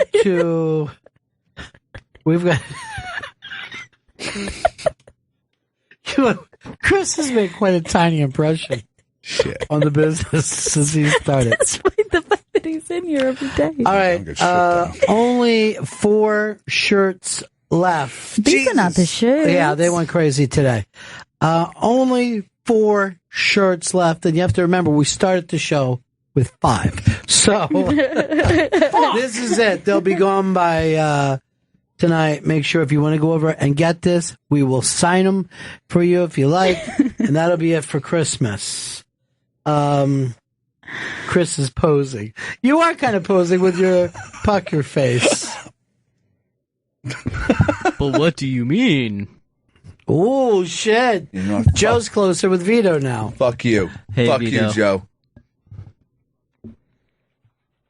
I want the RBGB shirt. Yeah, that thing is badass. A BGB shirt? This also said that flannel is just so busy. Your flannel is freaking a lot of people out. What's so busy about this flannel? Well, you got reds, you got browns, you got whites. What's the big deal? Huh? You got a collared shirt, got some buttons. This said screen cap, you bitch ass, Chris. I don't mind. There's screen caps everywhere. There's creep shots. Vito and Chris need to Eskimo kiss. I fuck the Eskimo part. I'll fucking Eskimo kiss you. I'll butterfly kiss you. full-on makeout sesh. All right.